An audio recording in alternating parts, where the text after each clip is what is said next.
Shabbat shalom.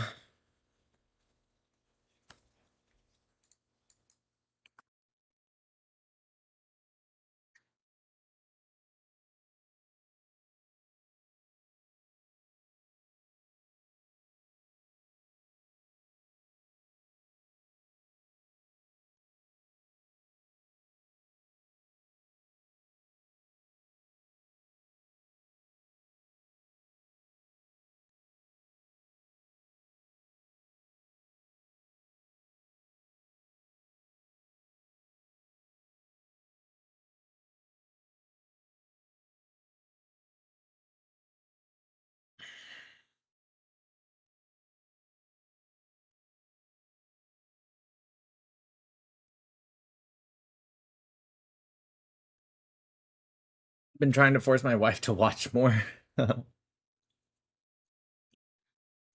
Don't force her. Should Jackson Hinkle be banned from the United States? Dude, don't talk about our CIA agents like that.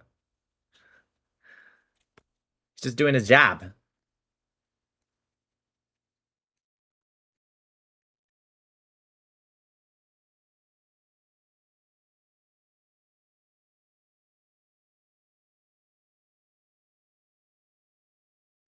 Nick, you're great. Thanks. Appreciate that. Hey, guys. Hey, everyone. Nick, can you make a video or debate about the Muslim Brotherhood and its ambitions? Yeah, I could. For a rematch. It's crazy. I don't get it. Found you a couple of weeks ago. You are a legend, dude. Thanks. Appreciate that.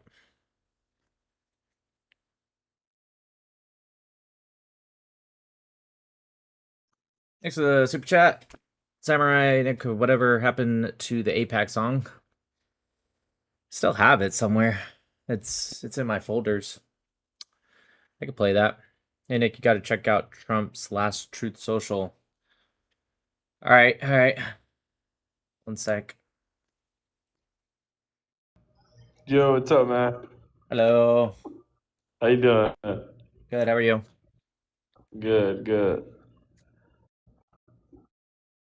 So I can answer to any one of these questions you got up here, or what? Oh yeah, for sure. I'll let you finish what you're doing. No, go ahead. I need to search it up anyway. Someone told me to check out Trump's last Truth Social, and I'm going there right now. Just maybe just give me like 2 seconds. Should be quick. Yeah, you're good. Dude, True Social. Look, Trump, I support you, but True Social is kind of trash. Not gonna lie. 250. I mean, I don't know if this is the last one. Let me put it up on the screen on YouTube for you guys. It was 9 minutes ago, so if that's what you're talking about. Talking about this one right here. Or let's keep scrolling. Maybe it's the one before that. This one, 16 minutes ago. Let's see. 1,000 missiles are locked and loaded and aimed at the Islamic Republic of Iran, with thousands of more to immediately follow should the Iranian government act on its threat pronounced in many corners of the globe to assassinate or attempt to assassinate the sitting president of the United States of America, in this case, me.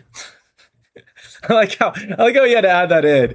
It's like, if you ever try to assassinate the president, which, by the way, is me in this case, orders have already been given, and the U.S. military is ready, willing, and able for a 1-year period of time, it's subject to extension, to completely decimate and destroy all areas of Iran. Praise be to Allah. Praise be to Allah, President Donald J. Trump. Oh no, Tucker Carlson's gonna get real upset at that. I just don't think that you should be invoking religion, someone else's religion, into this. I don't support that as a Christian male. I feel comfortable in the seat of Islam. Oh man, that's funny. Just so you know, he wouldn't even have to give that order. If someone did assassinate our president, your country would be decimated. That would be a bipartisan thing, 100%. All right, 2768, go for it. So, for Yes, go in. Sorry, go ahead. yeah, so I think the last one. So, your pro-Palestinian stance. Okay. So, basically, what I want to say is, I get both sides of the spectrum, but where my thing is you can, as a human, you can say, wow, there has been a lot of like civilian casualties maybe they're doing a little too much. Is that crazy to say? I think for weak people, yes.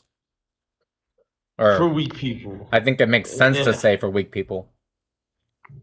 So you have to be a weak person to understand that a lot of human beings are being killed. I'm interested in holistically looking at things. I'm interested in the betterment for the future and the overall So look. it's You're better interested, one for second, you're interested in the betterment of what you see right in front of you because you use your emotions, you don't use logic. I think it's good for the people in Gaza to suffer because that's the only thing that's going to get them to change their culture. And their culture has been a culture of supplying, arming, and funding and supporting, I should say, terrorism. so do you know who funds Hamas? Yes, I do. Do you? Who? Yeah, I do. So Okay. let me tell you something. I'm So not you agree Muslim Muslims, myself. right? Yeah, but also Okay, great. those Muslim radical groups are funded by, What you makes them know, radical? someone else. I mean, let's I agree not they're be radical like, from our point of view, yeah, sure, but from their point look, of view, what makes them radical? let me tell you something. I am Christian and I am Palestinian and I served in the US Army. So I can see Thank you for both your service. stand of course. I can see and I have no hate for Jewish people, but you have to understand, right? You look at it from a war perspective, even from a war perspective, not even the United States will go to the lengths that Israel has gone. Really? How And many I people know, did we kill in yeah. Iraq? Well, How many people did we kill in Iraq? no, How many no, people that's a did we kill in different Iraq? situation. How many people? You're right. It We actually, killed a you're lot of actually, you're people. correct. It is a It's different situation. different. Can you let me finish more than like 2 words? Right? You made multiple claims. I have to be able to like pop in, right? Anyways, you're right. It is different. 100%. It's different because in Iraq, not all areas, but a lot of areas, there were definitely areas in Iraq that were open space. So there should be technically less deaths because you agree it's a fair statement to say that in a densely populated area, there's going to naturally be more Yes, deaths. I would say that, but you have to understand Gaza is not that big, and all of Gaza is completely wiped. Is it not? Okay, hold on, wait a minute. First off, just like we did with Mosul, right? Just like we did in Aleppo, just like we did in multiple areas, but you're changing the subject completely. I told you, and by the way, you still haven't answered. I asked you because you said not even the United States would have done that. Okay, so I asked you how many people did we kill in Iraq? You ignored that question completely. I think because you either don't know and you just don't want to say I don't know. I don't know if it's a pride thing, or you do No, know. And no. 1 second, you're gonna have to let me finish. Okay, you said a lot of things. I gotta finish this. Or you do know and you realize that it completely debunks your whole claim about you saying the United States wouldn't even do that. Either way, it's either disingenuous or ignorance. Either way, it's not really worth ignoring the point. Okay, so my question to you is, what? How many people did we kill in Iraq? Oh, I'm not 100% sure, but I know it was How a many lot do of you think it people. is? Do you think it was more than 72,000?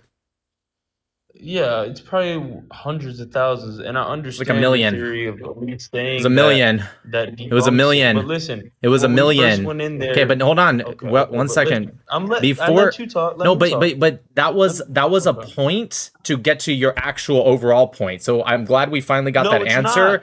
It It's is, and I'll not. explain why. You're not letting me It finish. I is, haven't and even I'll got to my explain. point. It is, and I'll explain why. If you just listen, you'll How are you going to realize tell me my it point? is, and I'll explain because you already made the point. You I didn't make my point. you I haven't even did. You talked. did. So you didn't say No. not even the United States would do that. I made that up. You never said that. No, I said that, but I Okay, said it's a so would you total agree? different 1 second. situation. I understand, but you agree. You did actually make that point, correct? I did, but I didn't give Okay, no, there's no context. You're not buts. letting me Okay, you explain. have to, Yes, there is dude. buts. Listen. I want to have the conversation with you, but you're crashing out, and I'm trying to No, explain no, to you. no. Stop. I don't want to do this, but I will if I have to. Okay, I don't want to treat you like a child. You sound like an adult. I hope you're at least over 18 because you have to be 18 to be on the live, right? But you have to calm down. Okay. You keep saying because you're getting debunked, you're trying to be like, oh, no, that wasn't my point. Okay, I understand you have more points. And the irony is, if you just shut the fuck up for 5 seconds, which I know is hard for Palestinians, then we would have been done with this already, and you would have been able to get to the point. I didn't say you don't have more points. I'm not even saying you don't have more points or sub points within this overall point. I'm not saying that. I'm saying shut the fuck up because you made a claim. You said the United States wouldn't even do that. Okay? I explained to you how the United States absolutely would by far do that and more. Okay? You saying, but it was a different situation. I agreed with that, except it's in the opposite direction. It was a different situation that should have actually allowed for less casualties, but it actually had more, significantly more. So your point actually doesn't make any sense. Okay? Baby, just what's up real quick. All right, can I respond? Yes, of course, but I need you to calm down a little bit, okay? I'm calm. If this is I'm your very definition of calm, then I need I'm you not- to and I'm- pretend to I'm be a not Western person and be calm then. Okay, listen. See, there you go. You throw insults, and I haven't attacked your character or where you're from. If you continue And to be you've rude, I will insulted me. match energies. If you want to be nice, then I will No, match that I energy haven't as been- well. I've actually been pretty decent. I haven't attacked. You started your off decent. nationality. You started No, off I haven't decent. attacked because you're. I haven't. No, I haven't attacked where you're from, and I haven't said you're Israeli and you don't know how to shut up. You've attacked my character and where Not I'm from Israeli. multiple times. You also attacked gotta- Israelis, so I don't understand what the point is. I never said that. I never. Yeah, you did. no, You I said never only spewed Israel would anything do against something like Israel. that. You did, actually. You said only Israel would do something like that, and not even the United States So, would do something like that. You absolutely did. Because everyone in the world is realizing what's happening, and it sucks for Israel and people of Israel because Everyone in they're the whole committing world? genocide. That's funny because Yeah, there was lot of just a Pew countries research. except There was just a for Pew United research that came. States. Yeah, great. Oh, well, okay. Well, Bro. oh, so you're saying a bunch of countries I don't care about are waking up. Got No, it. the whole world. Oh, The whole wait, you world just is said except the United recognizing- States. Hold on. You Stop, let me dude. talk, I let you talk. You make points, right? And then I have to interject, and then you get upset when I interject. I go one point at a time. If you're saying the whole world, and then you said the whole Yeah. world but the United States, and then you said no, the whole world, which one? Listen, I'm gonna clarify. Can you for just tell me real quick which one you meant? Yes. Was it the whole world or the whole world but the United States? Yeah. The whole world, but the United States, because the United States is Okay. an ally to Israel. So of Perfect. Then course I they don't would see a care about the problem. rest of the world. I'm not particularly interested in third world countries or shithole countries. It's Okay, not. Can I say one thing? It's not and in my then I'll let you interest. speak. So if there were 30 people in a room and two people, say one person was doing something really bad, right? And their best friend supported it, and everyone in the classroom was like, "Oh my gosh, they're doing something so wrong." Of course, that one person you're doing bad shit with. What does this have to do with what we were talking about? Because it's literally What like. does this have to do with what we were talking about? Because, What listen, were we let talking me- about? let- I'm just curious if Okay. I want you to prove to me you're not changing the subject right now, which of course you are. No, What I'm were not- we I'm trying to talking about? explain to you Great. in What were we simpler talking terms. about? What were we talking about? Okay. It's not very talking hard. I don't know about- why I have to pull we're- your we're guys' talking teeth to about- get answers. It's Okay, really We're easy. talking about how Israel's committing genocide. That's what Nope, we're talking nope, that's about. not. That actually was not the last claim. I'm sure that may be where you want to go to, but that's not at all what we were talking about. That wasn't the No, claim. it is. It wasn't How they're actually. killing No, it innocent actually wasn't. civilians. No. Your Yes, they claim, are. your claim was that nobody else, including the United States, would do something like that. I gave you an example that was actually significantly worse by Yeah, because the. they know You have it's to let me wrong. finish. You have to let me That's finish. You why have to let every me. other country You have to let me realized- finish. You have to let me finish. It's very easy to just interrupt and pivot and change the topic and pretend you're talking about something you're not. And it's very easy for me when I'm trying to center you again. I'm actually trying to help you because you look ridiculous right now, how much you're pivoting. I'm trying to help you right now. It's very, very easy to just interrupt me and be like, oh, but I'm a Palestinian. Da, da, da. I got it, dude. Got it. I need you to lock in and focus, okay? So I'm gonna remind you of the last thing that was said because you got it incorrect when I asked you what was the last thing that was said.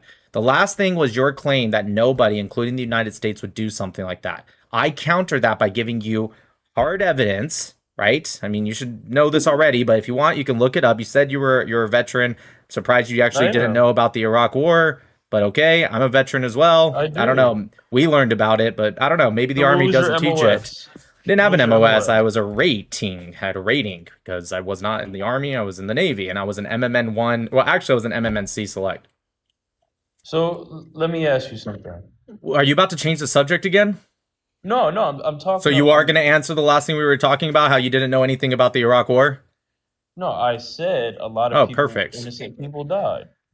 Okay, so you agree the United States actually would do something like that times significantly more, Okay. times 50. Okay.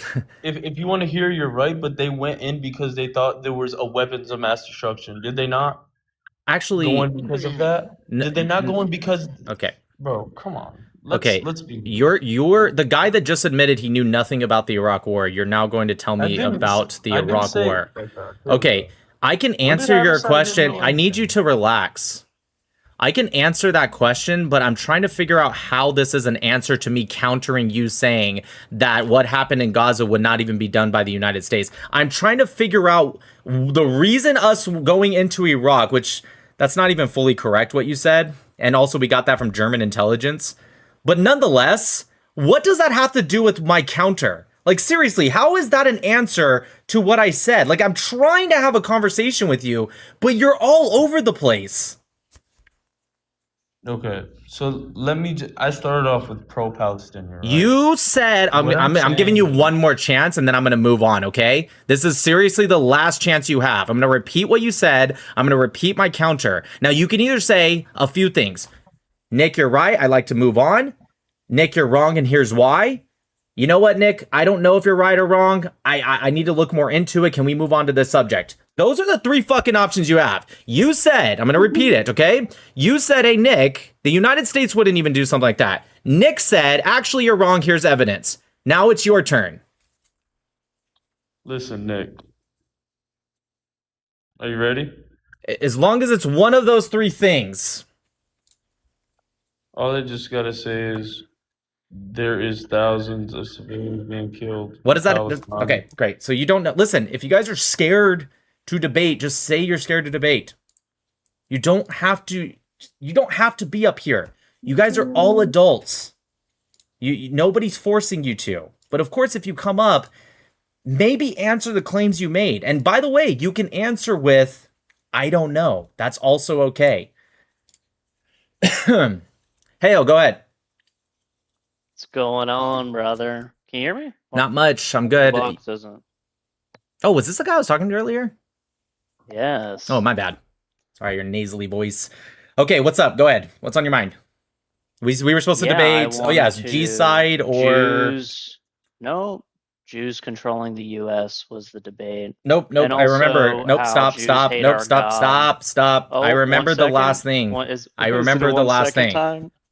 Listen, I don't mind kicking you too. I have other people in the request. You don't mind. Yeah, but if you get kicked, scared. it's because it has nothing to do with being scared. It has to do with you trying to get Already kicked. getting muted. Correct. I'm If not you trying to get kicked at interrupting, all. okay, listen. If you're not trying to get kicked, interrupting me and trying to pretend like we didn't end somewhere is not a good way to start. I remember now. I remember exactly what was said. You made three claims, right? Yep. The first one was it was a genocidal state. Okay, I said I'd like to debate that. Can we debate that? You said, and I quote, I yes. said I didn't want to. You did not say that. You said yes, Yeah, sure, I said go ahead. I don't.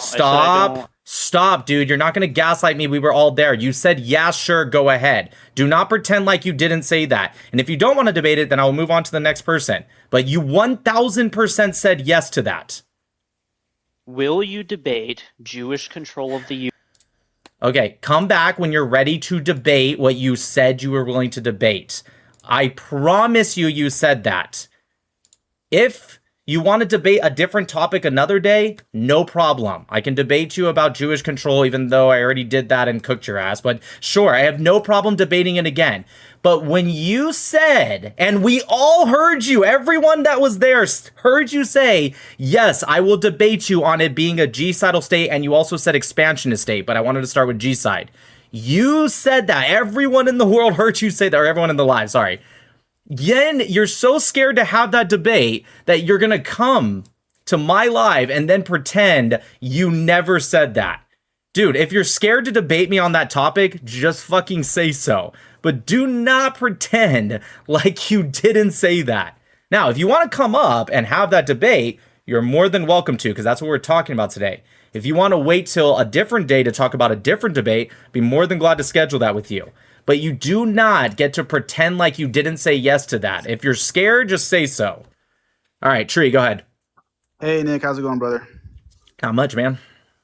Good. So this is my question, and to be fair, I don't know if you made a YouTube video about it, but on the second point about Tyler Robinson, so you 100% believe Tyler Robinson unalived Charlie Kirk? I don't think it matters to put a numerical value. I'd like to see the trial take place. So when you're like trying to force me into like an absolute, I do believe he did it 100%, not numerical. Like if it's a spectrum 100%, I'm just saying that's where I'm at 100% right now. Am I willing to have my mind changed? Of course, just like any other topic in the world. However, I have extensively looked at the different people from exploding mics to Egyptian planes to people lying about they're using AI footage that's enhanced and trying to say it's a different person, not realizing it was an AI enhanced photo. I've looked at all of it. And they're all stupid. And a lot of people do not understand how pew-pews work. I don't know if I'm allowed to say that on TikTok, right? Pew-pews and bullets and cartridges. And dude, people are saying, oh, 30-06s would never, ever go inside someone's body and stop, even though soft points literally actually do that a lot of the times. And on top of that, the most used cartridge in World War II was a 30-06 by America. I mean, not the Axis or the other allies, by America. Do you know there's whole entire reports of hundreds, if not thousands, of Japanese soldiers who were shot with 30-06 that did not have an exit wound? Happens all the fucking time. And so when people come to me and they're still doing it, I'm not saying you're about to make this argument, but when people on X are saying it's impossible for that to happen, and then you have Ian Carroll saying it's an FMJ when we're all looking at the same picture, and it's like that's a soft point, and he doesn't know the difference because he's an idiot.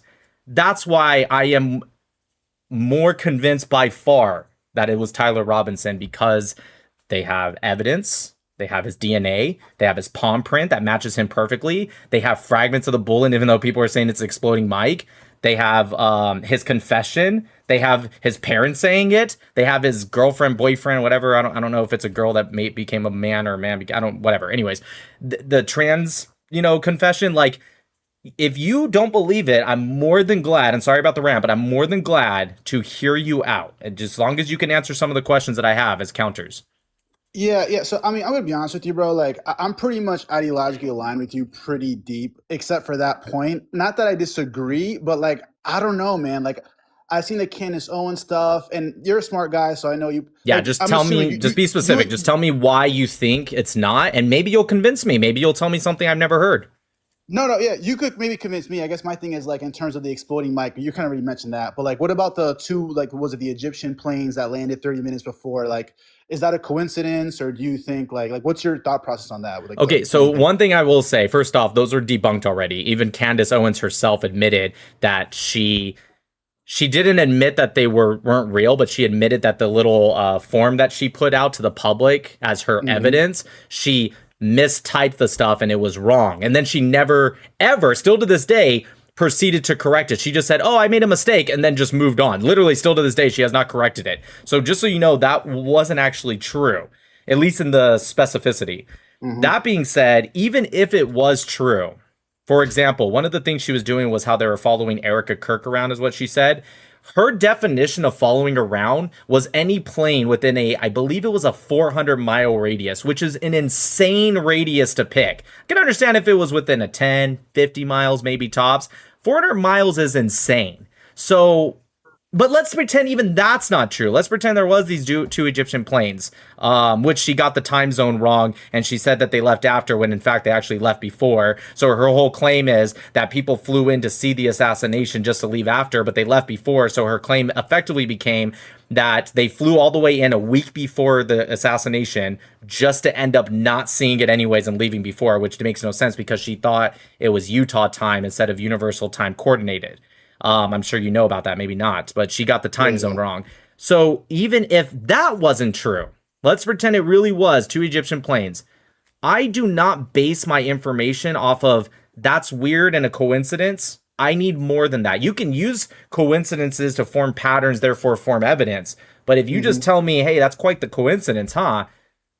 I'm sure if you continuously look and do this bullshit like slop research like Candace Owens does, you're going to find anything you want it to be, whether it's beekeeping Mormons, Egyptians, French legionnaires, Israel, Mossad, FBI, maroon shirt wearing army, Fort Huachuca. Like, yeah, you're gonna find that stuff because you're looking for it. So wait, Nick. So you would be down, not to like deviate too much, but real quick. So you would debate Candace Owens, like no I would problem. debate Candace Owens, no problem. Okay, bro. That's all I got for you, bro. You're a legend, bro. Keep the good work, bro. Appreciate it. Thanks, man. That being said, I would really like her to see, at least on that topic, like to see her debate Andrew Wilson, just because, to be fair, he's the one that's been asking over and over and over, and she keeps ducking him. Hello, Sharmota. How are you? Kosemek, what's up? What's good? I'm just kidding. Sharmota. You are the big Sharmota, you know? And you're Dude, Israel. I love shawarma. It's really good. I know. What is your topic today? We're talking about how to get rid of the Palestinians. About Palestinian. Yeah, I know. And did you talking about North Korea, about Iran, about Big Mac, about China? Did you just say pigs? What you mean? You said something about pigs. I thought that was haram. No, Big Mac. I mean, Big Macs? I'm pretty sure that's haram too. Yeah, you know what I mean. I do not. I actually, I'm not, that part I'm not fucking with you. I actually have no idea what you're saying. It literally sounds like you're saying Big Mac. Remember that there have a lot of people, they have a Big Mac. Okay, he's definitely saying Big Macs, right? Yes. I don't know what that has. I'm so confused. Yeah, I know. You know very well what I mean. Does anyone speak Arabic in the chat? I literally don't know what you mean. I'm gonna be. Oh, Big Neck. Are you saying Big Neck? That still doesn't make sense, even if you're saying that. Big Mac. You can't just keep saying yeah. Oh, you are talking about Big Macs, the burger, the McDonald's burger. Yes, a burger. Yes. What the fuck does that gotta do? Okay, so you are saying that. Okay, fine. Yeah. So got it. what is your question about Big Macs? I'm a little confused here. Yeah, because you always talking about our countries, about the Muslim countries, but you do not talking about USA, about Israel. What going on in USA? There is what does this have to do with? What does this have to do with Big Macs? Yeah, but it's coming a Big Mac war. What's your claim, Habibi? Yeah, you know very well what I mean. Okay, this has to be a troll. Is this moderate? Yeah, tell me why you guy always talk.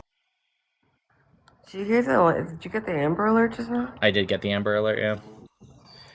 I hate those. Let's see.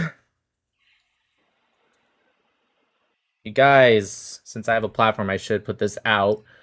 If you're in the Los Angeles area. Oh shit, where'd it go? Hold on, is there a way to get the Amber Alert back if you accidentally... Hold on.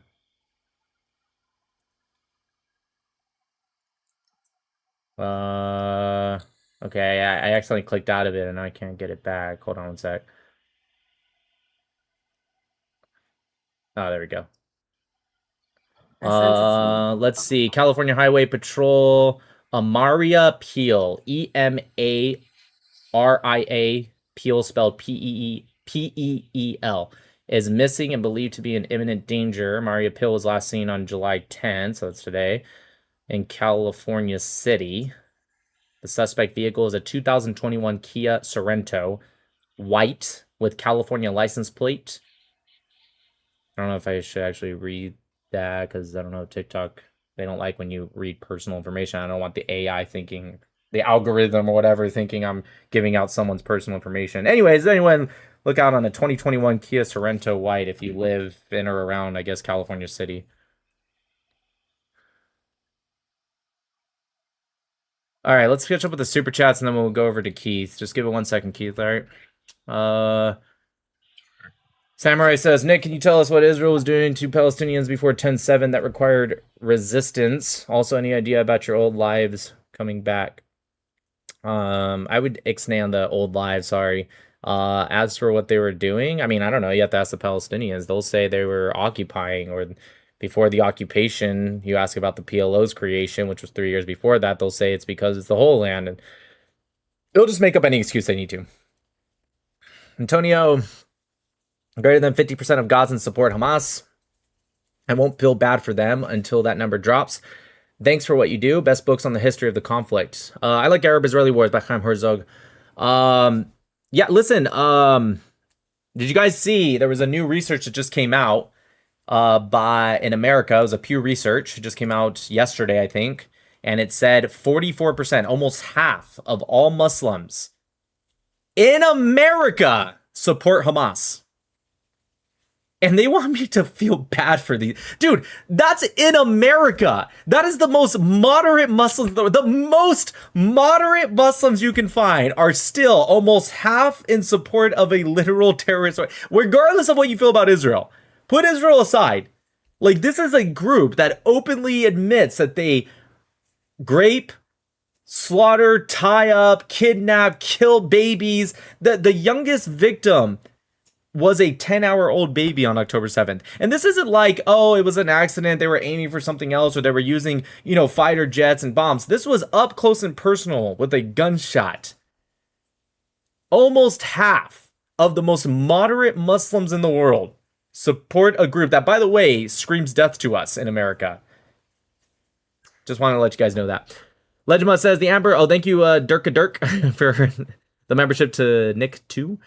Legima says the Amber Alert is probably Mr. Big Mac who sconded with someone's goat. Thanks, Sidema, Conservative Kelly, and Who Are You for the gifts. And Made Me Smile says Candace Owens sources, anonymous tips, a friend of a friend, AI text messages, and above all, her comment section. All right, Keith, thanks for the wait. Floor is yours. What's good, man? I want to speak on the Tyler Robinson and Charlie Kirk case. Okay, go ahead. I'll give you a little bit of background for me. I was a Trump supporter up until about 6 months ago.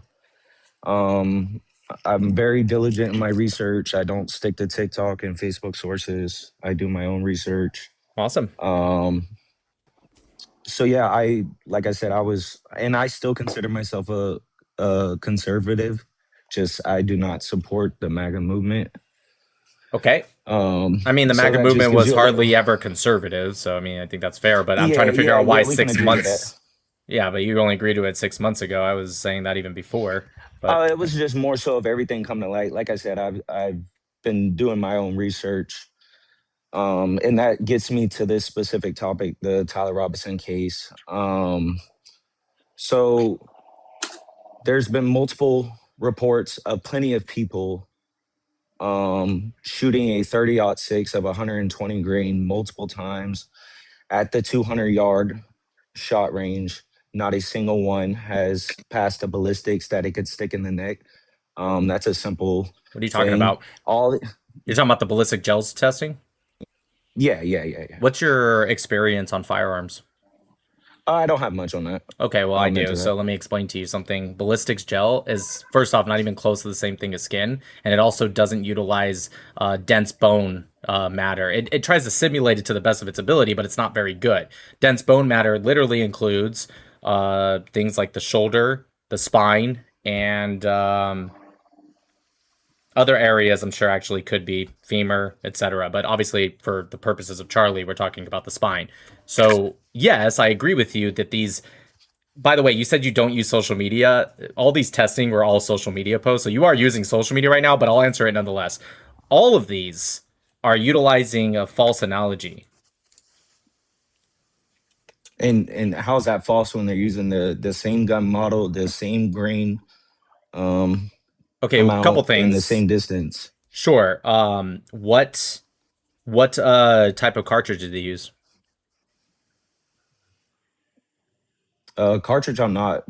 Well, the cartridge is a 30-06, but what type specifically of that cartridge did they use? Are you talking about the brand, like the Remington? So the brand would be Springfield because it's the 30-06.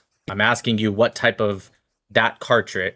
Okay, I appreciate you being honest that you don't know much about firearms, but okay, the 30-06 Springfield is a cartridge. Okay, it has different types of bullets. So which type of that specific cartridge did they use in this testing? Was it FMJ? Was it soft point? Was it Soft point. Soft They did points. use soft point. Okay, because I thought you were talking about the Yes. famous video that went viral recently because he used an No, FMJ. soft points. Okay, Yeah, can yeah. you point to He me which specified one? in that.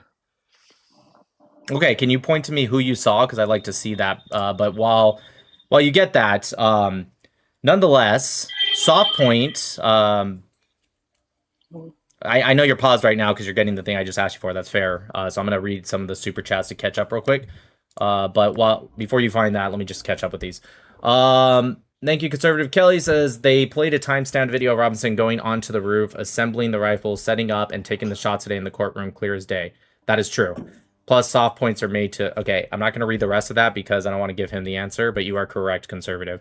McFly, anytime someone starts with, I've done my own research, don't expect you're talking to a genius, 910 there. That word. Yeah, that might be true, but hey, maybe he's not. We'll see. We'll give him a chance. Maybe he can figure something out that other people have not been able to figure out yet.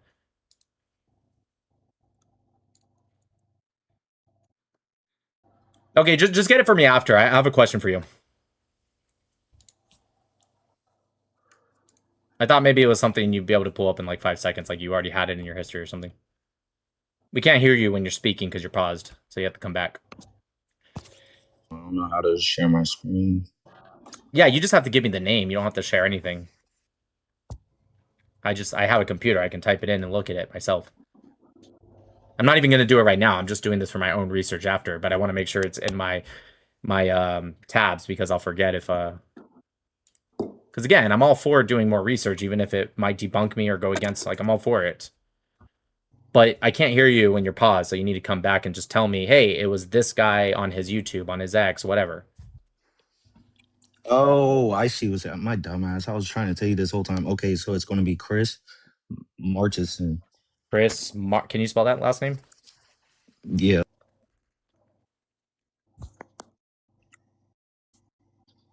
It's turning out harder than I wanted it to be.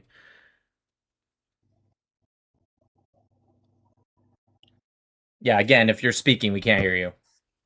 Yeah. So it's Martenson. Martenson. Chris Yes. Martinson. And is it like a YouTube X? X. Okay, I will look that up after. Okay, so pretty sure this is the video I was talking about. I'm pretty sure he used an FMJ, but maybe I'm wrong. Okay, so what is a soft points like? Do you know what the purpose of a soft point is?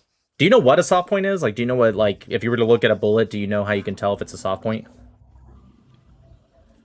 Yeah. So I'm not really trying to like stick too much on this discussion. You explained the gel wasn't as accurate compared to the Well, yeah, but it's still human neck important. itself. It's still important to know that it can be stopped by a spine. In fact, it almost will be more likely if it hits a direct part of the spine, a very dense part. It's almost more likely it'll actually be stopped because the soft point, first off, the point is actually so soft you can take your nail and actually, push into it, like the bullet, the point. And that's how soft it is. And the whole point, right, is that I don't know if you understand how force works and how it's inverted from time, right? So the more time, the less force. Does that make sense? Yeah.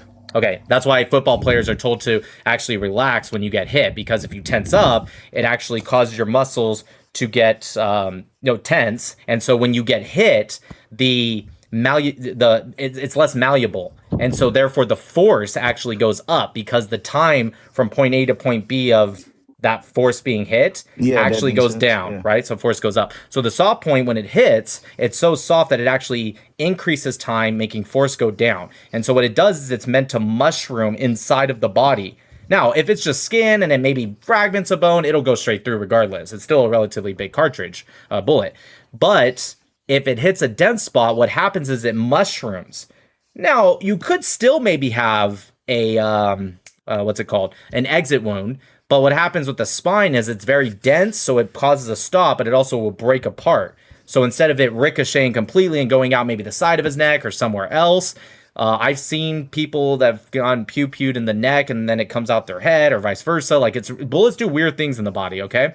But the soft point is literally meant to fragment. That's why, as I don't know how much you're paying attention to this preliminary, but that's why they have evidence with multiple bullet fragments.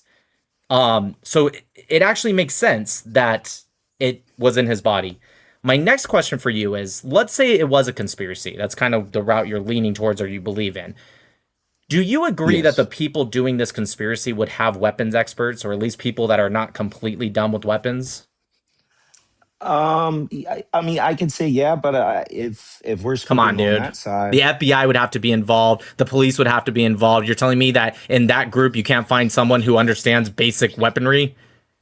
It's not a crazy question I'm asking, dude. Come on.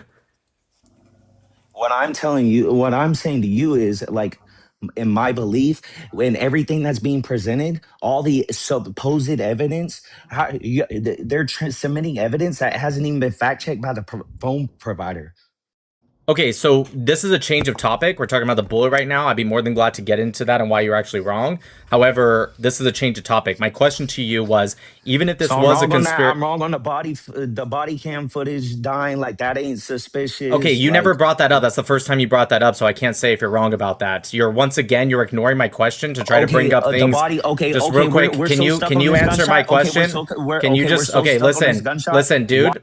I don't want to have to mute you. I want to have a conversation. I much prefer having conversations instead of you just getting proven wrong and then you do what a lot of people that come up on my lives do. They start off very nice, they start off calm, and then the more they're like losing the narrative, they just start freaking out, gish galloping, they start changing the subject, and then they yell and interrupt. If you can't handle yourself, then just go take 5 minutes and come back on.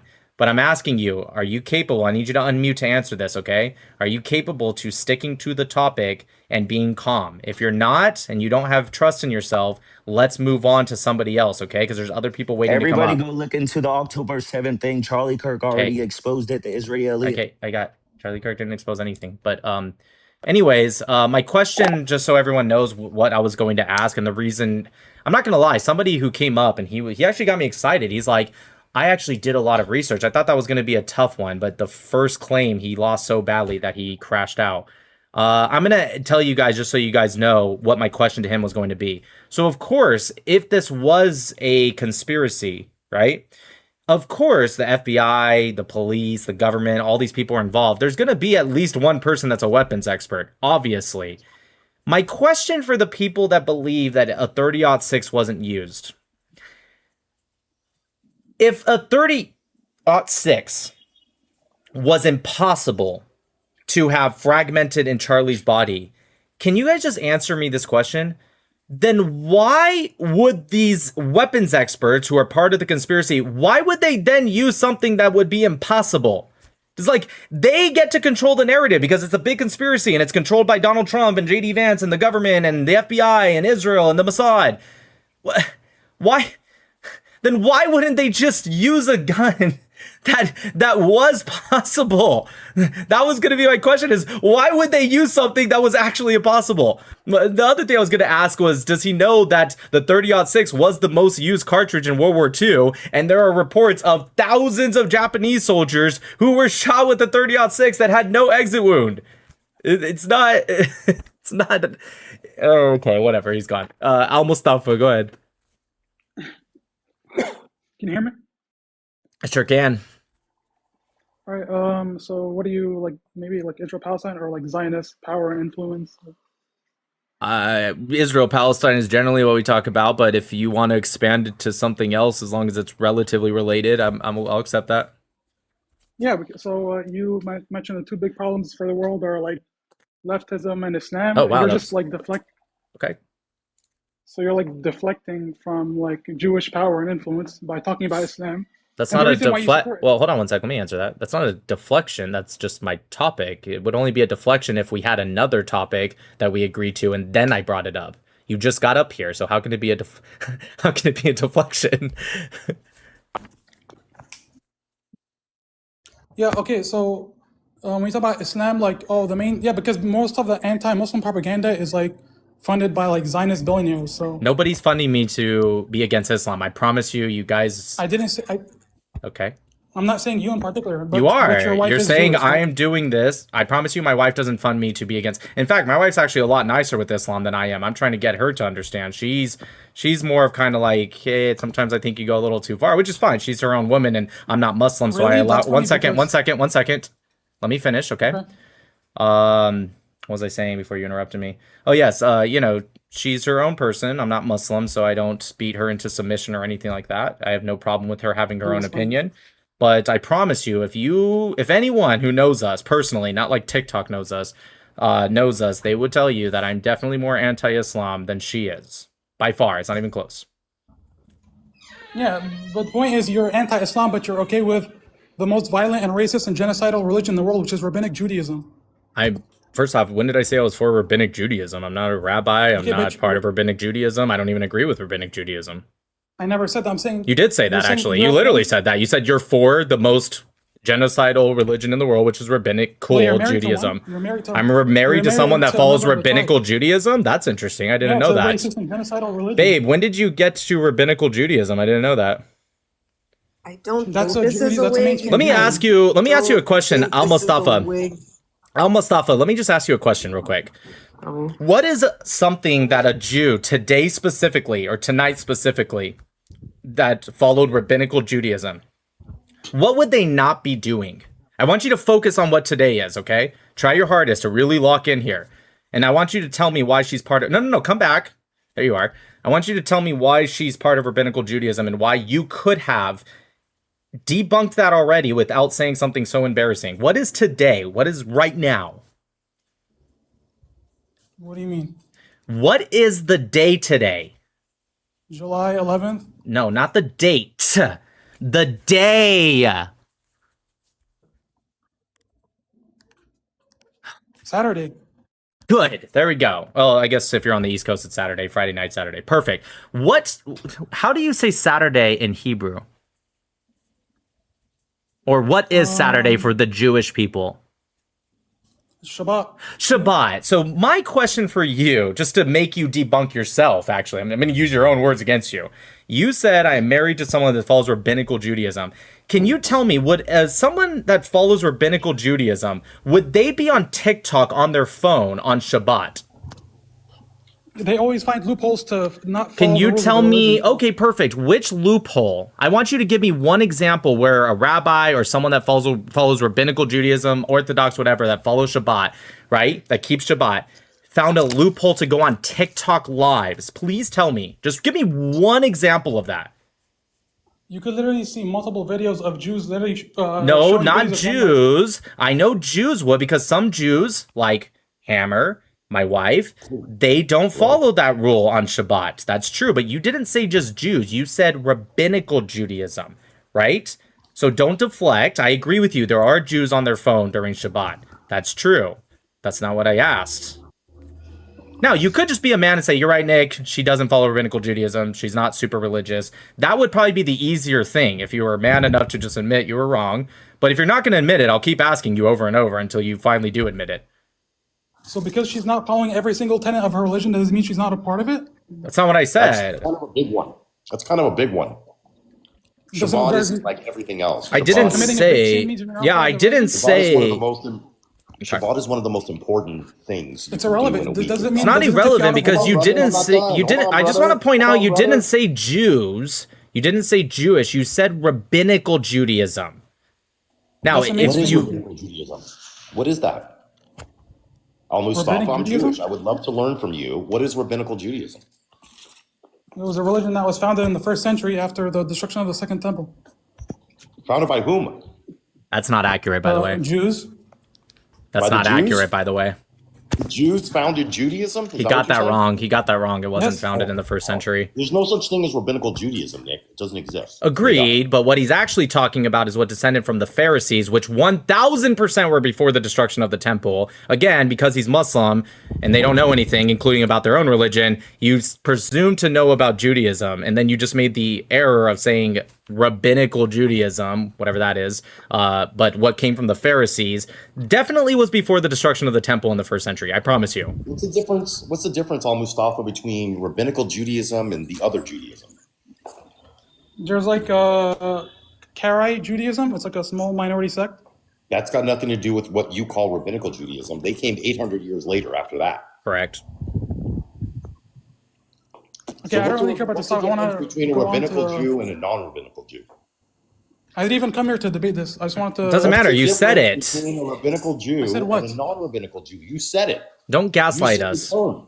I said what? Don't gaslight You us used the pretending term like you. You know rabbinical what? Judaism. Actually, I was going to say don't gaslight us and pretend you didn't say what you did, but I actually do believe a Muslim would forget after 5 minutes what he said. So you said that my wife Nick is was. following rabbinical Judaism and his wife.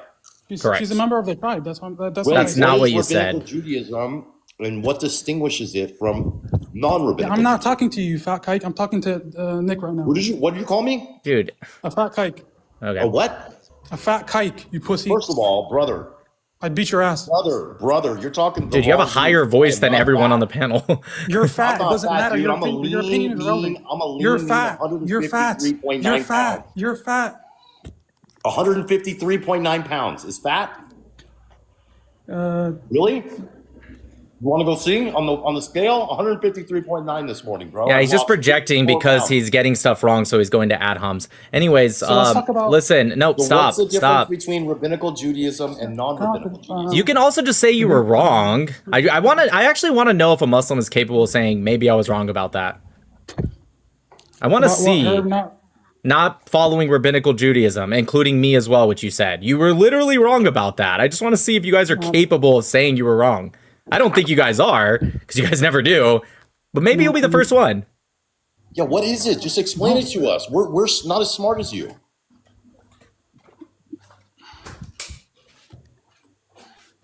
You use the term rabbinical Judaism.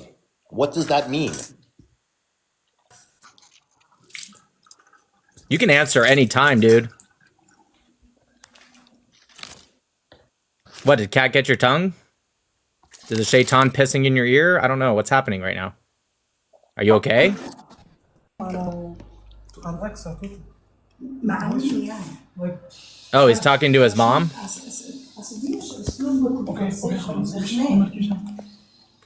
Oh, are you grounded? Are you in grounded? trouble, Abu Salva? Okay. No, شامل ومش Are you- Oh, you're in trouble with your mommy? politics حاجات كده. Whoa.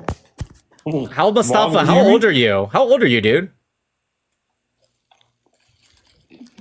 Yeah, you can answer anytime you want. How old are Okay. you? Can you please get permission from mommy to be on live tonight? We don't want you to get in trouble, dude. Wait, why'd you run away? Come back.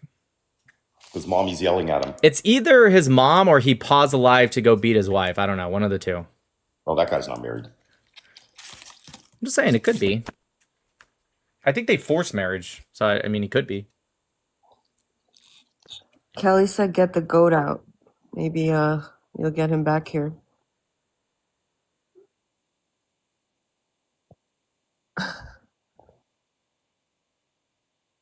Mustafa. Aw, he ran away. Aw. He got in trouble with his mommy. Just as a reminder, everyone, you must be 18 or older to be on the live. Now, you could be 18 and still live at home with mom. So maybe he was. I hope so. But just as a friendly reminder. Davian. Mommy told him it was bath time. Bath time. So, Go ahead. why do you believe that leftism is a big problem for the world? Yeah, sure. I think it's inherently anti-Western to a degree that's so severe that they actually try to rip down, including through a red-green alliance, they try to rip down these institutions and Western ideology. And when you're talking about leftism, are you speaking of the Democratic Party or like alt-left? Increasingly the Democratic Party, I will admit, but no, not necessarily anyone that's a Democrat. And I Okay, don't and call it then- the alt-left because it's not the alt-left. It's just the left. Okay, and so in the same token, do you believe that MAGA is a problem in America? What's MAGA? Well, it's evolved, but Yeah, that's why I'm asking you because I get a Trump different 2.0. answer. Okay, so you're asking me, Yeah. it's really hard to hear. You got, oh, Jesus Christ. Got some Sorry, real there was loud. a car that drove past. Okay, can you like go behind like a tree or something or go inside? It's like really loud with the wind. Don't go behind a tree. The Gosh guard darn claw it. tree. I'm taking a walk. No, you're fine. Okay, I'll just mute you for now, and then you'll unmute when it's ready, like when I'm done. So that way it's not like blowing in my ear. So yeah, the reason I asked, right, because everyone kind of defines MAGA differently. Like some people call me MAGA because I voted for Trump, and I do relatively support him, right? But I don't particularly find myself to be MAGA because I define it as somebody who's like really all in with Trump. For me, I'm more concerned with conservative values, especially border security, increase of the nuclear family, the stopping of the murder of children. Those are kind of my top 3 things. And then getting into like the top 5, you have support for our allies, specifically Israel. I also want to shift support into other energy lanes, Southeast Asia, stuff like that. Like those are the things that I would probably advocate for. If that makes me MAGA, then no, I do not find MAGA to be problematic. If what you think MAGA is somebody who deifies Trump no matter what and sees him as damn near a living god, then yeah, I'd say it's problematic. It just depends on how you define it. Between the two, let me see if I can crystallize it a little bit more. MAGA, you can disagree with their policies and you can think they're wrong and you can think their policies are harming America, but the intent behind MAGA's policies is to make things better. That's a good point. Maybe they're not successful, or maybe you don't think that's the right way to go about it, but the desire is a stronger America. The left wants to tear down America. They want to throw out the Constitution. They hate capitalism. That's a good point. Want to destroy. MAGA wants to build off of what we have. Perhaps they're not being successful. That's a policy issue.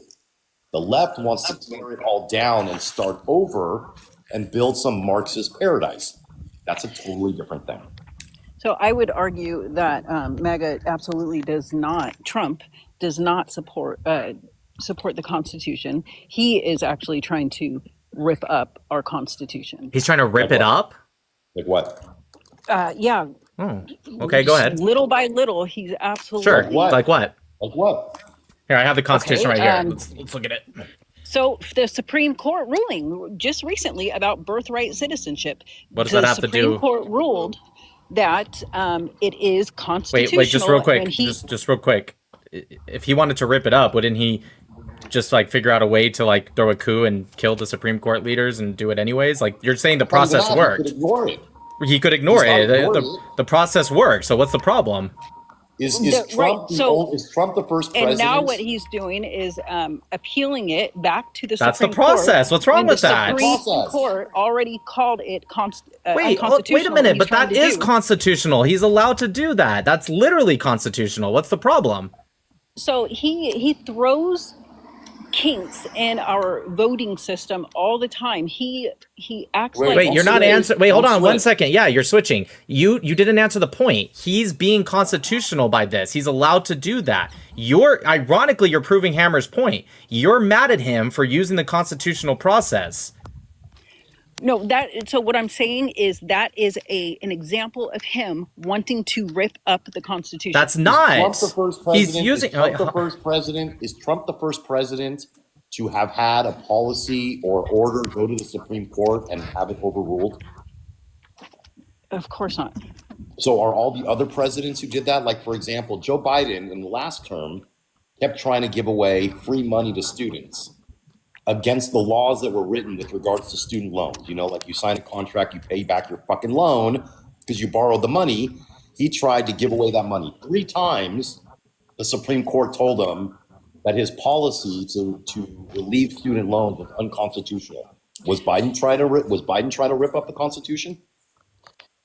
Okay, so that's fine. I can say sure to that point. Now I can move on to another. It's not that he was ripping. Okay, here's where you're wrong about Biden. I just said that's a valid argument.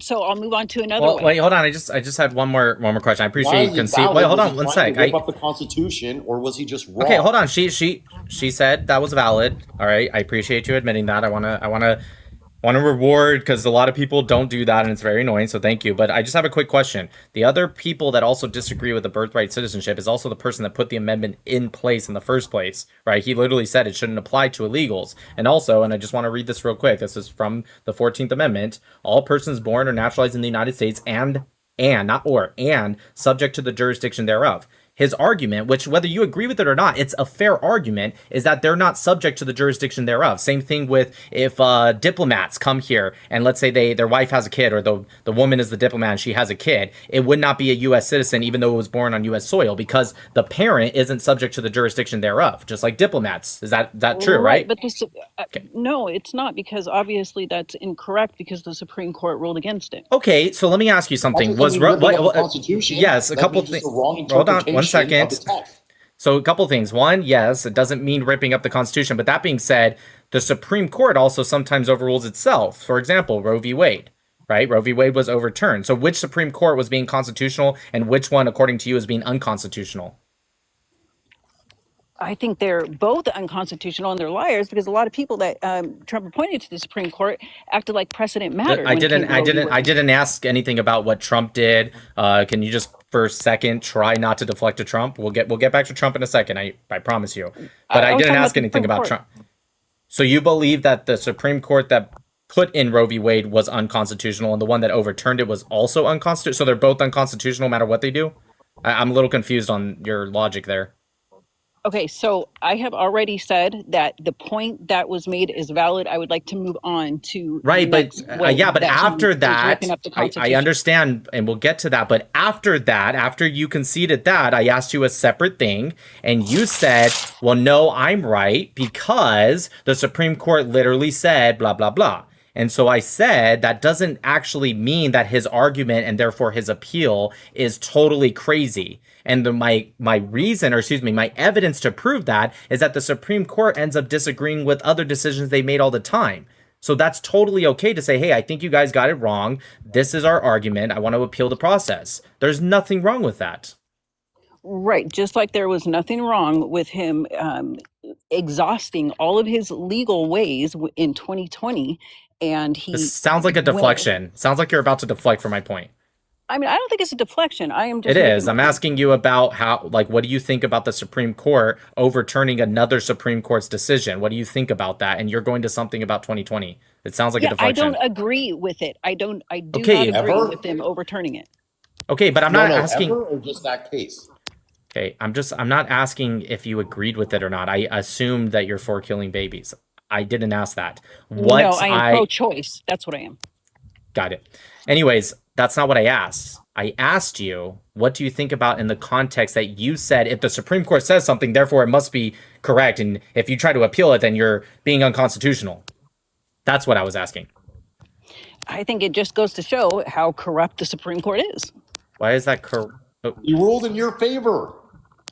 Right, but you're trying to now throw it in my face about something else, and I'm just saying what that does is shows how corrupt they are. But I just said, right, but I agreed with the birthright citizenship ruling, and so what I'm saying is it just goes to show how corrupt they are.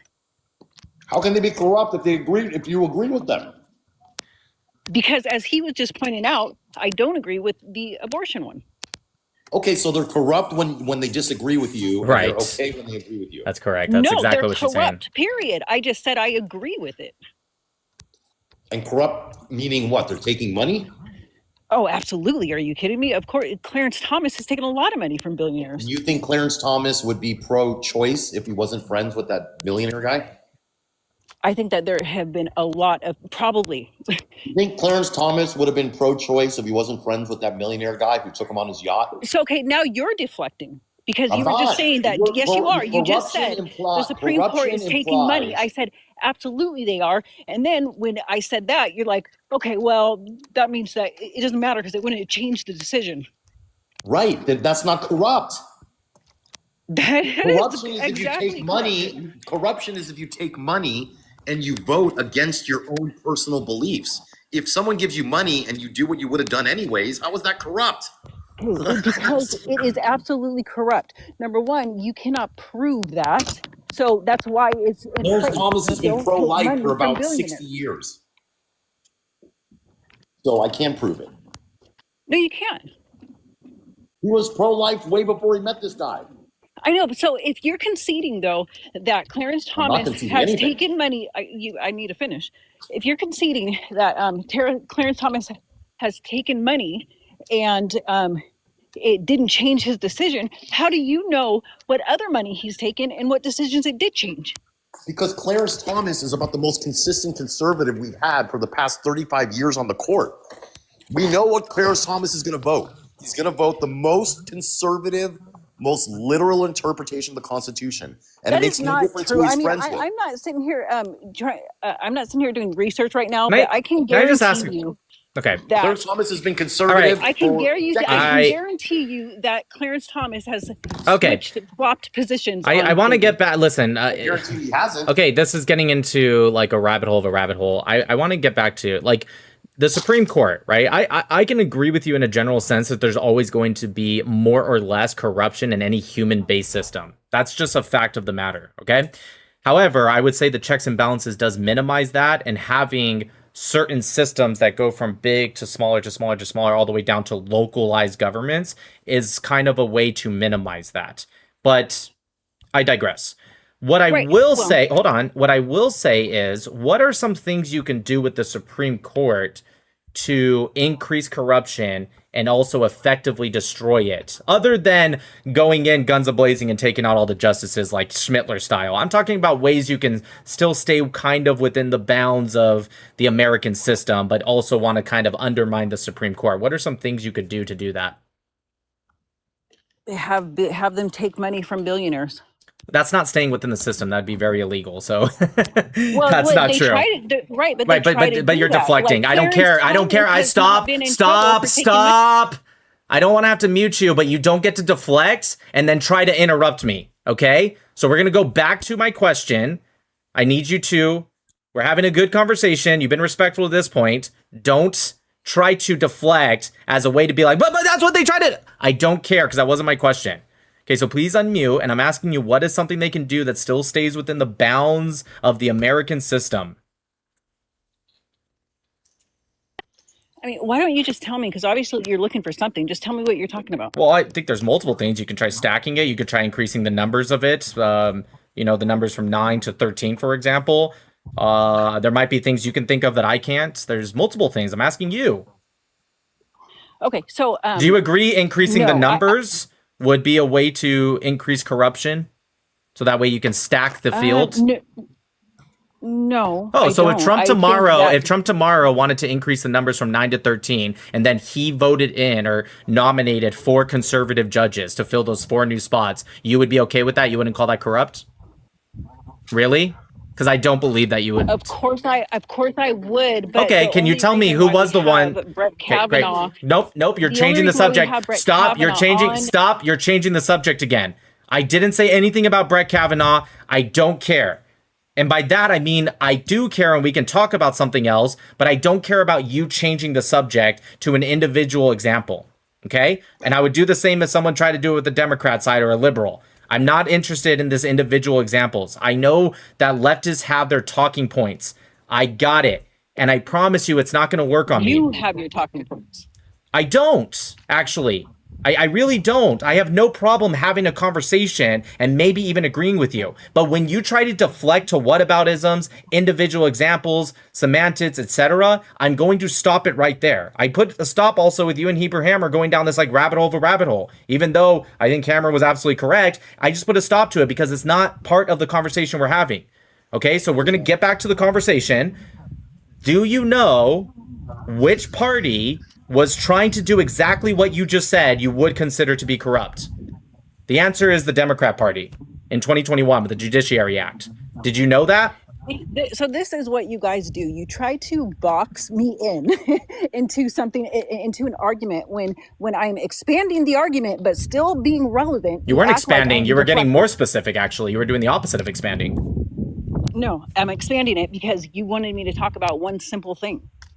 You were expanding it by talking about Brett Kavanaugh, which is a very specific thing. I don't think you understand what the word expand means, but fine. Let's expand the argument, okay? So what other ways was Trump, what is he doing that's ripping up the Constitution?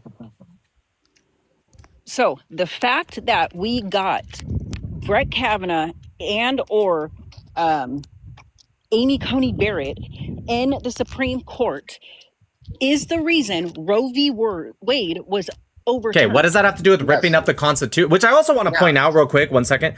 I also want to point out, and I'll give this, leftists are really good at this. The actual original topic was that leftism is a problem for the world. So even if I were to agree with any of the stuff you're saying, which you're not convincing me yet, maybe you will soon.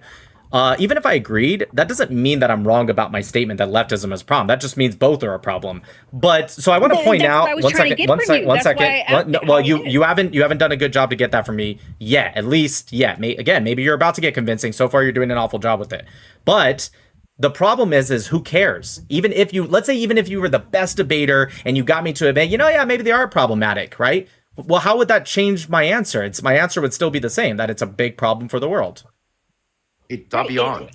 I agree. It's not like you said the only two problems in the world. I agree with that, which is why I came on and asked you, do you believe that Trump 2.0 is a problem also? Can I ask you a question, It's called a Davion? whataboutism, but okay. Can I ask you a question, Oh Davion? my gosh, that was not whataboutism. You obviously That is a don't have an answer. whataboutism. Yes, you can ask me a question. What's up? I do have answers. What is the constitutional? It's literally a whataboutism. What does the Constitution say? The process for a Supreme Court, a judge becoming a member of the Supreme Court? I mean, I have no idea. I can't quote you. I'm not in front of Google. But yes, there's a process. I'm not asking you to quote. Okay, fine. The I'm not process asking you to is quote. that What's just the process? What happens? Okay. There's so generally, from what I know, generally. Hold on. Let's say tomorrow, Ketanji Jackson Brown decides to go on a life mission to finally figure out what a woman is, because she didn't know what a woman was when she testified in the Senate. So she resigns. There's an opening on the Supreme Court, okay? What is the process to fill that spot? Okay, now once I tell you the process, I need to say what I'm going to say. So generally, the process is that the president of the United States will choose somebody to be on the Supreme Court. Once that has happened, yes, they have to pass Congress, and Congress has to approve it. Which that branch? being said, Which branch of Congress? I would imagine both. No, incorrect. House and Senate. Okay, No, well, like I said, it's only the generally Senate. speaking- Maybe. Okay, fine. Do you want to learn? Like, Fine. I get it. We're not going to agree. You just told me. Fine, it's the Senate. I said generally. Senate based on. Just listen, relax. I'm not trying to convince you of anything. I don't care what your position is. Just listen. Maybe you'll learn something and you'll walk away from this conversation a You teeny guys bit are smarter. such gaslighters, but go ahead. No, the Senate has the power of advise and consent. This is the That is the Supreme job Cat of the United States. Right. That is the job that the Senate has in the Constitution with regards to the federal judiciary, to advise and consent on the nomination of the President of the United States. So first, it goes into the Senate Judiciary Committee, and they debate it in the Senate Judiciary Committee. Then it gets a vote in the Senate Judiciary Committee. If it passes the Senate Judiciary Committee, it then goes to the full Senate for more hearings and then another vote. So explain to me how Amy Coney Barrett and Brett Kavanaugh got to the Supreme Court in an unconstitutional manner. That's what my question was going to be. So yes. Okay, so the fact that we had I don't know, was it like a month? People were already voting when Trump appointed one of them. I forget which one it was. And the Senate, the Senate or whomever, obviously it was the Republicans who did it. They agreed and they moved forward. But when Obama appointed what's his face, they would not do it. Like, we were nowhere near voting. He had like Right. How is that unconstitutional? Well, first of all, that has nothing to do with Trump. That has to do with Republicans, right? Well, Trump is a Republican. That's his party. When Obama was president and Mitch McConnell wouldn't bring his nominee to the floor for a vote, that had nothing to do with Trump. Okay, Trump was nowhere near the government at that point. Okay, that's a Republican thing. So your whole argument about Trump is now thrown out the window. Furthermore, I said Trump 2.0, which includes Trump the 2.0 had nothing to do with Merrick Garland. That's who we nominated. No, I know, but I'm saying that Trump 2.0 and the Republicans, I'm trying to see Now if you're you adding guys Republicans believe to it. Okay. that there is the Okay. Trump 2.0, of course. What Of obligation course does I'm the talking Senate about have? his own party. What constitutional obligation does the Senate have to bring a nominee to a vote? Okay, I know that you're sitting in front of your computer right now and Googling. I'm telling you that I'm It's not. off. So why don't It's you just off. go ahead and tell It's me? off. It's off, lady. I don't need to Google. I know this shit like the back of my hand. I'm not dumb. Okay, well, that's good. You probably do it every day. Now, go ahead. Okay. There is none. The Senate has its own rules. They can bring up a nominee or not bring up a nominee. It has nothing to do with the Constitution. They are under no obligation. The Senate is a co-equal branch of government, meaning they operate independently in a co-equal manner with the executive branch. They are no obligation to do anything the executive branch wants them to do. Which is why I tied it in. It's all Okay. tied in. You just don't have like to the straight line. You have policies. to use some. Yeah. You've got to Listen, use some reasoning. I am still waiting to see how he has torn up the Constitution or is attempting to. I get you don't like his policies. I don't even like all of Trump's policies.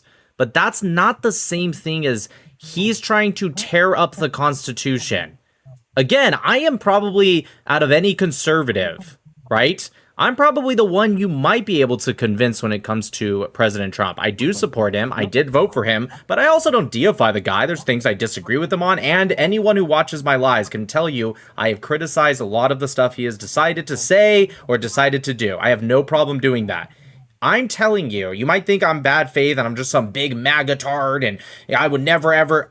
Trust me, I'm telling you in good faith, I am the person that you can convince. You're doing a bad job of convincing me that he's trying to tear... So no, I wouldn't say that. Well, whatever. I was being hyperbolic a little bit. But you could maybe convince me, if you could, that he is trying to tear up the Constitution, because I'd be against that. But you're not telling me. You're just telling me things you're against.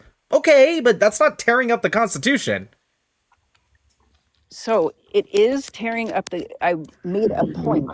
Tearing up the Constitution is because he is the one who appointed whichever one it was, and that Roe v. Wade was based on constitutional law. That's what the Supreme Court bases. What constitutional law was Roe v. In fact, it was anti-constitutional. Even Ruth Bader Ginsburg, who was definitely a liberal, she even said that it was a bad decision. But how was Roe v. Wade constitutional when the Constitution specifically says that things not within the Constitution be given to the states individually to make those rights, which is exactly what overturning Roe v. Wade did. Roe v. Wade, overturning it literally was because of what the Constitution says. So I'm very interested in you telling me how overturning Roe v. Wade was unconstitutional. Go ahead. 50 years later, but for 50 years they were acting like it wasn't. So suddenly, sure. Now that interesting. Do you think, just out of curiosity, do you think gay marriage is a constitutional right? Are you going to answer? Hello? Thinking. Is gay marriage a constitutional right?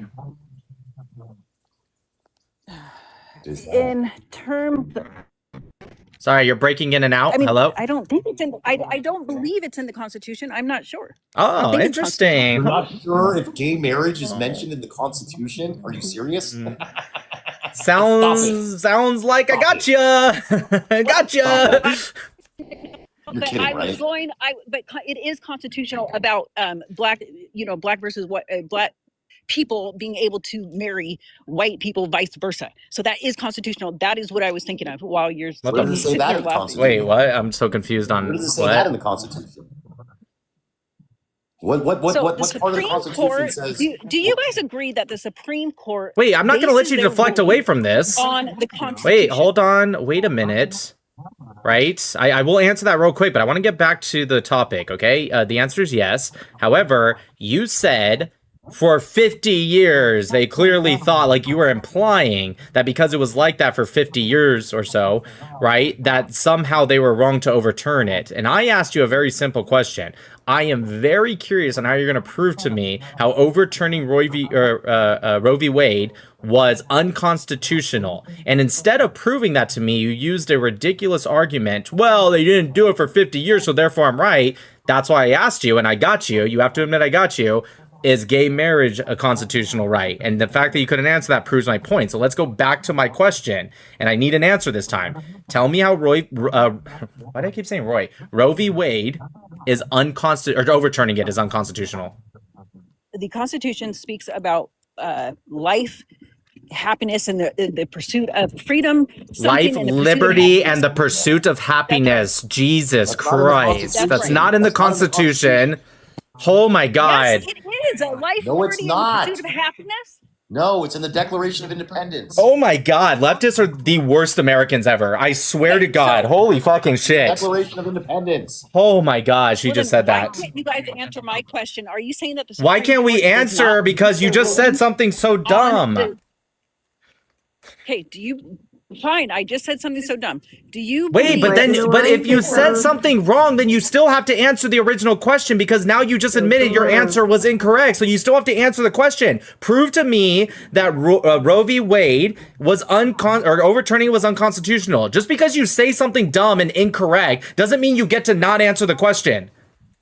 Yeah, but I already have answered it, and you are not accepting. You didn't the answer it. said, You didn't. You answered. No, I'm going to repeat what you said. You said it's unconstitutional because the Constitution says something about life, happiness, and the pursuit of liberty. That's what you said. And that's one, you got the quote wrong. Two, it's not in the Constitution. So you therefore got the answer severely incorrect. So I'm asking you to now answer the question. Slammy. Do you agree that you did not answer the question because you said something very wrong? Yeah, if that's in the Declaration as opposed to the Constitution, then obviously that was wrong. Great. Fine. So can you answer the question? Can you tell me why overturning Roe v. Wade, which is giving it back to the states' rights, which is one of the amendments in the Constitution that says to do exactly that? Can you tell me why that's unconstitutional by following the Constitution?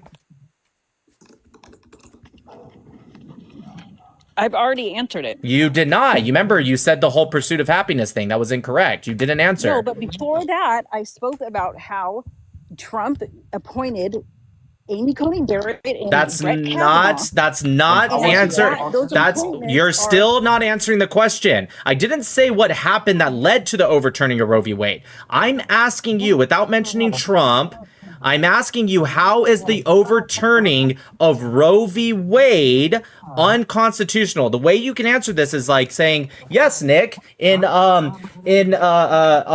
2, Section 1B says that you're allowed to kill your babies. I don't know, something. If I had the Constitution in front of me, as you do, then perhaps I could. I've read the. It's not in there. Yes, it's not in there. That's the point. It's not anywhere in there. In fact, the opposite's in there. Actually, I can read it for you if you'd like me to. But while I look, here it is. It's the 10th Amendment. Have you ever heard of the Bill of Rights? Yeah, Do you know what the Bill of Rights are? sure. What are they? I don't. I am Come on. not Come here on, you know for this. a history Come on. lesson. Come on, you got to know this. You've got to know this. Come on. You know what? I'm actually rooting for you now. You've got to know what the Bill of Rights is. Come on. Think. Oh my God! Stop laughing. You- Dude, Savion, what calm the down. Have I heard of the Bill fuck? of For a Rights? second. I said sure. So go. Where's take my a son? breath. I'm gonna go ask my. Bill I'm of gonna go Rights. ask my son this question real quick. Hold on, I gotta Hold go. on, Nick, Savion, take a breath. Breathe for a second for me, please. Please. I'm serious right now. Take a deep breath. Think about it for a second. Don't just think. Bill of Rights. What is that? Oh, she's going to Google. Jesus Christ. Come on. You got this, Davion. You've got this shit. You got to know what the Bill of Rights is. Please. I'm begging you. I'm actually rooting It's for in you the on this one. name, kind of, you know? Is she actually Googling this shit? Girl, Oh my I came out of my mute era for this. Oh my God, I'm killing. I'm Wow. Okay, I just feel want bad, to. sort of, you guys. I kind of feel Just want to bad. make sure my 13-year-old son, he knew what the Bill of Rights was. This is insane. This is kinda something we feel learned. bad, though. Okay, cool. All right, the Bill of Rights, the amendments. Let's not What's the tease her first- too first 10 hard. amendments. Davion, let me submit. Wait, hold on. I still need to read the 10th Amendment. Okay, but let me. But once you read it, you're going to get into it. So let me do something real quick. All right, go ahead. Yeah, go ahead. Davion, I'm trying to help you here because I have. Come on back, please. I'm really trying to help. I'm really extending an olive branch here, which isn't something I normally do, especially to people on the left who honestly. Crimson said the Bill of Lefts. Bill of Lefts. She should be tarred and feathered, if you ask me, at this point for this kind of stupidity. But dude, we learned that in 8th grade. Like, come on. You never heard the... I mean, we learned more than that. Remember the song, I'm just a bill. How a bill becomes a law. Yeah, it's yeah. Like 3 minutes long. I'll tell you what, if she on actually Capitol Hill. I'll tell you what, if she actually watched that video, it would quadruple her current knowledge. It would. It actually would. For sure. Oh my god. Anyways, while we're waiting for her to come back, I'm just going to read the 10th Amendment. So the 10th Amendment says, the enumeration in the Constitution of certain rights shall not be construed to... Oh, sorry, I'm reading the 9th one. The power... I was about to say, that's not right. The powers not delegated to the United States by the Constitution, nor prohibited to the states, are reserved to the states respectfully or to the people. That's what overturning Roy... why do I keep saying Roy? Roe v. Wade did, is it followed the 10th Amendment by giving it back to the states, which is exactly what should happen. Now, for you to say, Nick, you're wrong. Overturning Roe v. Wade was unconstitutional because ... right? You have to explain to me. Now, I understand you don't have the Constitution right in front of you, so I'm not expecting you to get it perfectly right. Although I will admit, I think you should have gotten the Bill of Rights right, but whatever. I'm not looking for, oh, you have to remember exactly what article. Just tell me generally what you read in the Constitution that would override what I just read to you.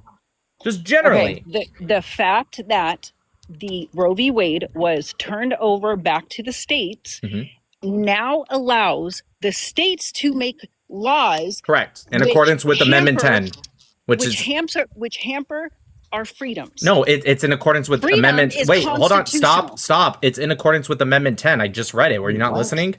Wait a second. Freedoms are constitutional. And I followed you. I tracked it. What I said is that's fine. They gave... So how's it unconstitutional? Because by giving it the states' rights, states are now... It's like the federal government is allowing states to take away constitutional rights. No, that's what it said. Not constitutional right. Listen, that's the point. Hold on. Listen. You're saying they did Amendment 10. That's literally constitution. I'm going to read it one more time. I really need you to lock in, okay? The powers not okay. That we are in agreement that so then why are you saying they're taking away constitutional rights? They're not, because abortion's not a constitutional right.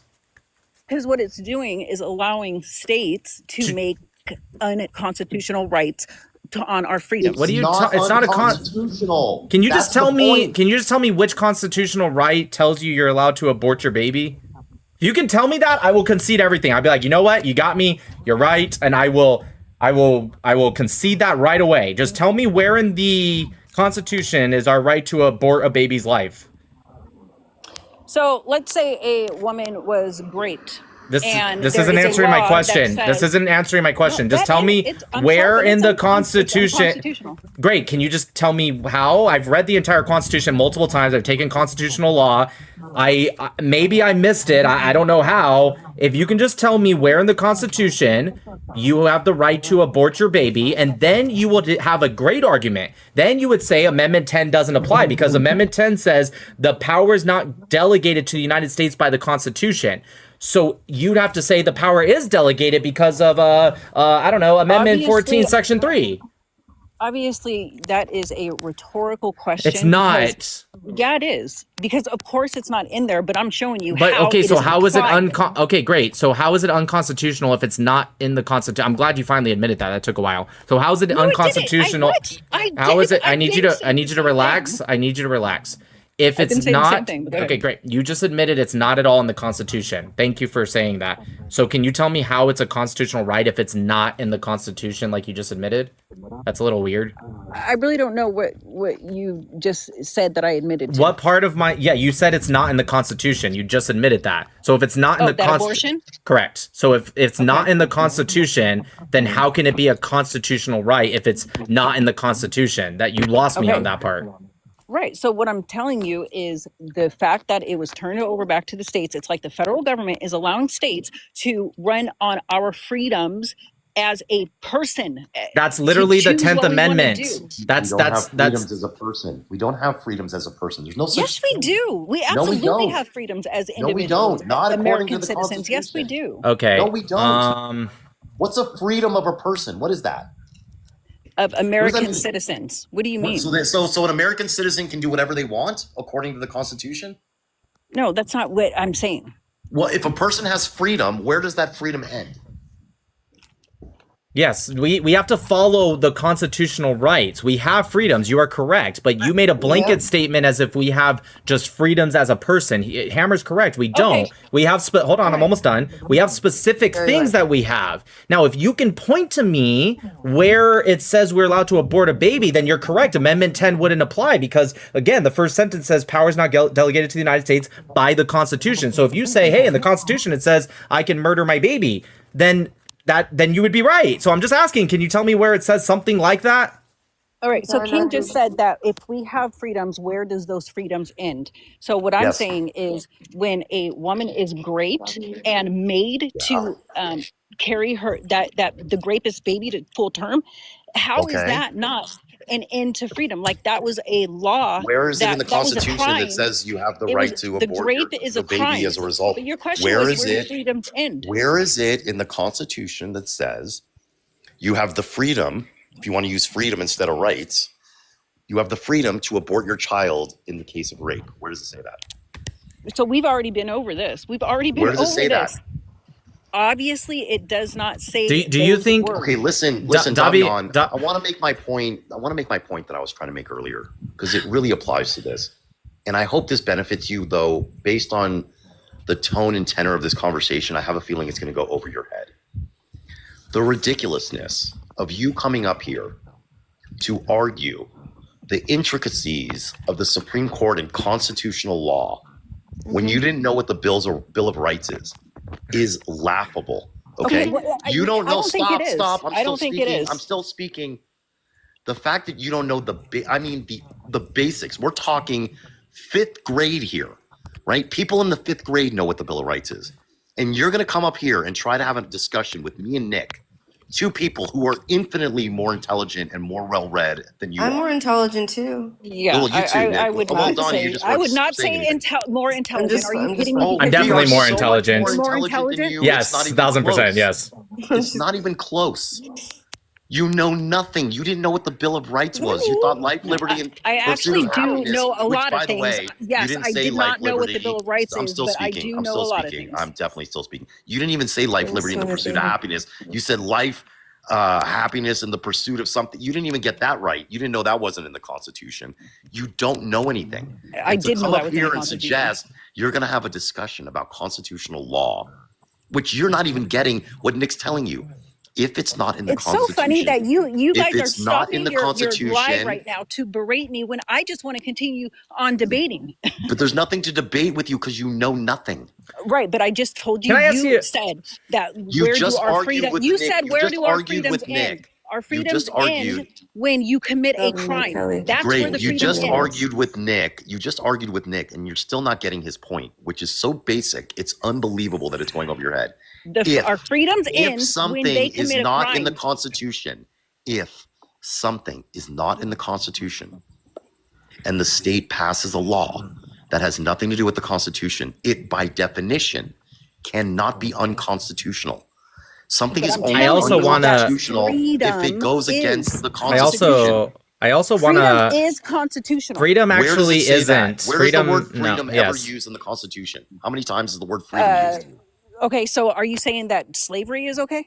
I'm not That's saying a anything. straw I'm man asking argument. When is freedom? When no, is it's freedom used in not. the Constitution? Yes, it What is. do you mean? It's in the Constitution. He asked you, "Is freedom in the Constitution?" And you said, "Oh, It's you not straw think." man. One second, No, it's I not will straw man. explain why, but you can't interrupt me. It's impossible to explain if you interrupt me, right? So he said, "When is freedom in the Constitution?" And you responded to him with, "Oh, you're okay with slavery." That is literally the epitome of a straw man. He never said anything about that. You are weakening his argument. That's so funny because it's right there in the Constitution. Now you're telling me I can't bring up the Constitution? When you guys have been berating me What to is that? bring up When the did he Constitution? say anything about slavery? It I doesn't agree matter, with it's you. That is. constitutional. Well, no, I agree with that, but he never made that point. I agree with you. It does talk about that in the Constitution, but he never said where are freedoms in the Constitution. And he didn't say that. He did, but see, he didn't say that. That's the problem. He did not. He said, "Where is the word freedom in the Constitution?" See, the problem is you are making up his arguments. I was half listening, even I know he didn't say that, and then you are criticizing him for telling you that's not what he said. Where do our freedoms end? Did you not say that? That was before. Okay. That was before. What I just asked you my is, point on that. okay, because you said we're taking away our freedoms in the Constitution, and I asked you, where is the word freedom in the Constitution? Where is that word mentioned in the Constitution? So the person in the comments that said First Amendment, nope, that's incorrect. Okay. Yes, it is, but you are, one second, you are given, right, the freedom of speech. That is true. That's 100% accurate. However, she's talking about just freedoms in general. Anyways, so my question for you, because I want to get back to our argument, right? You said, you brought up the example of grape, right? Which is awful. And I think that the way we should combat that is by having people, specifically liberal judges, who let these people off when they do grape. I think if you grape someone, obviously I'm going to mute you real quick just because you have this echo. And it's kind of hard to speak when it's echoing back at me. But anyways, where was I going with this? Oh yeah, when they let people off on either no sentence or very light sentences, I find that absolutely abhorrent. Now, I understand that there are sometimes false accusations, but if someone legitimately did grape somebody, they should absolutely, I mean, if it was up to me, they'd be like castrated and stuff like that. But, you know, beyond going to an alternate justice system, they should be getting life in prison, because even if you don't unalive the person, I believe you are taking a life by graping somebody, and so therefore you should pay with your life. So I think that's something we need to discuss, and that's a totally fair assessment, but let's put that aside for a second. My question to you is, if we were to remove all abortions other than rape victims, would you be okay with that? Would you agree to that? Because you're using the example of grape. If we were to get rid of all abortions other than that one, would you accept that? You have to unmute yourself now. Gotta unmute yourself. There you go. So I don't know, because I think that one is complex either, because what do you mean you don't know? Is not the only problem. Okay, what else is there? Like what's going on right now, how women, they can't go get, when it has to do with the life of the mother, and the life of the mother is there is absolutely zero states. Yeah, there are zero states. Right, yeah, so that's their own problem. There is zero states that have absolutely zero states that have a law that if the mother's life is truly in danger and she needs emergency abortion, there is zero states that don't allow for that. So if there's an individual nope. We're talking about legality right now, not some doctor who just doesn't understand it and he gets scared. That's awful, but that is not what we're talking about right now. I asked you, because the only example you've given me so far with abortion is grape. And I asked you a very simple question. If we were to remove all abortions other than that was the only exception, and of course emergency abortions, of course, would you be an acceptance of that? Or are you using the minority to justify majority? Now you want to have an abortion argument? That's what we've been talking about this whole time. What do you? No, not strictly abortion. That's not true, because you stopped me. What? Didn't remember? I never stopped you about talking about abortion. Literally never. So anyways, can you answer that question without deflecting? Great. Can you answer that question without deflecting? Would you, if you were to remove all abortions other than that one and emergency abortions, would you accept that standard? No such thing as emergency abortion. Great. Don't let her deflect. No, I wouldn't, because like I said, I am pro-choice. Okay, so then stop, please. Stop using the less than 1% examples to try to justify what you actually want, which is the right to murder a baby. Got it. Stop trying to say, oh, well, Nick, what about... Yeah, but when you say, what about that, you don't actually care about that. You're using it as an excuse to actually push the... And I'm not talking about just slight majority. We're talking about by far significant majority of examples. So I'm using it to show the egregiousness of how taking women's rights away does. Like, it's egregious. even It's if not a Yeah, right. if you can yeah, just it's tell me once Right. again where the right is. Not a right. You know what's It's I not you a know right. what you know what I see, find in blue states what it's I a right. find Now it's not a what right. I find ironic okay, is that when you did think the Constitution said the right to life, again, even though you kind of got that wrong, but when you did think that, I find that interesting because wouldn't the baby then have that right to life? Okay, well, like I said, scientifically, Yeah, go ahead. Tell me it's scientifically. not I'm a a person. scientist. Yeah. Oh, okay. Interesting. What is it? Wait a second. Hold on. Before you get into the science, So hold on. hold So on. you're saying wouldn't the baby have a right? So like, what are you saying, that if the baby doesn't have Go a ahead, right and Hammer. the mother doesn't have a right, like that's a Wait, circular argument. hold on. Is a woman in a state that has restrictive abortion policies prevented from going to a state with loose abortion Yes. policies and getting abortion? Wait, so you're telling me a woman in Texas who wants to get an abortion is prevented by law from going to California? Yep. There were. Do you not remember that there were bounties What on law is that? that? People put bounties on No. finding I'm women asking you who a are question. trying to What go to a law in different state to get Texas? an abortion. What law in Texas prevents a woman from hopping on a plane or getting in a car or hopping on a train and going to California and getting an abortion? I am not looking it up right now, but I'm There telling is you, there none. have been instances There is where. none. Look it up right now. Okay. So Look you it up don't right agree now. that Texas didn't put out bounties? Is there a law that prevents a woman from Texas going to California to get an abortion? And do the bounty one as well. That's not a law. There is no state or federal law that prevents a woman from Texas from traveling to California to legally obtain an abortion. So you're wrong. Yes, of course.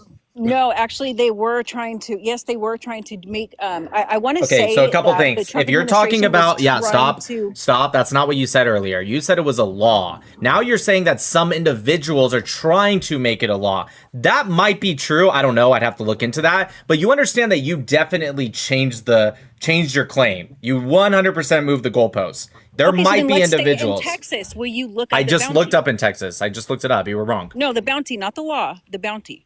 Again, if there are individuals who are trying to do stuff like that, it sounds like they're operating outside the law, so it doesn't matter. That's not true. It was a government bounty. The government was literally Tony, going to pay maybe there are people. other guests. I don't know if you want to like allocate Did people, Texas Tony. have their government put bounties on women for traveling to other states to get I know what she's abortions? talking about, actually. It's a Or civil just thing. No, civil. one second. No, the Texas Or state just to government. get- 1 second. No, the Texas state government does not have any laws that put bounties on women for traveling to other states to receive an abortion. Go on, read further. Don't stop there. That's the end of the Villanova Law Review, Yeah. But, dated November 10th, 2023. all right. Let me look it up. There's a law in Texas which allows private citizens to sue people who aid in an abortion. That's not a law preventing an abortion. Civil, criminal. Civil, criminal. No way she understands the difference. Is there a bounty in civil enforcement from Texas to aid in an abortion? Okay, Texas passed a landmark in 2021 that utilized a unique bounty hunter style civil enforcement mechanism. Instead of punishing the pregnant woman, okay, it's already going bad for Davion. It says, instead of punishing the pregnant woman, the law incentivizes private citizens to sue anyone who aids or abets an abortion. Okay, that's the opposite of what Davion said. They are not going after the woman. They're going after private people who aid or abet in it. Okay, anyways, I think we are going to move on because there's 5 people waiting. Davion, we looked it up. You were wrong again. No, I know. I do not believe I'm wrong on that. I just read it. It was a Senate I just Bill read 8. it. It was Senate Bill I know. 8 I bill. just read it. I just read it. It had nothing to do with punishing the woman. It had to do with people allowing them to sue private citizens who aid and abet in it. I literally just read it. Here, you want me to read it again? Here. Senate Bill 8. It was a unique bounty hunter style civil enforcement mechanism. It says that the law incentivizes private citizens to sue anyone who aids or abets an abortion instead of punishing the pregnant woman. So It let's literally see says that. What aids and abets? What do they define as aids It and doesn't abets? matter because you're incorrect. I'm going to move on, okay? You literally also said doesn't a woman. apply outside the state of Texas. It only applies in Texas. Also that, but it just doesn't matter. Like you literally said it was going after the woman. I just read that it literally doesn't go after the woman. So it's just, It actually has specific protections in the law that the women cannot be sued. The law says the women cannot be sued. It is only people that aid and abet. So it's the opposite, but she was close. Is this Gerard from X?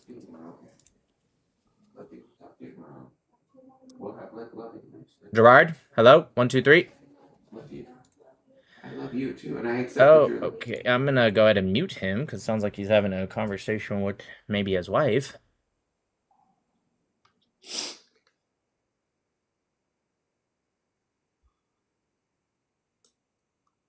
Well, while he figures that out, let's move on to Ryan here. Ryan, what's up? Sorry, I'm back. My bad. What's up? Oh, never mind, Ryan. Wait, Gerard, is this Gerard from X or is this a different Gerard? Yeah, from the Jubilee and the X thing. Oh man, I wish I knew you were waiting. I would have let you up quicker because that last person was insufferable.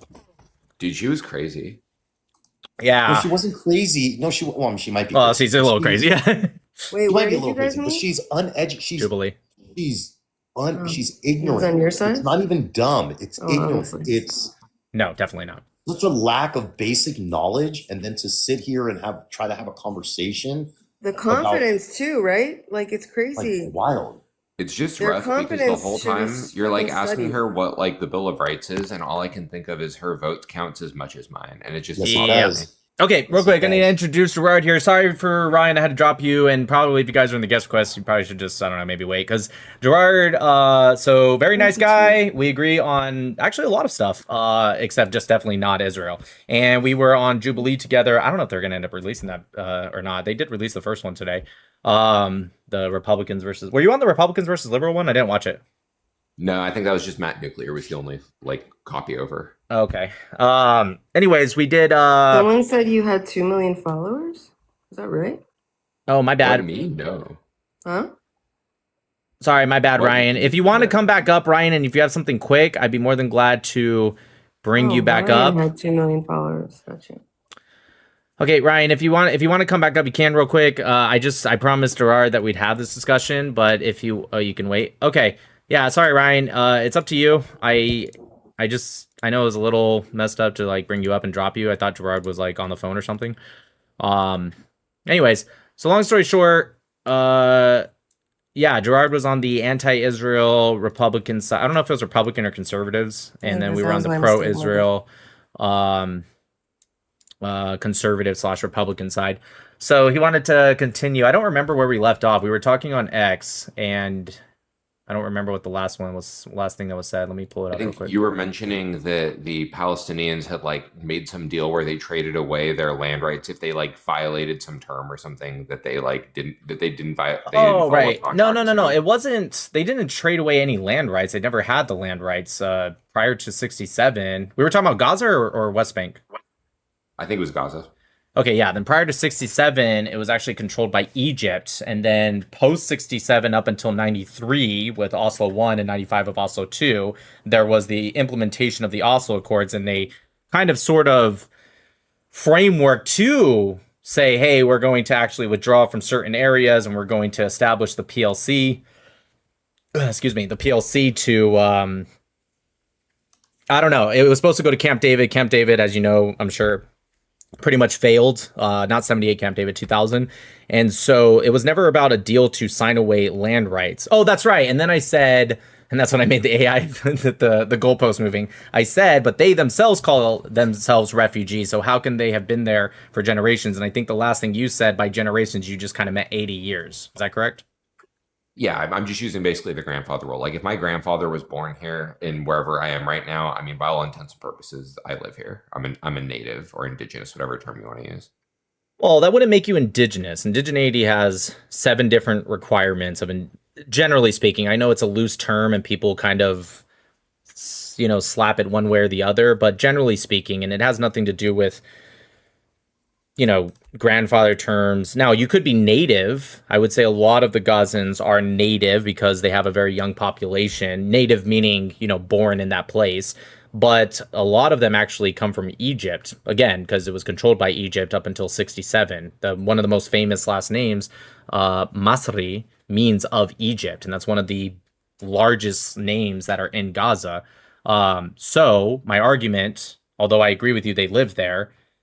I guess my argument would be,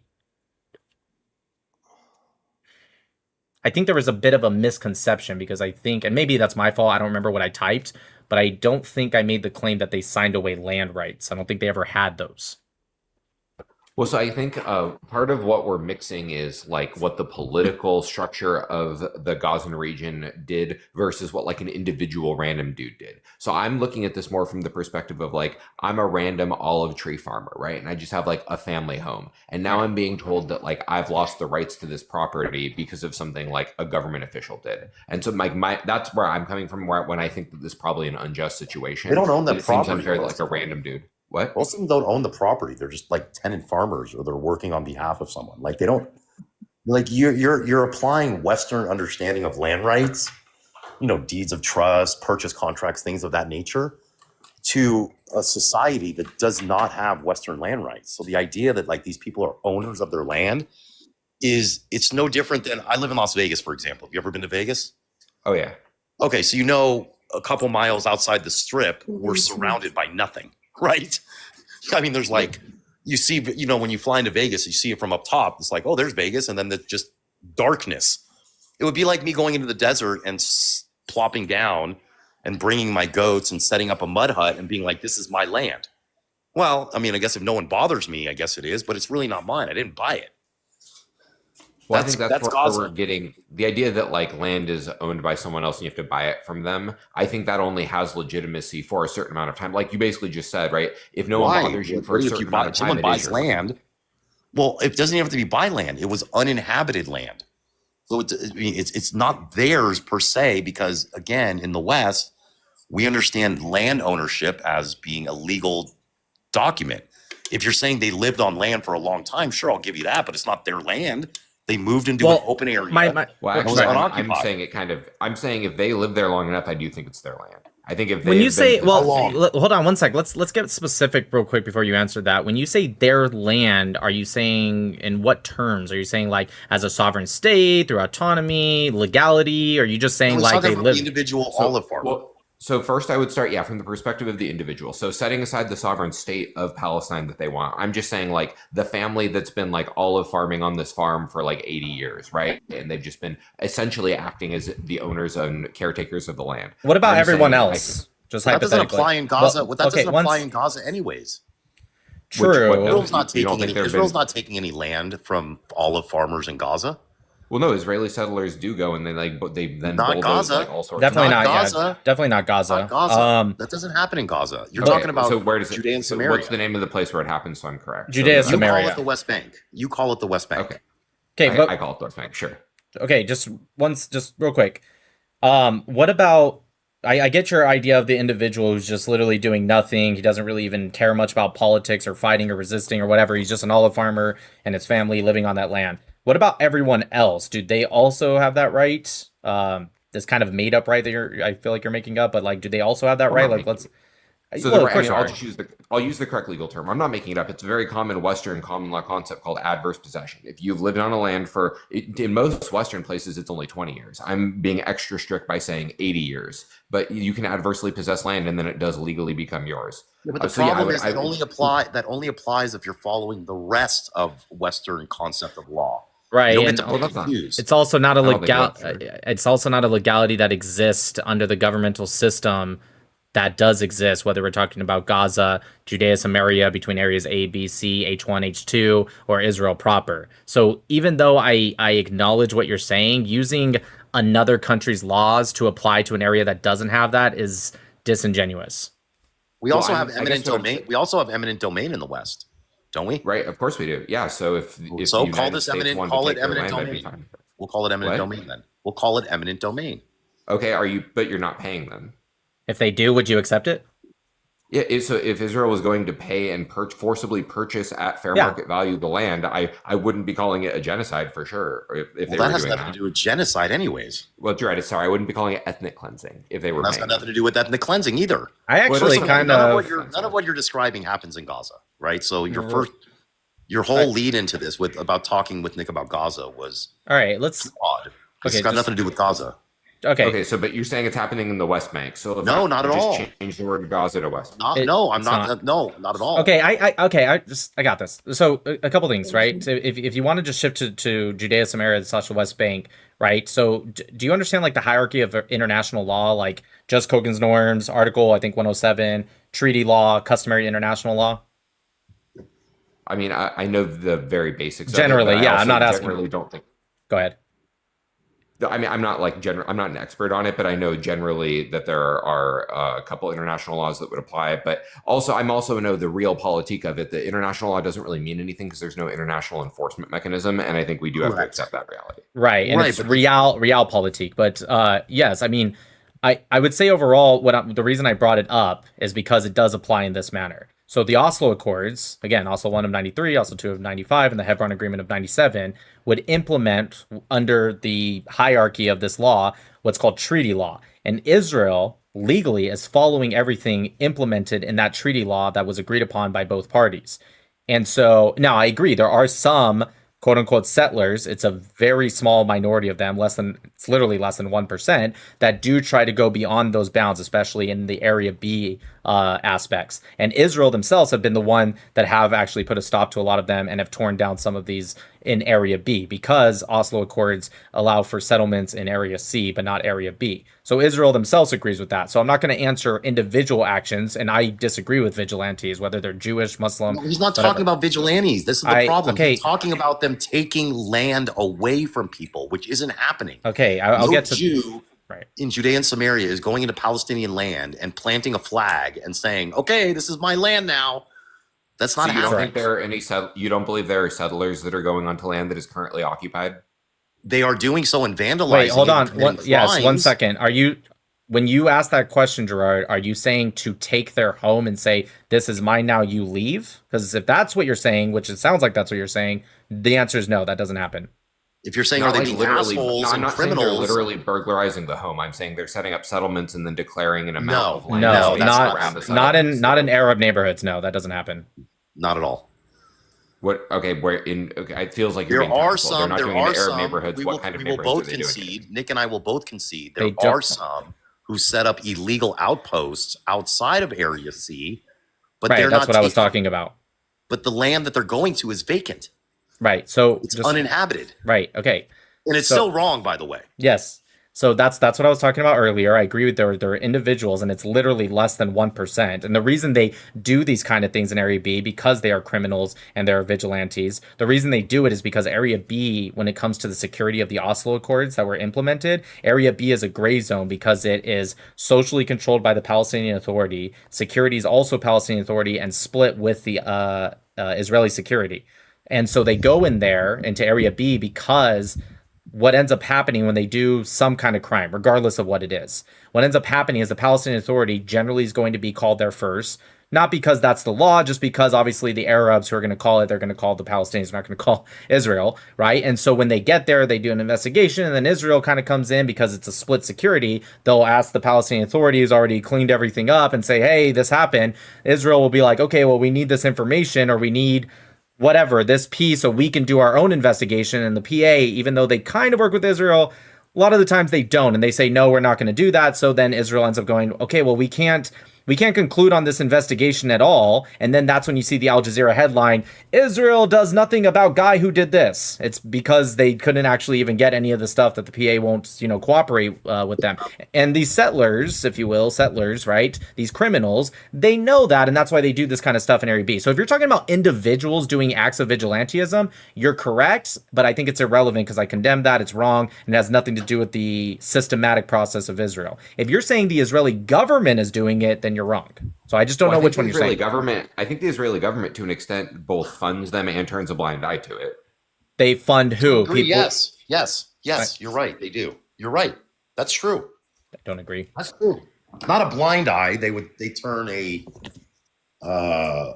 visually impaired eye. I disagree. I don't think the Israeli government funds that specifically. As for turning, they give money to the settlements. Yeah, that's true, but that's not what he said. He was talking about funding what I just said. That's not true. Well, no, but no, no. They money's fund the fungible. But settlements. money's I'm fungible. saying they fund this. Any form of expansion is what I'm called. When I use the word settlement, I'm just using any form of expansion outside of the current borders. Okay, of I just Israel. want to make Really quick, sure. there's some subscription boxes up top. You guys pay attention to that. Thank you, Aaron and Kelly. Thank you. So it sounded like what he was saying was what when I said like, yeah, there's individuals less than 1% that do this in Area B, and he said the Israeli government funds that. Sounds like you're saying they were funding that. They don't fund that. If you're just talking about them funding settlements, neighborhoods, effectively, that's true. In Area C, that's 100% true. Yes, I'm not against that, but that's not the same thing. But again, they're not expanding in the way you're describing it, as if it's a growing, like expanding, as I understand what you're trying to convey, would be an existing settlement block. Let's call it Male Adumim. Okay, that's a big one. It would be the members of Male Adumim going outside of the community, taking land that doesn't belong to them or belongs to the Palestinians, saying, you're out, we're in, we're going to start building and expanding our existing settlement there. That does not happen. Correct. No, It so does not happen at all. let Zero. me use your analogy with Vegas. It's what I'm saying is it's as if me, a Californian, were given a subsidy by the Californian state government to just go build a house in the Mojave, right? Like on the Nevada part But of the that's Mojave. not what's happening. Again, they're only building in existing, agreed upon settlement blocks that were already covered within Oslo. Israel hasn't built a new settlement in years. Correct. They've approved new ones, but they haven't actually A started lot of the building times when we read articles about them building new stuff or settlements, it actually what it is just because of natural population growth, and they're just expanding the already in like established neighborhoods. right. The community doesn't end at Right. the line of the last house. Correct. The community expands beyond that, so they're just expanding within the designated community area. Right. Same thing with a lot of Arab neighborhoods. They've also had natural expansion just due to the birth rate, and they've also kind of grown and started building new stuff within their neighborhoods or on the outskirts of the neighborhoods, if you will. But again, let's get back to the original point, right? The original point, again, correct me if I'm wrong, I don't want to misrepresent your argument, but it sounded like what you were saying is that they're going into these olive farmers and saying, get out, this is our house now and our land now. And then they're being forced out, and then Jews come in and, plop their feet up. Like, that doesn't happen. Based upon what I've read, this and what I've actually heard from firsthand accounts, although admittedly they're biased because they're the family members of the olive farmers. But for the accounts that I've heard have been, they'll come in and they'll say something like, hey, due to some like technical paperwork thing, we actually own this land, or you've defaulted on a payment some years ago. Yeah, I can answer. Some paperwork, like some hyper. I know exactly what you're talking about, and it's actually, you should agree with it, and I'll tell you why. So I'll start with the second example because it's more quickly answered. So the second one, you're almost definitely talking about the Sheikh Jarrah neighborhood, right? Where after 50 plus years, by the way, it wasn't even the Israeli government, it was actually the civil. We're still talking about that like years later. That's crazy. Right. Sheikh Jarrah is always brought up because the Palestinians, what they did was they created a lot of propaganda around it. And I don't even blame people like Gerard or anyone for seeing that and be like, that looks pretty bad. Anyways, so what the Sheikh Jarrah was, it wasn't even the Israeli government. It was actually the civil system. And what they did is after like 50 plus years of literally just squatting and not paying the landlords any rent whatsoever, like you said, if we're going with Western ideology, you miss a month's rent, you're already getting a warning. After 2 months, you're probably getting kicked out, maybe 3 months. This was 50 years, right, of them not paying a dime to the landlord. And then finally, they said, you're getting out, right? Now, when I'm sure maybe you're curious, well, who was the landlord? It was Jewish community. And we know this to be true because even Jordan, who had legally annexed this area, and that's not a biased opinion, they literally illegally annexed it back in 1949, administratively in 1950, all the way to 1967. They literally admitted this neighborhood was owned and purchased by a Sephardic Jewish community back in 1875, I believe it was, give or take. And they even had it stamped by UNRWA, not exactly a pro-Israel organization. I'm sure you know who UNRWA is. They admitted this is a Jewish neighborhood with the landlord, and it is owned by the Jews. Now, why were the Jews not there? Because Jordan, back in 1952, made a law that no Jews were allowed, and they ethnically cleansed Judea Samaria of all of the Jews. Not no Zionists, not no Israelis. It said no Jews allowed, right? So the Jews, even though they owned that land legally, they were kicked out. So what happened? A bunch of Arabs moved in during the time of the Jordan illegal annexation. And then in 1967, they got their asses handed to them. Jordan got pushed out. Israel now controls Judea Samaria.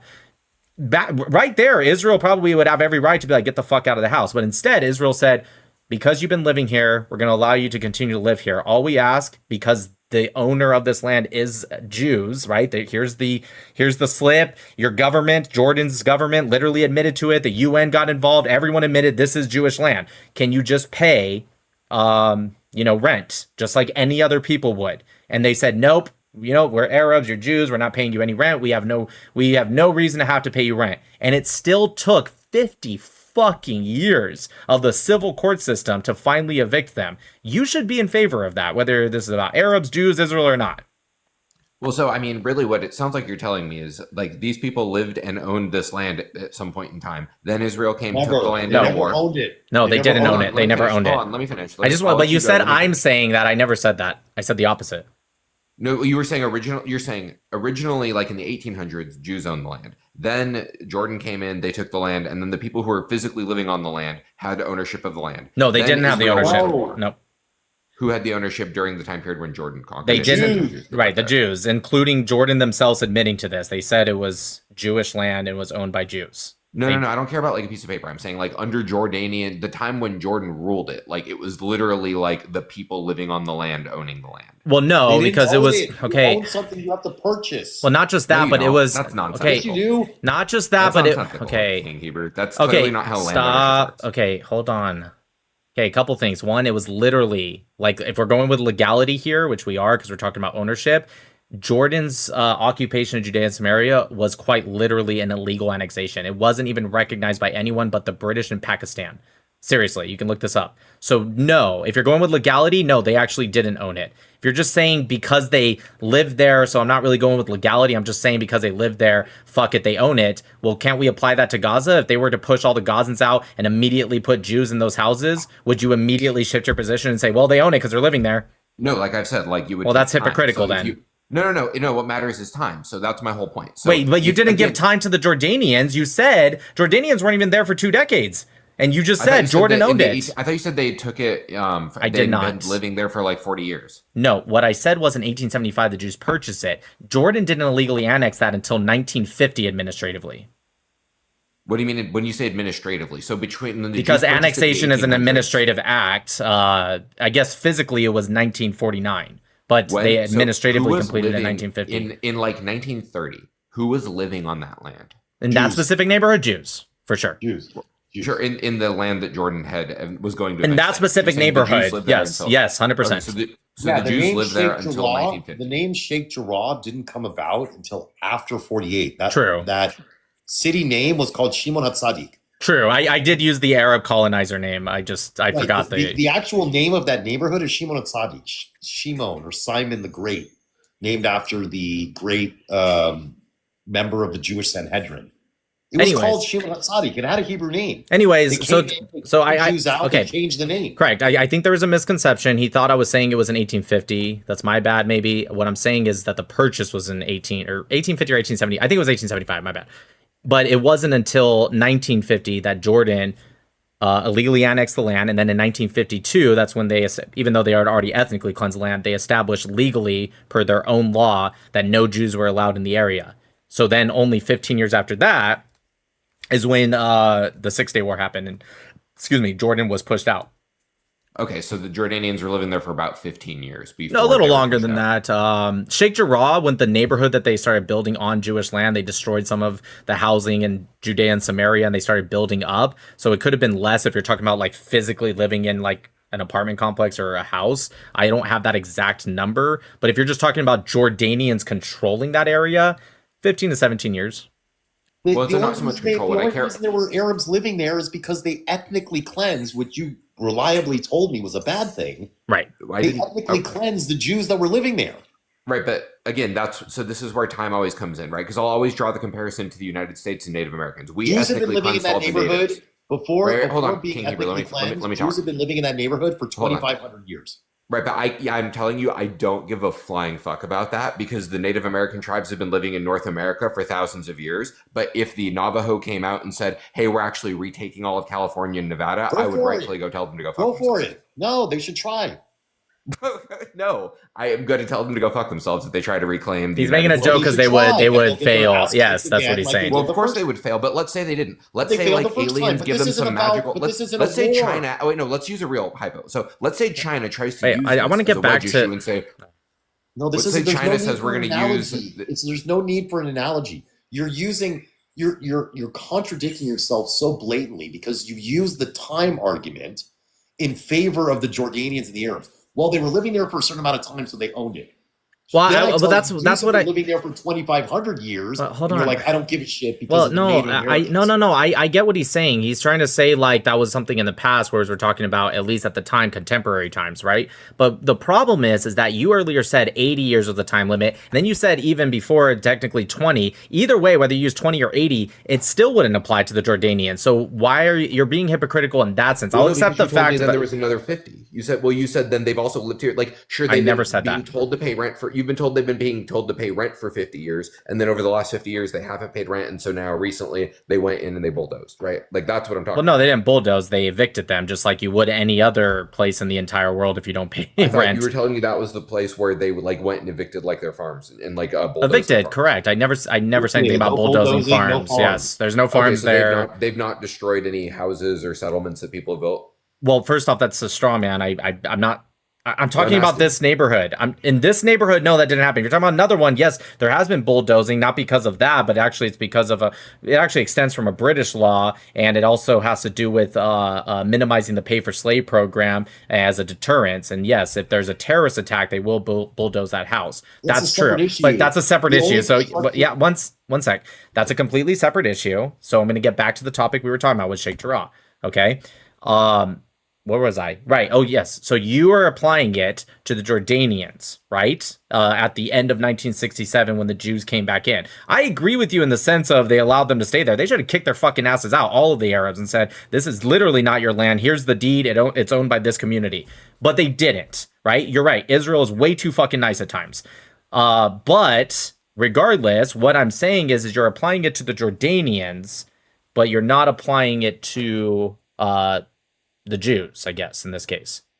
Well, no, so I would be but the problem is I wasn't alive in the 1950s when Jordan annexed it from like the Jews. So if we were in 1950 and Jordan was trying to occupy Jewish land where Jewish people had been living for decades, I would absolutely be saying, hey, there's people living there, don't kick them out. So the only reason. What's the time limit? How long do they have to live there physically for you to say, hey, there's people living there, don't kick them out? Even though you literally own the land, the Jordanian government admits you own the land, you have the deed to the land. You're saying you don't believe in property rights. Fuck property rights. Whoever is physically there, they get to stay. That's what you're saying right now. No. There's a time limit, right? That's what adverse possession. So right, if you squat long enough, you get to live there. Yeah. If you've lived there long enough, you get to keep living. Right, even though you don't own the land, you have the deed, all of that. Okay, yes, so what is that time limit? Law. It's not, but so what again, is... Western common law? It's typically between 20 to 30 years in Western Okay, so in that case, then this still doesn't apply anyways. Well, I thought you said in 50 years that they've not evicted them for, right? Okay, so you're... No, got it. Wait, hold on. Okay, so your new argument is that if they say you have to pay rent, which is definitely part of... I wouldn't even say that's a Western thing. That's kind of a world thing. And you refuse to pay rent, you're saying you shouldn't get evicted? No, not you shouldn't get evicted, but if you but that's what happened. Notoriously occupy land in contradiction to the owner, you are adversely possessing it, and if you've done that for 50 years, you're going to get the land. Wait, what? No. Okay, listen. They're supposed to pay rent to the landlord. They did not pay any rent. You're saying that should be ignored and they should not be evicted. That's what adverse possession is when you openly and notoriously occupy land in contradiction to the right of the actual property owner, and you've done it for like 50 or to 20 to 30 years, in this case 50, well, now you're changing you actually have adversely possessed. Okay, correct. This is a change. Okay, got it. And you're going with American law right now, correct? Well, it's Western common law, so English, it starts with English law. But yeah, the Western Okay, world, so you're going with the UK. Colonies. I'm going with England and her colonies common law, yes. Okay, got it. So I will simply say I can look into that, although you did 100% change the argument a little bit. But I can look into that, but I'm going to go ahead and say that really doesn't matter anyways, because it's not the UK. It's not the United States. This is, I think, disingenuous at best. If your argument is that they should have evicted them immediately when after the 6 Day War, you and I are on the same page, brother. I agree with you. They should have done that. I agree. They should have. And the reason why I acknowledge it's not the UK, and so like from a legal perspective, they can't sue in a UK court to get the land. But when we're trying to decide land disputes, I, as a Westerner, am going to rely on Western common laws. I'm not a moral relativist. I don't think we should look at the local laws and traditions. Even within the context I'm a Western chauvinist. I believe that Western morals. I'm with you on that one. We agree on that one. But even within the context of Western law, isn't it different within different states? Don't different states have different concepts of adverse possession? Different states, it'll vary slightly, like the amount of years. But you find me a single state. There's where it's other more than elements 50, too. It's not just that. There's other elements, aren't there? Yeah, there are. I mean, what open and notorious means very slightly, but there's no. You show me a single state where this wouldn't qualify. How about paying property taxes? That is a little different because that only applies when there is an established sovereign government, right? In our case, where the issue itself is the sovereign. In my state, for adverse possession to be legal, you have to pay property taxes during the time you were squatting. Right, but that's only when there's an established sovereign to pay the property taxes to. In this case, our disagreement is over who the valid sovereign would be to an extent. No, there is no dispute because from 1967 forward, the established sovereign was Israel. That's true. Also, yeah, I am looking at Hammer property taxes.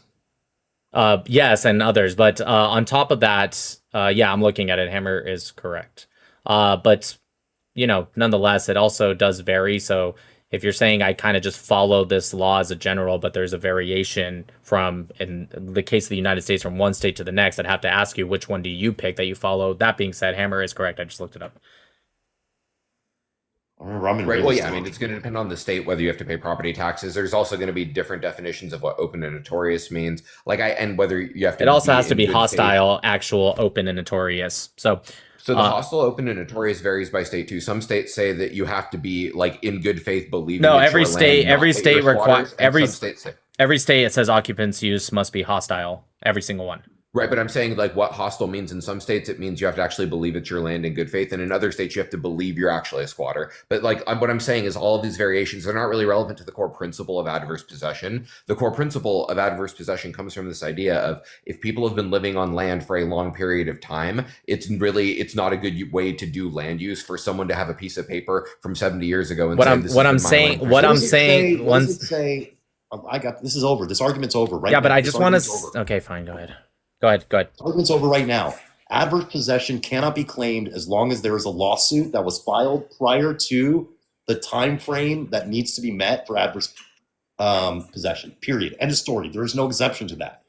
So you're really telling me they filed the lawsuit 50 years ago and that the case was filed 50 years ago and they just didn't do anything in court? No, it's not that they didn't do it. It's because, again, if the argument right now is that Israel's way too nice, you and you're preaching to the choir. But yes, Israel literally with appeals and extensions and everything, and the human rights organizations trying to say that they were violating, and it became an internationally talked about event and all that. Yes, it did take actually that long. It's insane. Again, if the argument right now is that Israel is too nice and they should have not given a shit about any of that, I'm with you 1000%. Also, my overall point. Argument now. I'm gonna have to look this up because I am baffled by the idea that a single civil case like this would take 50 years in the country like that's doing the occupying court. Like that is crazily unbelievable to me. How long does it take a case to get to the Supreme Court in the U.S.?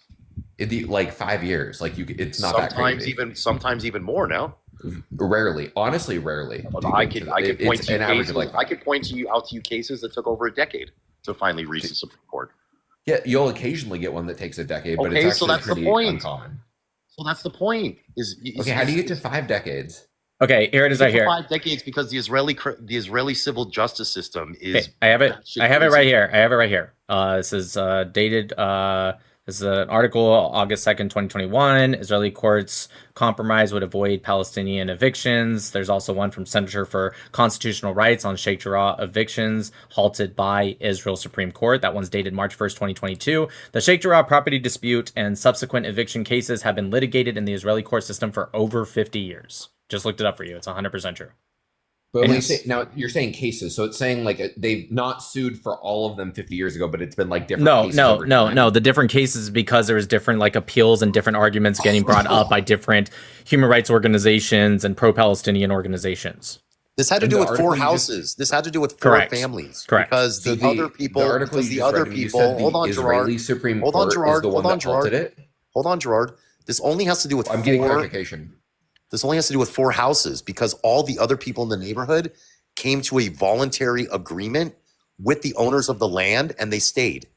Correct. They didn't evict the So- whole so neighborhood. that's they the- evicted that's- four houses. That's the argument I wanted Nick, to when you said make. a second Okay, 1 second. When you said a second ago the Israeli Supreme Court halted the eviction process, what was the basis for that? You're saying the actual Supreme Court of Israel said you couldn't. Yes, the evict? Supreme Court in Israel is very left wing, and I'll get to that. But that was kind of my point with where Hammer was going. I just want to say that real quick, right? Is they came into a rental agreement. They literally came into that agreement with the landlords, and so adverse possession requires, not sometimes, it requires hostile possession as an element.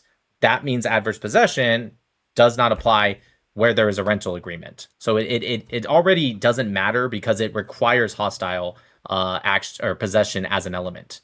That's Well, but not you can possible. show hostile possession by refusing to pay rent. By refusing to acknowledge the landlord's authority, refusing to pay rent, that is a way of showing hostile possession. It's actual payment of rent is what would defeat hostile possession. Yeah, but it doesn't matter because the Okay, I lawsuit can was look filed. into that, but I don't agree Once with the that. lawsuit's filed, it doesn't matter. It stops. The lawsuit and was that's why I filed in moved the lawsuit 1972. question Of like this like crazy 50-year lawsuit. Now that you're also telling me the Supreme Court of Israel sided with the settler or with the Jordanians. They don't or have the same Palestinians. laws as we do, bro. They definitely didn't side with the Jordanians because Jordan already had relinquished the land in 1988. So it definitely was not siding with the Jordanians. That's not true. Okay. So the people, sorry, not Jordanians, the people who are living there that the Israelis are trying to evict. So the Supreme Court of Israel sided with No. It doesn't say that they. Yes, correct. So the reason for halting had nothing to do with because they were agreeing with the. Wait, when you say agree with the people squatting, like what do you mean agree with what? Well, because let me just out. So you said the Israeli Supreme Court recently somewhat halted the evictions. I'm saying why would they do that? Temporarily. Yeah, it was just a temporary halt. They wanted temporary because halt they on a wanted 50-year-old they case? wanted the parties to come to a settlement outside of court. And so- but it's Like been the 50 landowners, years. like the landowners had done with every other family in Sheikh Jarrah. They were able to voluntarily come to an agreement about rent. This applies to four houses in an entire neighborhood. So the Supreme Court wanted them to resolve the problem outside of the judicial system. And they kept going back to that well of like, you guys got to go there and negotiate. It's like arbitration. Sometimes you can, in real estate in the United States, California, I can tell you as I'm an expert in that, you will take a lawsuit to a judge and the judge will kick the lawsuit out and say, no, I want you to go to arbitration or I want you to go to mediation first. Real quick, I also looked it up. This is through Burr and Foreman Law, dated in what's the date? May 22nd, 2023. It specifically says that not paying rent is not a standard tendency into hostile adverse possession. So you were incorrect about that. And it also says under permissive use, a lease establishes permissive use or an agreement. Under property law, permission itself defeats an adverse possession claim. So just that permission under that agreement already defeats an adverse possession claim. It only Where are you applies getting to the statement squatters. that refusal to pay rent doesn't show hostility with that first part you said? Where did you get that Because adverse possession is also called squatters' rights. Squatters, by definition, are not paying rent; they are squatting. It's a little different than squatter. squatters' A squatter is not. You're not a squatter if you are overstaying your lease and not leaving. That's not Adverse a squat. possession is different than squatters' rights. They're slightly different things. No, but they're often called squatters' rights because it applies to squatters. They In other literally words, are if you called sign a squatters' lease- rights. Yeah, I know they are. If you, this is what I do. If you, Gerard, sign a lease for a year, okay, and you're paying $2,000 a month, whatever, and after a year, the owner comes to you and says, all right, I'm bumping your rent up to $2,500, and you're like, fuck it, I'm not paying that, and you don't leave, you're not a squatter, you're overstaying. Well, no, so that's actually a great example. So if I say, fuck you, I'm not paying your hike on rent, and then I continue to live there for 50 years, it's going to be my house. Yeah. No, that's you're not absolutely going to, because in the United States, we have a legal process to get you out of there. In every Right, state, but I'm saying there's if a you legal don't do process. that legal process, if you take over 50 years to do that legal process, I'm going to get There's no one's no. The moment the person files any paperwork for the legal process, All right. the clock on adverse whatever we're talking about here is stopped. That's what you're not getting. Okay, I want to get back It's called to like an unlawful- it's called overall. an unlawful detainer. When I you're wanna- trying to evict someone, you file an unlawful detainer. Okay, I want to get back to like an overall topic because I just realized, like, I don't know if you guys ever get into like the part of a debate where you're just like, holy shit, we really have been debating like the rabbit hole of a rabbit hole of a rabbit hole. Okay, got it. You believe it should be there, it's not. So I assume if Israel did, let's say hypothetically, kick everyone out, let's go back to Gaza. If they kicked everyone out and then lived there for between 5 to 20 years, if we're going with literally, depending on the state, Western law, would you be okay with that? Would you then say it's Israel's? Yeah, so like if you're telling me, you show me some Israeli kid that like has a house in Gaza, he grew up there, his grandpa, like raised him there or whatever in Gaza. Yeah, and in like 2080 or whenever this is happening, yeah, I'll defend that Israeli kid and I'll be like, okay, yeah, this is the so only yeah, home so use that if we're not they are there from 5 to 20 years, again, I'm just reading based off the state. Some states 5, some goes up to 20. There might be higher than 20. I'm just reading a generalized statement. But if it's so somewhere earlier, between... I'd given like 80, but yeah. So I mean, okay, earlier, I mean, the same number I would apply to the Palestinians, I would apply to Israelis. Okay, yes, is that number the Palestinians? What? Is that number the Palestinians? Because you're going to be wrong about Gaza if that's what you're saying. Because a lot of Palestinians have not been living there for 80 years. That's incorrect. So if you're going to say 80 years is the number, then you already don't agree with the Palestinians. When are you saying the Palestinians moved into Gaza? A lot of them in 1967, actually. Not quite all of them, but a lot of them did in 1967. I will say there are some from 1948, but even then you'd have to get into, did they live in Egypt and migrate during the time from 48 to 67? Then you'd have to get to individual families, but a lot of them were actually 1967, which is not 80 years, as I'm sure you agree. Plus, who was living there in like 46? As a matter of law, since we're getting technical here, when the sovereign changes, the property laws change with the sovereign. So right, that's not really relevant to my point. That's not meaningful or relevant to my point because I'm not trying to make a lawsuit. Of course it is. King Hebrew, let me finish a sentence. So the reason that's not relevant to my point is because I'm not claiming that the Gazans have. All right, I'm gonna just wait, and then as soon as you're done, I'd love to finish a sentence. No, because from 49 to 67, it was Egypt's land. In 67, it became Israel's land. Okay, so yes, I heard you, baby. Why the sovereign changing is not relevant to my point at all is because I'm not saying that the Palestinians or the Jordanians or the West Bankers or whoever have some like legal actual right to sue in some imaginary court. That's why. So all the technical points you're trying to catch me out on aren't really what I care about. What I care about is the reason for the rule. Let's go back to what I was saying because again, we're going back to the like rabbit hole of a rabbit hole. So back to the point. So a lot of them, in fact, most of them were 1967.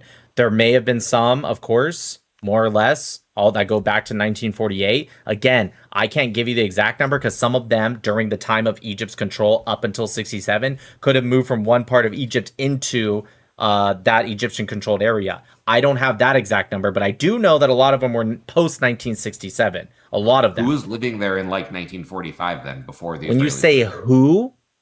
Yeah. Well, the Israelis didn't. Names, but I mean, like, the Israelis didn't exist in 45 because that's a nationality. You mean Jews?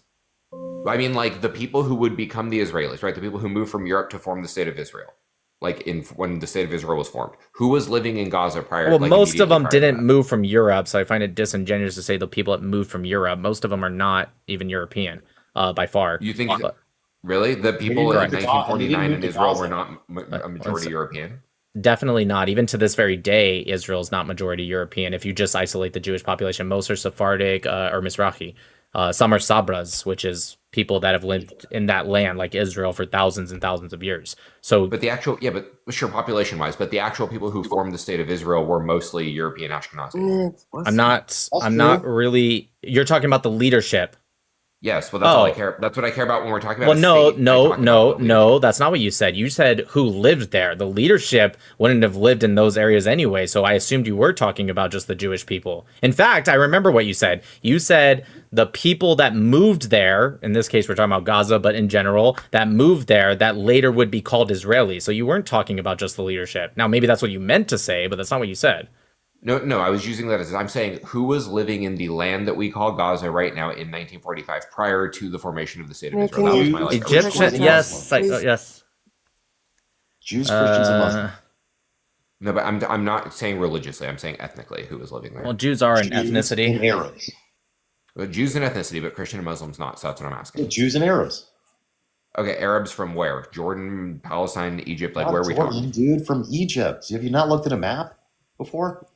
I'm familiar with the fact that Egypt is adjacent, but that doesn't mean that that's. I mean, they could be Lebanese, right? They could be from a lot of other places. Lebanon. How would they get from Lebanon all the way across Israel to go to Gaza? Are you shitting In me? 1945, that's not insane that people could go from Lebanon to Gaza. Like, what are you talking It about? wouldn't make any sense because there would be a couple hundred Arab communities in between there. Why would they go all the way to Gaza when they could have gone to Jericho or Judea and Samaria? It doesn't make sense. No, listen, Arabs, okay, particularly Muslims, have last names that tell you where they come from. Al-Masri, al-Baghdadi, al-Shabazz, al-whatever. It tells you where they come from, okay? So the people in Gaza have last names that indicate that they are from Egypt. Also, in the mid-1800s, when the Ottomans were controlling land, I think it was 1841, from 1841 to 1850, that area was taken over by the Islamic leader of Egypt. He took it away from the Ottomans, and then the Ottomans took it back from them in 1850. And when the Ottomans took it back, about 75,000 of the Egyptian army deserted and remained in Gaza. So a lot of those people come from the deserted Egyptian soldiers that were defeated by the Ottomans. You're saying in the 1800s, or In you're the in World War I? 1850s, they were, Okay. but they were Egyptian. Okay, so you've completely now validated and proven my point then. So they've been there since the 1850s, which is what Not I was all of asking the whole them. time. Not all of them. Most of Some them Right, I wouldn't. don't care that they were Egyptian at some point. They've been there since the 1850s. That's incorrect. who I'm. Still, That's my whole point. that's Not incorrect. all of Wait, them, when you say some of that, them. okay, all right, okay, I got this. When you say when you say 1850, you just mean because there were Arabs in that land, even though they weren't the same Arabs that were refugees post 67, which would make up the majority. You're saying just because they have the same ethnicity, therefore they're the same people, like literally the same people on an individual level? No, I mean, obviously they would be their descendants, not literally the same Well, people. no, a lot of them actually wouldn't be. A lot of the times with the refugees, if you will, which again, about 85 to 90% of them claim that, especially post 1967, they would be descendants of different people. I mean, I guess if you go back far enough, all Arabs do come from the Arabian Peninsula, but I'm assuming you're not going back that far and you're talking about their direct ancestors. And so, no, actually, they wouldn't be the descendants of the same people. Some might be if they're from Egypt. That's probably true, but you're talking about a generalized statement. So, no, a lot of them would have came post 1967. So you're saying in 1967 during the Six-Day War or whatever, that's when the majority of people in Gaza moved into Gaza? Well, I think the majority of them at this point, again, I was only going with that because of the 80-year rule that you kind of established. Most of them at this point would definitely be people that are born there. But I was just bringing that up because of the 80-year requirement. If you want to shift to a 5 to 20-year requirement, then sure. No, I was using original. I mean, you pegged me to the number 80. I was using the look. If I was born here, and I my never pegged you to grandfather that. was born- okay, I was using the grandfather rule, right? If I'm born here and my grandfather's born here, then at that point I'm going to declare you as like you're the person who lives here. If your grandfather's born there, Okay, I mean that's totally That's really all I fair. meant, but Sure, that's why I said- sure. I This is said this is this is an adverse opinion, and sure, I mean, fine, whatever. yeah. But I also want to make very clear that I don't even really know why we're talking about this anymore because it's not like Israel's policy is to do that anyways. Israel's policy ultimately is that they would like to claim complete ownership of the West Bank and Gaza. I mean, like if we're being That's honest, their right? policy? Like, that's their goal. Their No, goal that's is some to of their claim- goals. I like who are you speaking about? You're talking about individuals, or you're saying Israel as like a systematic policy? Israel is like the current government of Israel, and it therefore its representatives who say things is how I would. They want to deduce take what the goal Gaza? of- I believe they want to take Gaza, the West Bank, and it's seemingly Lebanon. I think they want to also take Lebanon. Oh. Why did they sign on to the Right, Accord of Peace? right. And Because also, they why did do they things sign the original tactically because of treaty with international- Lebanon? Because of international pressure, they have to do things tactically that are not for like what they Okay, want. so tell me how long-term. this new treaty they just did with Lebanon is tactically going to get them Lebanon. Because the entire world is united against them, minus the United States, and they understand that, and they realize they have to make concessions and try to play the long That doesn't game, answer my which- question. How does that help them tactically get Lebanon? Because if they don't make any sort of concessions right now, they're going to just get attacked by all their neighbors, and then they're going to get no land. Yeah, So but if that they can wait, they can go. Okay, that concession is kind of the opposite of what's. If anything, Israel should not actually should not sign the law, because if they don't, Hezbollah survives and continues to get funded, and then they can wait till, like you said, right now international pressure is very high. They can wait, and so then they can use Hezbollah as a reason to go take it later when international pressure lies low. If anything, if that was their goal, this treaty is bad not only immediately, it's also bad for the long term. If their goal truly was, we want to take Lebanon. If international pressure forced them to sign the treaty, wouldn't international pressure be even harsher if they broke the treaty?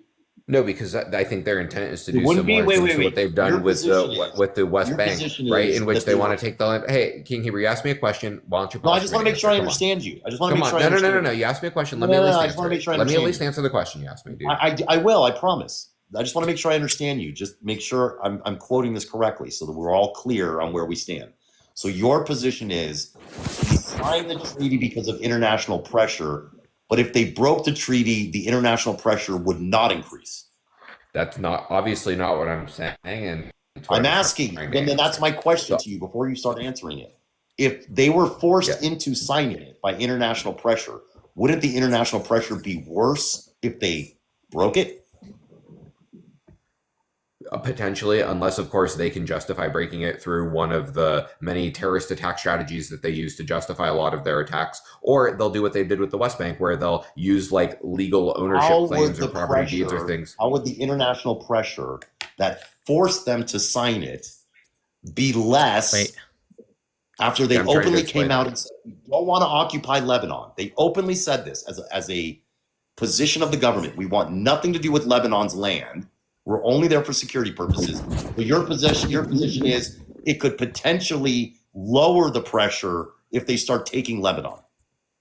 Right. So again, I'm trying to explain that. So Well, that makes they're perfect sense. instead of militarily occupying and invading it right now, which if there was no international pressure, I have no doubt they would do. What they are doing They instead already is are. they're signing this treaty in order to call not a literal ceasefire, but to basically make it appear like we're not going to militarily occupy it, and then they can go either down the line once pressures cool off a little bit. They can continue to use terrorist attacks to justify you know- more aggression. Right. Do you know what the treaty is right now? Like, do you know what the treaty is claiming? Have you looked into it?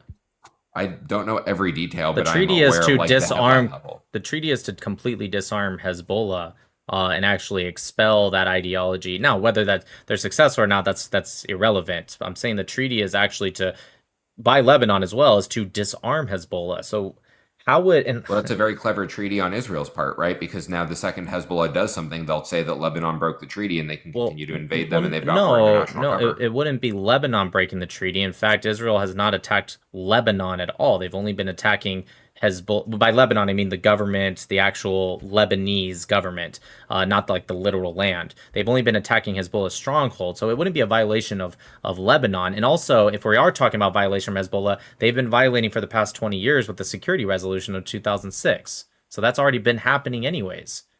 Yeah, do you Right, think so this that's what I'm treaty- saying. do you These think this peace treaty- treaties, these peace treaties don't really bind Israel because Israel can break them anytime Hezbollah does something. Anybody can right? break a treaty. Well, wait a Anybody minute. can Oh, break hold on. treaty. Wait a I'm saying minute. they can, Wait, like, justify that's, their breaking of the that treaty wouldn't by be. Hezbollah Hold doing on. Wait a minute. That wouldn't be a breaking of the treaty. If somebody first breaks a Right. treaty and you respond, why would you? Why are you saying that's a breaking of a treaty? If somebody breaks No, it, that's my whole first- point. So we're okay. It's not so your here's point. You what- and said that it's part of justifies why I them think it's hard breaking. to- Okay, go Part ahead. of why it's kind of hard to go back and forth is because, like, you'll ask me a question, I'll start answering, and then King Hebrew will start interrupting with a different thing. So I'm going to try to address what Nick's saying first. So your original point here that you had was, why would Israel have signed this treaty with Lebanon if what they want is to take Lebanon? And I'm saying, right, the treaty will get them some like cooling off on the international community, but not really bind them because they can just go and aggress again as soon as Hezbollah does something, which they know Hezbollah will. So therefore, the treaty hasn't really bound Israel in any If meaningful way. Hezbollah does something, Again, see, King Hebrew, just let me finish. Just let me I'm dialogue with continuing Nick on for your like 1 point. second. So If Hezbollah violates- Israel is going to be able to go ahead and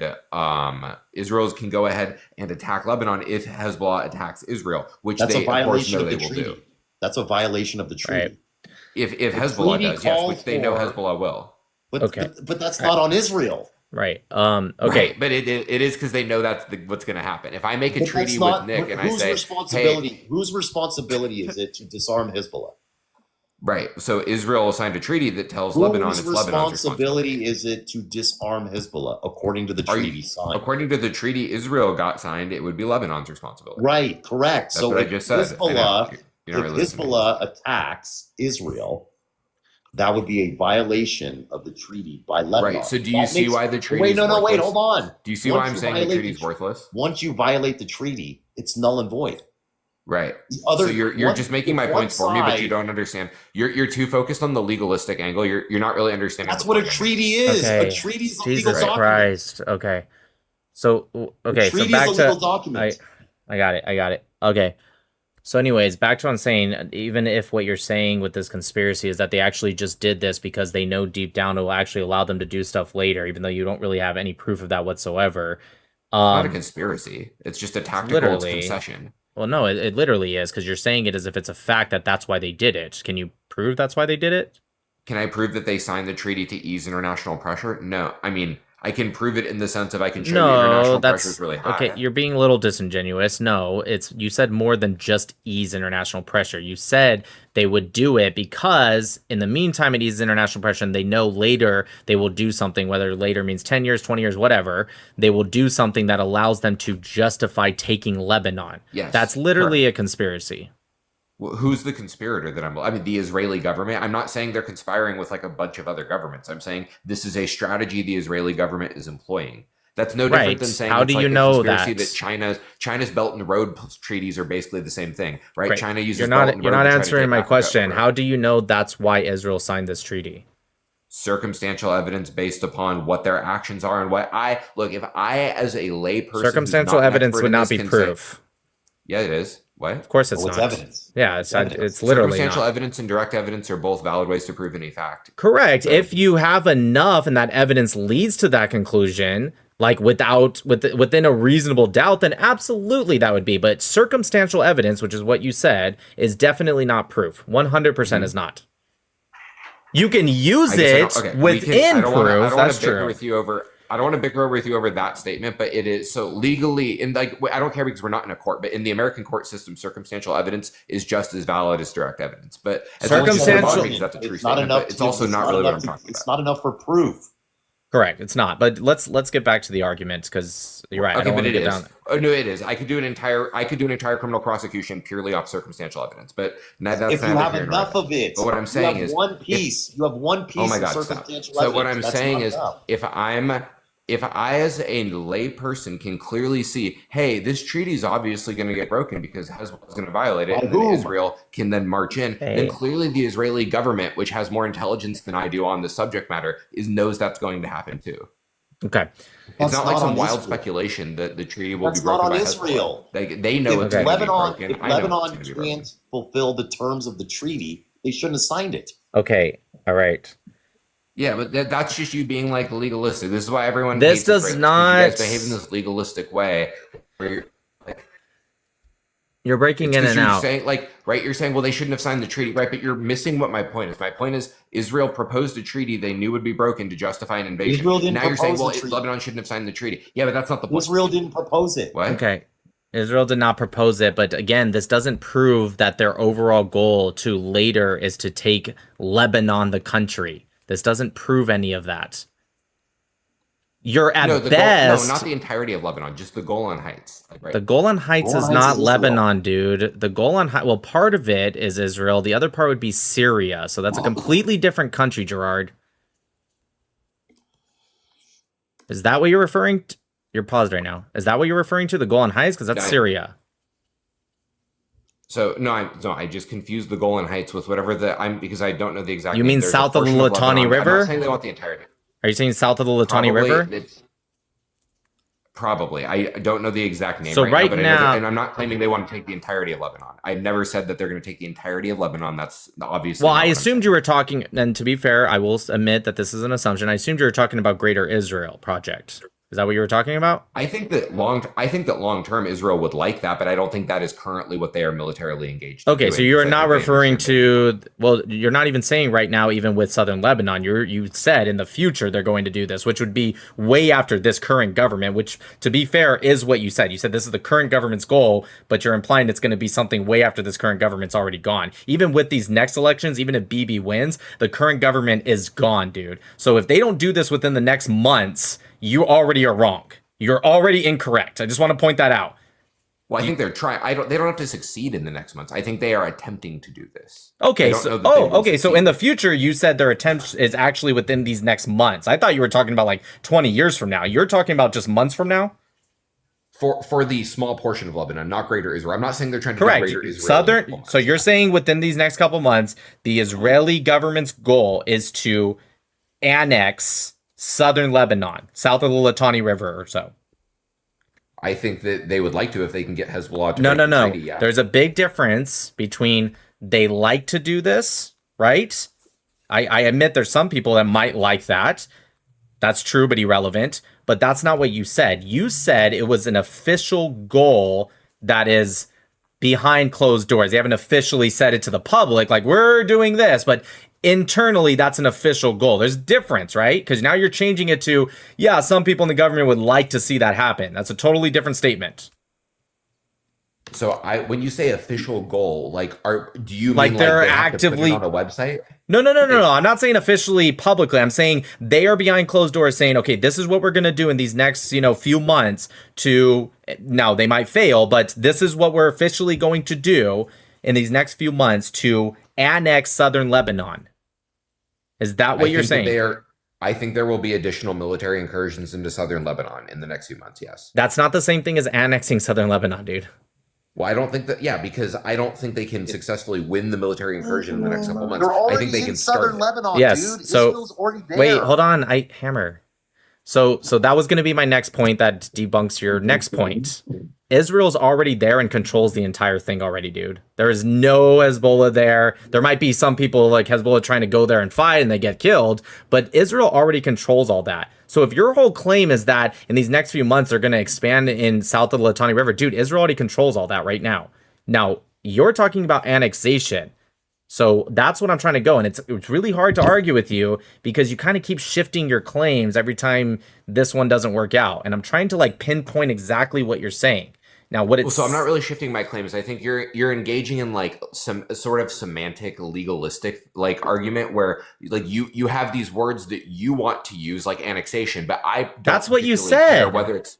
Well, but I'm saying I don't care if it's annexation or merely military occupation because no. That's not fair. That's not fair. You said that they wanted to take Lebanon. Sure, I use the legal term annexation. I don't think that's semantics. Without annexation is still taking. Dude, they military. Well, if that's the case, they already succeeded. They're already done. If you're shifting to just militarily occupying, well, that already happened. So it's, you know how I know you're wrong right now? Because if you truly did just mean military occupation, you wouldn't be speaking in the future tense, whether you meant months or years, because they're already doing that. That's how I know you are changing your goalposts, you're moving it, because if you truly did mean that originally, you wouldn't speak in the future tense. You would have said that already happened. Do you agree that's already happened? If that's truly what you meant?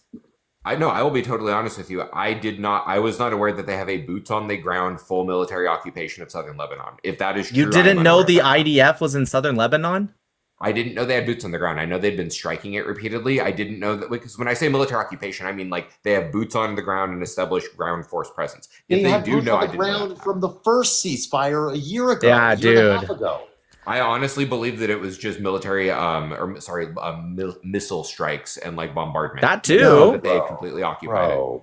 Okay, just so you know, they have already for almost a year now, I've already issued evacuation orders to get civilians out of the way. They are south of the Litani River because, to go back to the whole reason, is because that actually comes from a binding security resolution back in 2006. Israel has been abiding by that security resolution.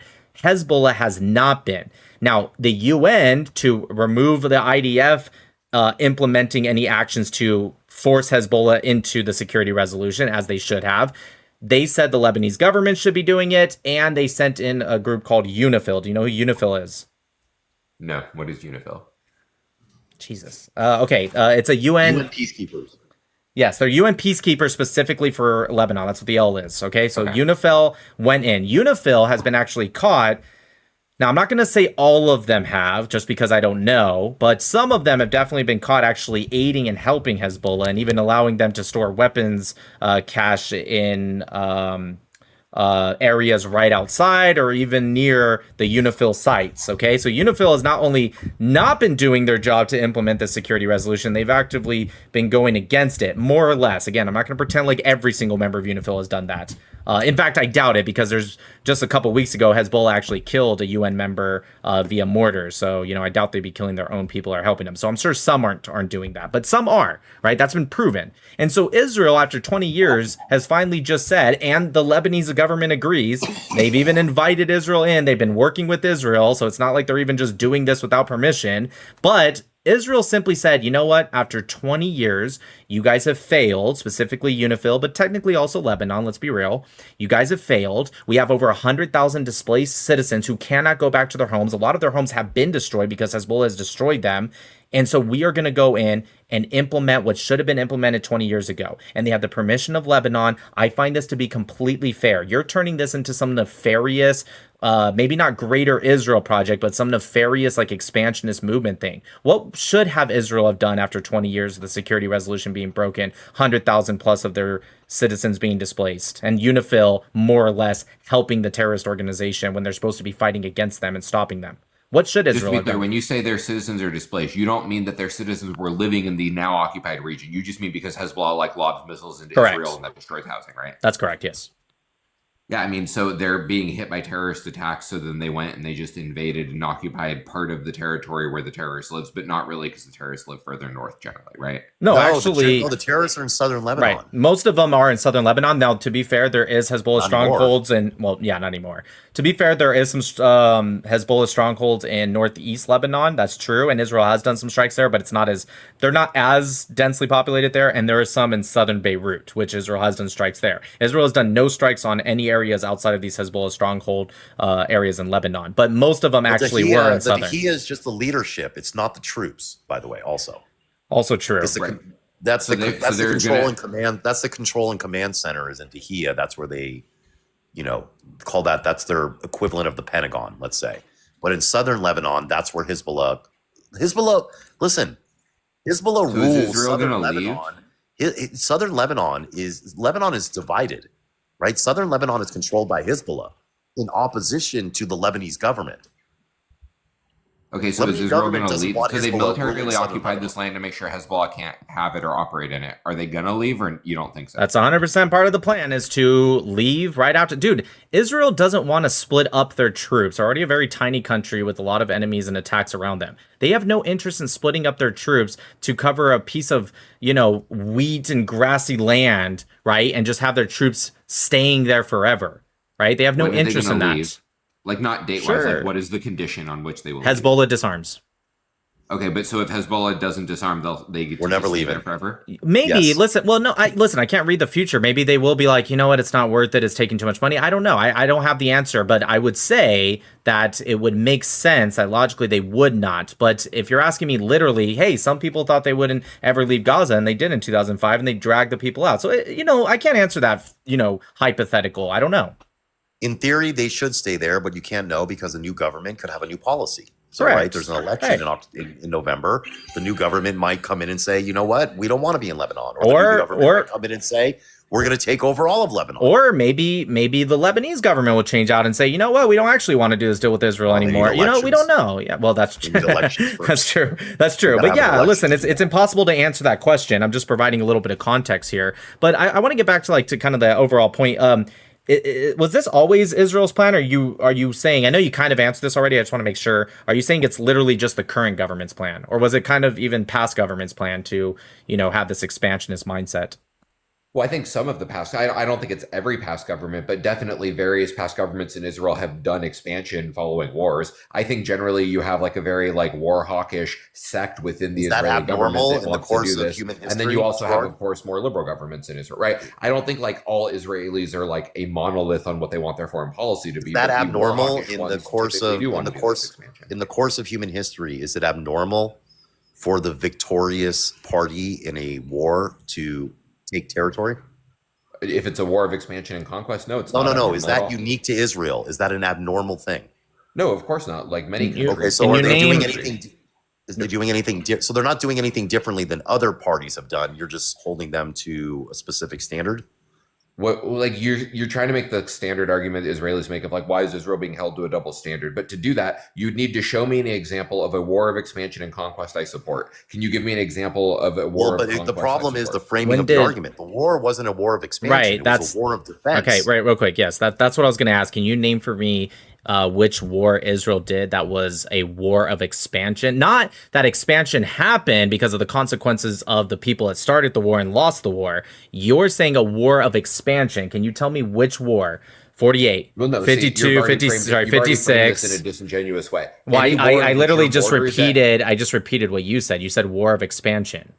Right, and I'm saying a war of expansion is any war in which you expand your borders at the end, even if you Not want to if that frame it and wasn't try the to pretend intent. like, No, I "Oh, don't I agree." just wanted to fight defensively, but actually, because the way you guys thought, I had no choice but to expand my borders. Well, Right, that's what Stalin used at the end of okay. World War II. It's not. It's Well, bullshit. no, actually, that's war not of correct. A war of expansion would be you're going to war to expand. That being said, if Israel's goal truly was that, the only one I think you're talking about would be the 6-Day War. Is that fair? No, I think every single war, Israel's expanded its borders at the end of the war. How about And 56? I How think about slightly, 82? right? No, they didn't. expanded very That's slightly. incorrect. How about 82?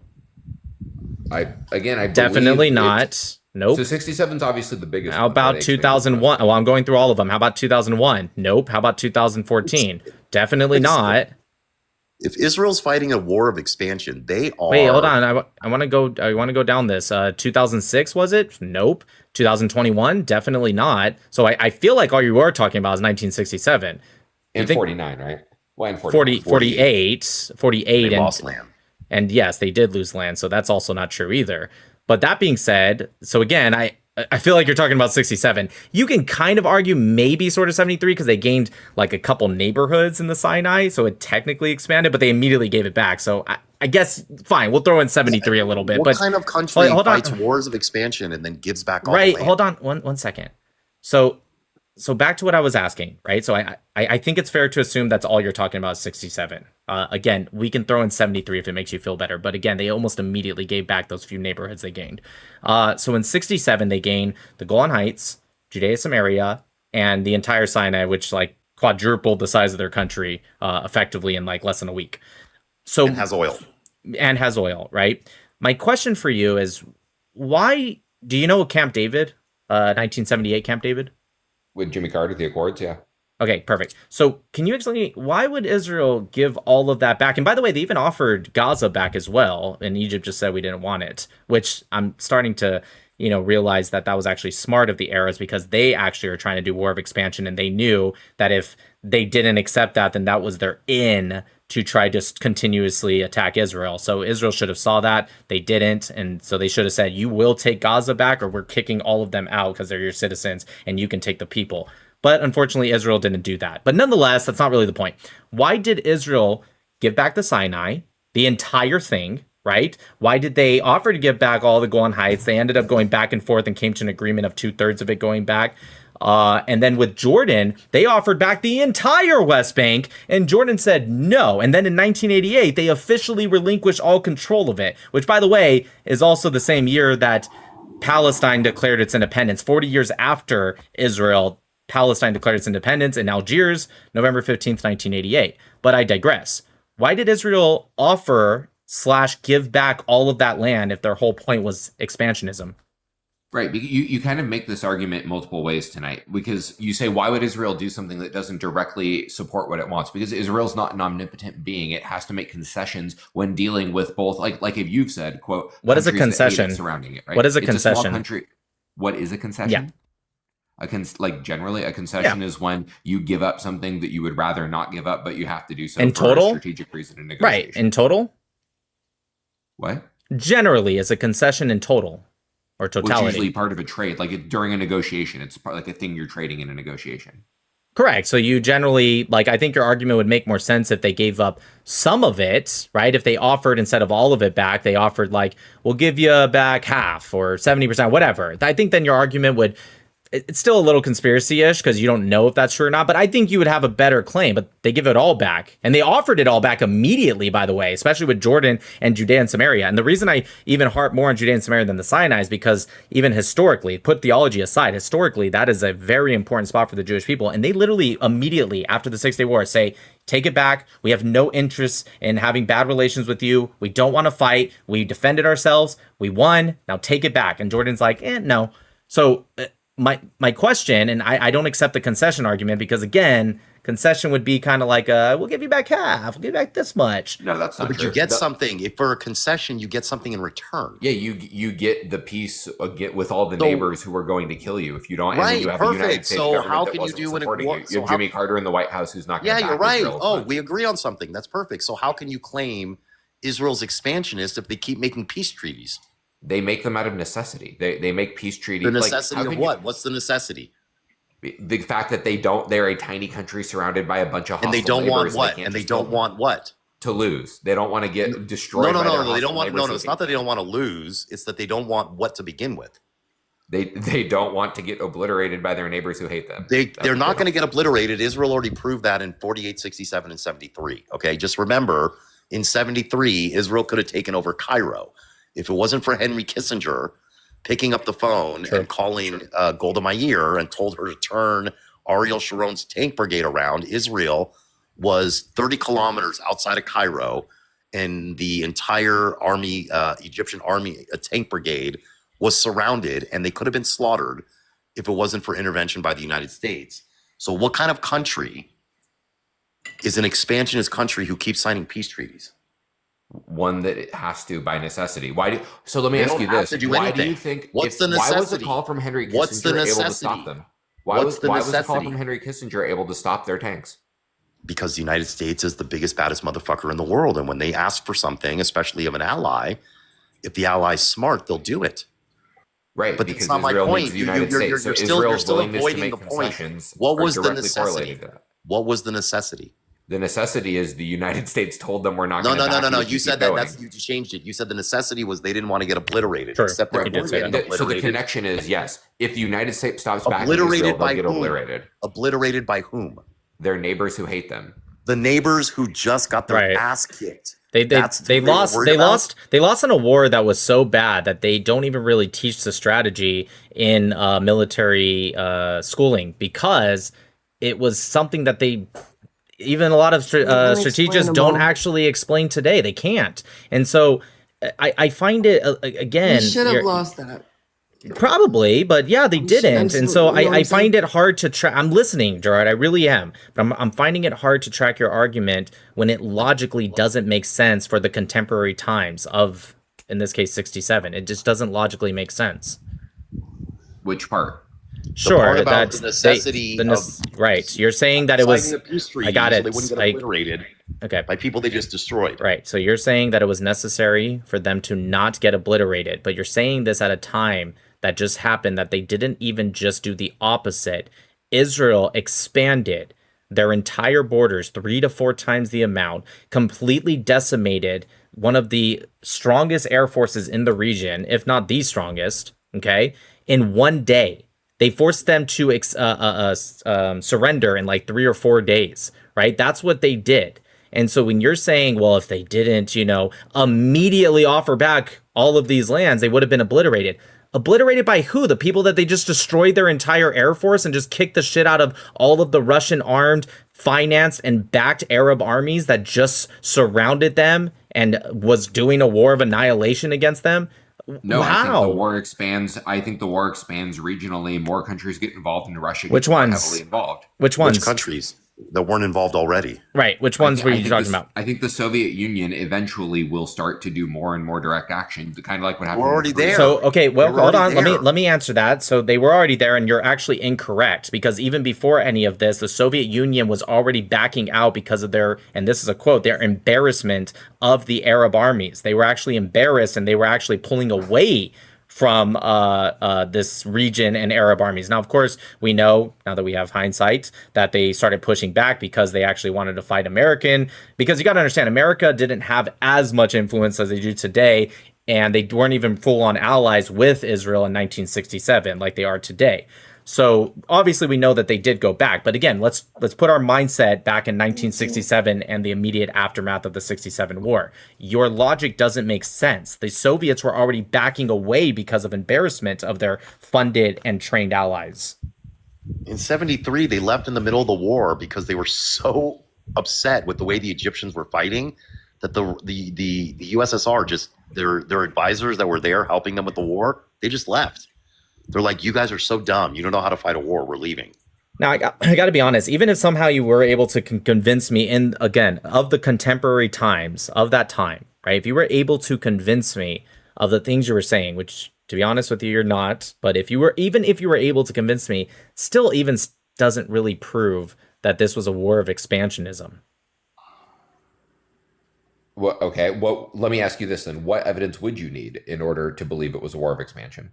Yeah, sure. If they started either no, I mean, but that would be one way for sure. If one way would be if they started the war with the intended goal of expansionism, that would be one way. That's not the only way. I would also say if they didn't concede with expanding their territories and actually didn't give back any of the land, or at bare minimum, again, this is a bit of a stretch even for my standards, but to be fair to you, if they did concede maybe a small amount just for like something they got out of it, whether it be peace, money, I don't know, whatever, then sure, maybe I could say conspiracy, maybe they did that on purpose, but they still were able to gain some of their goal of expansionism.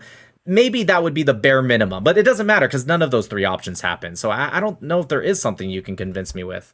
Now, if you said it was a war of attempted peace and their whole goal was to expand so that way they can later offer it to get peace, that would actually be a much better argument. I don't know if that's actually true or not, but you can convince me through circumstantial and even direct evidence, actually, that that's true. The whole conspiracy really is that they did this because they were trying to get peace with Egypt and Jordan and Syria, maybe. And so they took these lands so that way they had leverage in further negotiations or later negotiations to get peace. So if your argument, and I don't know if it is, was that it was a war of peace building, I could maybe buy that. But even that wouldn't be a war of expansion. So I guess to make sure we're on the same page for what we're counting as expansion, do you believe that like the United States expanded its empire with World War II? Like if you don't think we expanded in World War II, then we're operating on very different terminology of like, what counts as a war. I do, and I think that's a good thing. Yeah, but we didn't start World War II. So yeah, well, hold on. Whether it's a good thing or not, I'm not debating. I'm very pro-America too. Yeah, but like I think no, I agree with you. From the United States perspective, was a war of expansion. No, it was a war of self-defense that we took land in the course of such. Yeah, if you're and we kept an empire, right? If you're just saying a war of expansion just means anytime you do expand, I wouldn't personally, and I don't think a lot of people would define that as a war of expansion. I think 90%, again, I'm being hyperbolic, but I think 90% of people would define war of expansion as you go to war with the intended goal of expanding, not you go to war and if you happen to expand, then that's a war of expansion. I don't think most people would define it your way. Yeah, for example, the obvious war of expansion, since we're talking about the Middle East, would be the Muslims leaving the Arabian Peninsula and going to war to expand Islam. That would be a war of expansion. The intent was to spread Islam through the sword. That's a war of expansion. You mean like under the Ottoman Empire, you mean? No, way before the Ottoman Empire. Yeah, definitely way before the Ottoman Empire. The 7th century, 800 years before the Ottomans. The Ottomans were a result of the Mamluks, also the Caliphates, right? Umayyad, all of them. Yeah, so, they started expanding. They started expanding in the late 60s, in the middle 600s. Yeah, so I just looked it up, just out of again, it doesn't take away from how maybe you necessarily defined it, but I just out of curiosity, I did look it up. The definition is a military conflict initiated by a state with the primary goal of increasing its physical territory, political power, or economic resources. So again, I just don't think that I accept that you're defining it that way, but I don't think that most people would define it that way. I think it's a little disingenuous and you're kind of making a loose definition to kind of fit a certain claim. Okay, I mean, so then we're going to get back into circumstantial evidence of what's going to count. You're going to say a war started with the primary purpose of expansion is a war of expansion. And I'm going to say, how am I supposed to prove what their primary purpose was if you don't really accept the fact that they expanded as evidence that their goal was to expand? And then we're going to go down a rabbit hole but for a while of okay, like, sure, but the problem is you're not accepting the fact that expansion can happen and it not have been a primary goal or maybe even a goal at all. You're forcing me to accept an absolute based off the circumstantial evidence. I'm saying that could literally be right. None of us can prove either way, but I'm offering a counter by saying that doesn't prove it was a primary goal or even a goal at all. That could just be circumstantial that is what happened. That's what I'm saying. Now, if you can prove me wrong, which I don't think you literally can, but if you can, then I'd be more than willing to hear you out. But I'm offering a counter of what also can lead to that same outcome. Well, my only counter would just be I don't believe there's a single war in human history where a country has expanded its borders where that was not their goal upon entering the war.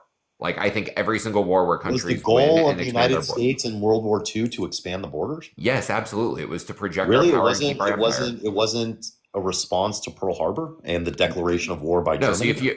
Now we're going to an area I'm more well versed. So no, the entirety of the specific part of World War II was because we had an empire in Asia that Japan was starting to threaten. So we cut off their oil supply. They attacked Pearl Harbor there, and then we started taking islands in order to preserve and expand our empire. We started taking islands after the start of the war, right? Yes, they started the war, and we used it as an opportunity to expand our empire. Yes, right. So, but to be a war of expansion, it needs to be aggressive. Yeah, World War II was very aggressive from our perspective. Offensive, we were aggressive. Meaning you are the initiator of the war. Oh, no, I disagree with that. No, I can tell you how I know I'm right. I can tell you how I know I'm right. I can tell you how I know. I can tell you how I know I'm right. You don't. It's just a definition. I can tell you how I know I'm right. Do you want to hear the answer? You're just going to tell me why you have your definition. I can tell you how I know I'm right. Do you want to hear? I'm not really that. You can either tell me or not, but I'm not like interested in why you have your definition over mine. It's not my definition. I'm not using my definition.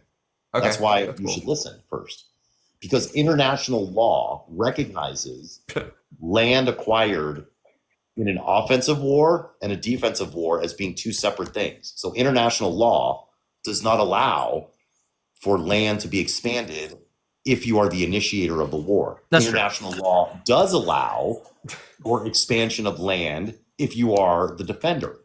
International law is like made up shit we wrote after World War II. Why would international law make a distinction between land acquired through offense and land acquired through defense if there was no difference? International law is a joke that means nothing to me. That's not what I'm asking. I'm asking, why would they recognize land acquired in two different manners? Right. So I'm explaining. I'm going to answer your question right now, because we wrote international law after we fought a war that we could argue we did defensively. So the international law recognizes the land we took in the war that we can argue we did defensively. That's why we wrote it that way. The international law wasn't written to actually recognize international law. I do have one question, real quick, Hammer. Well, this is for Gerard. Do you think the Spanish-American War was a war of expansion? Yeah, we kicked the Spanish out of Cuba. Hell yeah. No. I agree that expansion did happen, but you said, and I don't want to misquote you, but I think you said, I can't think of a single war that did have expansion when that wasn't the either stated goal or behind the closed doors implied goal. And I'm asking you, do you think the Spanish-American War was a war of expansion? So it wasn't the sinking of the USS Maine? I think that's the proxy we use, just like we use the Lusitania to go into World War I. We always have some like justification to go to these wars. But yeah, we wanted to take the Philippines. We wanted to kick the Spanish out of Cuba. So we use, remember the Maine, to hell with Spain. We got to go and fight them. So you don't think that it's possible for America to say you sunk our ship, so we are now declaring war on you? You think it's just like they're behind closed doors and we're like, we don't actually really give a shit, but man, can we use it?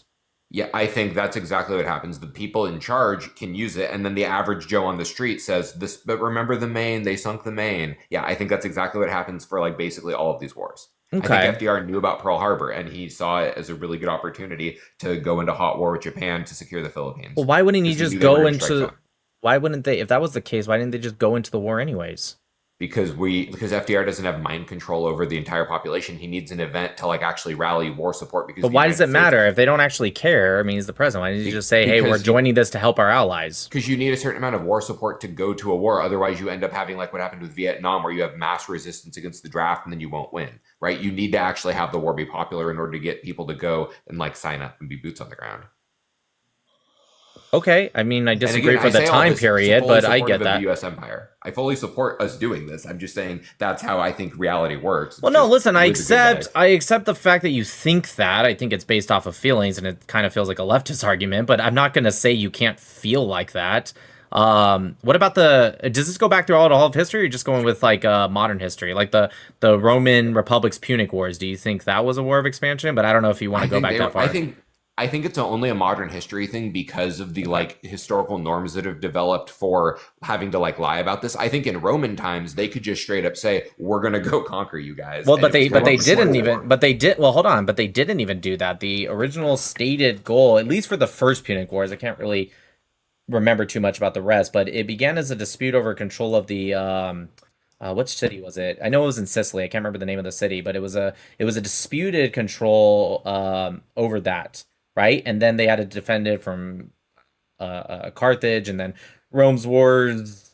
Anyways, whatever. It was framed as a defensive obligation to allies, and that's why I brought it up, because I agreed with what you just said. You said correctly, 100%, that back then they didn't even need to try to, oh, we're doing it because of the Maine and blah blah blah. They could just say it. So that's my point, is that if they could just say it, then why didn't they just say it? That's why I'm more likely to believe them when they aligned it as a kind of defense of allies war. Now, I'll give you, I may not believe politicians today in modern times, because you're right, maybe they are lying. Who's to say? But they had no reason to lie back then, but they still said it was a defensive thing. But there was still expansion that happened.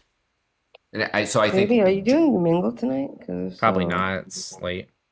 Oh, do you need me to let you go? No, you're good. Okay. So I think that even though they were a different form of government under Rome, I guess they were actually a republic, so they weren't. But even though cultural norms were different back then, you still have the basic concept of you need to get war support up, or you're going to have like your population resist the war, because war always sucks, right? War sucks for the average guy on the ground, so you need to inspire him to go to war. So, and everyone, I think, through just the human condition is inherently sympathetic to the idea of they attacked us first, we have to fight back, sort of thing. And so I think that's just been a common way to get support for wars, to frame yourself as the victim. I mean, everyone does it. Even people that you and I would agree universally were the bad guys in every war still do that framing, right? Like the mustache guy in World War II framed his involvement as he needs to just defend Germans in Poland, right? Like, so even people we agree are bad guys will do this framing every time. I think that's somewhat fair. I don't think it's always the case. I don't think it's a totality, but I think that in some cases that's true. But overall, like, I understand you are anti-Israel. I'm going to take the assumption that you're also anti-Islamist expansion. Oh, 100%. Okay. Yeah. So I understand that maybe your argument's going to be, yeah, but I don't really like Israel either. But let's put your belief about Israel and its connection with the United States and allyship aside for a second. And we really are just talking about Israel versus its surrounded enemies of Islamist empires and whatnot. Would you rather see more Israel or more Islamist? So if the United States ended all of its alliance support and guarantees of sovereignty for Israel, I would be completely fine with Israel wiping all of its neighbors out and expanding. They could take greater Israel. The United States does not guarantee Israel's sovereignty. We do. Yes. Okay. We're not going to pretend. If a country boots on the ground invaded Israel, we'd blow up that country. Like, I'm not going to play this pretend game. No, we wouldn't. The United States did not get involved in 48, did not get involved in 67, 73, 2001, 2006, 2021. That's just not true. Like Iran was lobbing missiles at Israel last year, and we've gone to war with Iran as a result. Yeah. Like, what about the other wars I just mentioned? We didn't go to we didn't go to war as a result of that. I think we did. I think the nuclear program is a total pretext, and it's because they were blowing up Israel and they were boom Tel Aviving, right? Like, that's what are you talking about? Tel Aviv was very minimally damaged. I know that there was this like weird push and propaganda online to say that like Tel Aviv was really getting hammered. I'm not going to pretend like there was no strikes that landed. Of course there was, but it was nowhere even close to what people were saying online. Even if it's true, though, how does Iran launching missiles into Israel threaten Israel's sovereignty? What? How does blowing up a country threaten its sovereignty? Is your question? You think Iran That's could true. blow up the entire country? No, I don't think they could because of the Iron Dome we've given them and the fact that Israel did the Iron didn't- Dome on Israel Who's did the Iron we? Dome. Stop it. Wait, what do you mean by that? We gave You're them gonna the take Iron credit for Dome. the Iron Dome. One second. When you say one like second, I'm going to guys. take credit, I mean like the United States companies like Raytheon. It were wasn't instrumental in- Raytheon. That's actually incorrect. There was two companies that were instrumental in the building of the Iron Dome, the blueprints and everything, and it was both Israeli companies. In fact, America at the time of the Iron Dome was actually inventing their own missile defense system, and they actually were probably for propaganda reasons saying it was almost complete, and Israel had no intention of actually building the Iron Dome, and they worked with America and said, we'd like to buy this system from you because Sderot, which was an area near Gaza, it's really, really close. They were even launching mortars and killing children and school children and all that stuff. And so what Israel originally did was create like a red alert system, but it still wasn't doing that well because it only gave them like 5 seconds to get to a shelter, and a lot of old people were still dying. And so Israel was saying, we need a missile defense system, at least for that area. And so they went to the United States. They literally flew all the way to the United States because the United States said, we're almost done with the system. Come check it out. They got there and found out America was actually nowhere near it. So Israel, completely on their own, with their own systems, their own research and development and all that, 100% invented the Iron Dome. It was not Raytheon. I promise you. So But even without so the you're Iron stating Dome, that- how so if I does- look this up, the United States did not help build Israel's Iron Dome at all. Like, was there any parts at all? Listen, I can't say nothing at all, but that's not what you said. You said we gave them the Iron Dome, so don't shift it to, oh, I looked it up and Raytheon actually helped with this one part. Like, that No, I'm not trying might to be catch you on a true. technicality. Like you're saying the United States or its companies did not have any substantial involvement in building the Iron Dome. In the Like, substantial original amount. invention, or you're talking about later on support? Later on So support, the that's Iron true. Dome that Israel has now, has the United States substantially contributed to that? They Okay, built, so they hold helped on, build wait, the system. stop 1 second. All right. So your original thing was we gave them the Iron Dome. So I assume you're talking about the invention, the actual building, the start of it. Are you talking about their later involvement with some of the missiles that are utilized, which is through contracts with mostly Raytheon? There might be others, but I know it's Raytheon. Or are you talking about the building of the Iron Dome from blueprints to creation? I'm saying the Iron Dome they currently have. So the current up-to-date version of the Iron Dome, the United States has Gotcha. provided them with key parts for, I believe. Okay, If so I'm wrong about that's that, a let me know. different argument. So you're talking about updated systems which still run on the original R&D, which was all Israel. If you're talking about where later updates, maybe that might be true. I actually don't know, but that was not your argument. You said the Iron Dome we gave them, the original R&D to create the Iron Dome. I'm not talking about updates or second upgrades or something like that. I'm talking about the Iron Dome. It's a 100% Israel. I think there was some funding that America put in, but obviously we're talking about R&D and building it and the companies that built it. So setting aside our funding of it, then, so I'm saying the one that defended against Iran, because we were talking about Iranian missiles, right? Well, actually, So- the Iron Dome, right? The Iron Dome actually doesn't do anything with Iranian missiles. The Iron Dome isn't capable of ballistic missile shooting down. That's actually the Arrow system, or sometimes the David Sling, depending on what kind of missile. So that's not even the And Iron Dome, anyways. Are those both completely Israeli created and built? Or? Again, the original R&D 100% was, but if you're talking about like later upgrades, I don't know. I haven't done that much deep of research, but again, that's not what your original argument was. I can look it up, like. I mean, I'm not trying to like catch you on technique. I'm trying to answer like your original question to me was like setting aside U.S. involvement with Israel or whatever. Like, would I rather see more Israel or more like Arab expansion or whatever? And my answer was, if we were not in any way supporting Israel or involved in the whole conflict, That's not how the then conversation went. That's not how the conversation went. Well, I'm recapping his question. If he feels I've got his question wrong, he can tell me. Your response to this point was to me, not to him. Because you jumped in to just start telling me we're not guaranteeing Israel's sovereignty, and I haven't even. And I asked you how does Iran launching missiles into Israel threaten? So just her real quick, sovereignty? I just want And you to said it doesn't answer because we gave them the Iron Dome. Correct. He's right. You did say that. But anyways, I just want to say real quick, I just looked it up with at least the Arrow system. I can look up David Sling after, but Arrow system is more appropriate here. The prime contractor and system integration was fully IAI, which is Israel Aerospace Industries. Now, as for specifically some of the interceptors, right, the missiles, there was co-development between IAI and Boeing. So there was some, but when you're talking about the actual system, the prime contracting, that was IAI, which is an Israeli company. But Okay, if you're talking so about the then- interceptors, yes, Boeing had a part in it. So yes, Okay, that part. so if we're not giving Israel money or military weapons or what having any involvement in it, then to answer your original question, I would be totally fine. You can have Greater Israel for all I care at that point in time. How about if they buy it? How about if they buy it? I don't give a shit how they get it. If I'm not involved, No. if the United States is not It's involved, I one don't thing care. to give. I get it. You don't want to give aid. I'm fine with that. That's fine. I accept that. I think that's a reasonable position. What if Israel says to the United States, we would like to give money to these companies to purchase weapon systems? Would you be As okay long with as they're that? buying them on the same terms that we would sell them to any other like shitty Middle Eastern country, that's fine. Like we'll sell weapons to Iraq. I don't give a shit. I'll do. Well, we that. actually Like, sell more why to would you Saudi wanna sell Arabia them? than anyone else Sure. in the world. So if it was the same deal, they were buying it at the same price as Saudi Arabia, exactly. you'd be okay with like it? Qatar, Saudi Arabia, like all those shitty Middle Eastern countries, I will deal with on the same terms as an How much- American, and we're not right. playing favorite. Okay, Well, I'm perfect. calling So, Saudi so- Arabia so- shitty, but so I don't think there's a problem with playing favor with your allies, but sure. So my question, I guess, then would be, how much money do you think we give to Israel for the purchase of military weaponry? right. So our like aid we give to Israel, I acknowledge in the scale of the federal budget is not an astronomical amount. Well, not even it's in right, the it's- budget of or the GDP of Israel. It's like less than 1% of even theirs. And also, they spend significantly more back into our economy. And by the way, this is coming from someone who wants to pull out of the $3.8 billion a year MOU. Maybe not for the same reason you want to, but I actually want to pull out of it as well. But Right, because you believe it hampers Israel and sort of constrains them, right?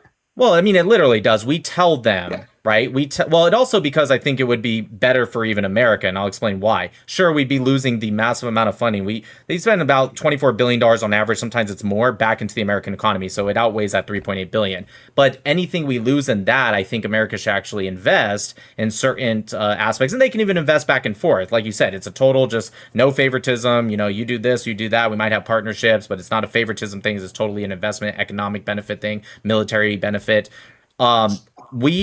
I know that Israel, right, spends more percentage-wise of their GDP than America by far, and China. And so I would like to see that actually increase more. Israel, for its size, I think it's a fair argument to say that for its size, Israel is, if not the best in the world, one of the best in the world at innovation and R&D. And so what I would like to do is take away those constraints. When you said I think it constrains them, no, I know for a fact it does, because we force them not to build certain munitions that they have every ability to build, which arguably could even be better than some of the stuff that we build, at least for a regional aspect, not internationally because they don't have that, but we do. But a regional aspect, I think that's fair to state. And we stop them from doing that, so that way we can force them to buy from us. In fact, I think it's actually America that doesn't want to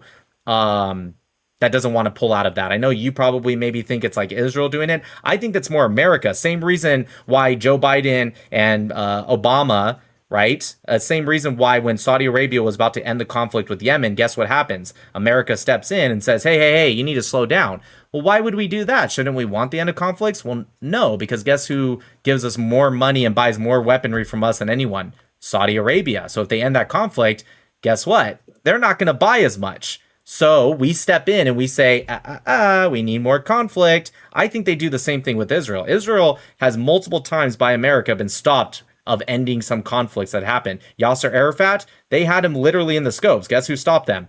America. And I think we do that on purpose because of the exact reason I just gave. But I digress. That's not really the point we're talking about here. Interestingly, that's the same sort of conspiratorial thinking that you've accused me of earlier, but in good faith, I can't disagree with you. So well, yeah, but I can prove it through more than just maybe evidence. We know for a fact they did actually stop Yasser Arafat. We know for a fact they did stop Saudi Arabia. The conspiracy part is that we did that in order to sell more weapons, which, I mean, you're not going to be able to directly prove that, but I agree with you. That's probably why we did it. Okay, but okay, that's fair. I'll give you that. But the other difference is I gave you counters that you may not agree with, but I gave you counters on what also could explain that action. If you can give me a counter that it can explain why we stopped, let's say, Saudi Arabia with Yemen, then I'll hear you out. But you have to give me the counter to say it's apples to apples. Well, sure. I would just have to look up whatever our official government explanation was for why we did it, because I'm sure we didn't put give out one. some explanation. Not really, no. Also, actually. by the way, Israel is the only country that gets foreign aid that is required to spend the money back in the United States. No other country has that. Okay, well then I guess I will have a concurrent opinion with Nick that we should end our agreement with Israel, and I would do business with them the way I would with any neutral country. I would just all I really want. Does I it don't have change like your thinking though about the aid, knowing that No, they're forced to spend the no, money back? no, no. That's meaningless. to me, Not, because not, it's- no, it's- not that you support it or not. That's not what I'm asking. I'm asking is, does it change your view of the relationship and the different standard that Israel is held to? One of the arguments that people on the anti-Israel side make is that the United States is a puppet of Israel, Zionist control and everything, except Israel's the only country that's restricted in how it can spend its foreign aid money. If the United States was a puppet of Israel, wouldn't Israel be allowed to take that money and go buy weapons from China? Well, no, the way we aid Israel is also more substantial than the way we give foreign aid to a lot of other countries. Because again, I know you don't think we guarantee their sovereignty, but I think it's very clear to Okay, I'm all not of the talking neighbors about we hate. guaranteed of sovereignty. I'm talking about specifically the way the aid is directed in its spending. Yeah. So again, I think that our agreement with Israel is very favorable to Israel. I'd like to end it. It seems like Nick believes it is not great for Israel and he would like to end it. So we're in agreement. Let's end it. And all I really want It is going to end neutrality on with its Israel. own. It's going to end Yeah, on its it, own. it literally is But, going to okay, end. so Yeah. because here's the difference between like left-wing opposition to Israel and right-wing opposition to Israel. Myself and most people on the right, barring the lunatics on the right, all we really want is neutrality with Israel, right? I don't have any animus toward Israel. I just don't want to be involved. You in want it. them to What be you have on the neutral. left So is they between just hate Israel Israel with a and the passion. people, so between Israel and the people that shout death to America, you want us to be neutral. Well, I believe they shout death to America because of our involvement in the Middle East, and I'd like to stop being involved in the Middle East, and then that problem sort of solves itself. Wait, why? So Why when do you? when Wait. the Barbary pirates were attacking Americans in 1803, that was Israel? Yeah, no, yes, that's obviously what I'm saying. I'm saying that the Barbary I'm pirates asking. attacking us in 1803 was Israel. That's what I'm Well, saying. Yeah, because they've been the screaming idea death to that us since the Muslims beginning. attacking So Americans- No, they weren't saying death to America in 1803. They were pirates attacking us off the coast of Africa, so we had to build fast speed. Why? yes, Why were they yeah, doing it? why What were did they say? correct? They Because- themselves said why they were doing it. It wasn't just because they were pirates. They said specifically why. Do you know what they said?